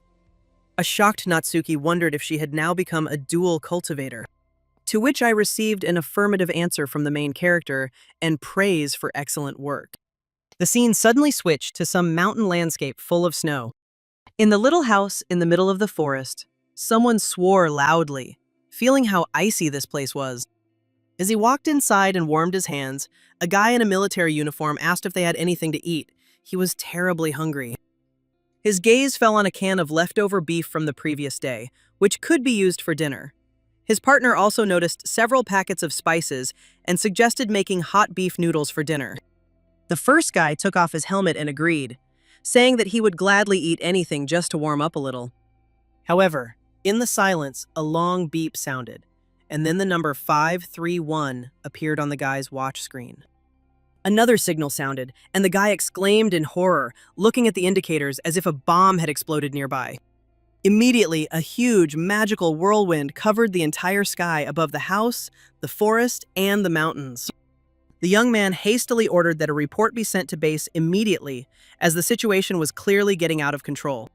And then the senior officer transmitted a report from White Mountain to headquarters about strange surges of spiritual energy that required urgent investigation. However, he didn't have time to finish speaking, and suddenly blood began to flow from his mouth. The soldier looked down and saw the blade of a sword piercing his chest. It was his young partner, completely obsessed with something incomprehensible. His eyes were glowing. The elder turned to his partner in shock and asked what he was doing. The interlocutor, with his consciousness captured, replied that he was simply welcoming her long-awaited return. The elder, perplexed, asked again whose return exactly they were going to celebrate. Finally, the dagger was pulled out of his chest, and now all that was left for him to do was bleed to death. Then the elder turned around and shouted, demanding that his partner immediately come to his senses and stop behaving in this way. The man whispered again several times with an empty look that she had finally returned. The elder one clutched his wound and begged his partner to stop and come to his senses. But his consciousness had long since been somewhere far away, so the guy raised the dagger again. And then, with force and hatred, he struck them forward with a sweeping blow. And then the senior soldier saw the end of his life before him. The next moment, his cry of pain shook the area, along with lightning and thunder. Soon, the scene switched to another headquarters. The commander stood and read a report that a huge vortex of spiritual energy was hanging over White Mountain, and one of the soldiers was seriously wounded. The second soldier on duty suddenly committed suicide on the spot for no apparent reason. Everyone immediately started whispering. Commander Shen continued and said that before Private Liu slit his throat, he showed clear signs of insanity due to the surge of foul energy. This was the very place where Sylvan Van's team once lost control of the situation. Suddenly, one of the officers asked an alarming question about whether the spirits from that ancient tomb had risen again. Commander Shen bitterly confirmed their worst fears, admitting that their past measures had only been temporary. Mind control, spatial anomalies, and an energy vortex indicated that this secret world was unusual. Someone confirmed that ordinary soldiers were completely useless in the current situation, and much stronger fighters were needed. Commander Shen immediately stood up and ordered an immediate call to all the branch heads of the Spiritual Development Association. Everyone immediately accepted the order, and Shen thought that it was time to contact Shinji again. His face became very serious, and he realized that the time had come to correct past mistakes, once and for all.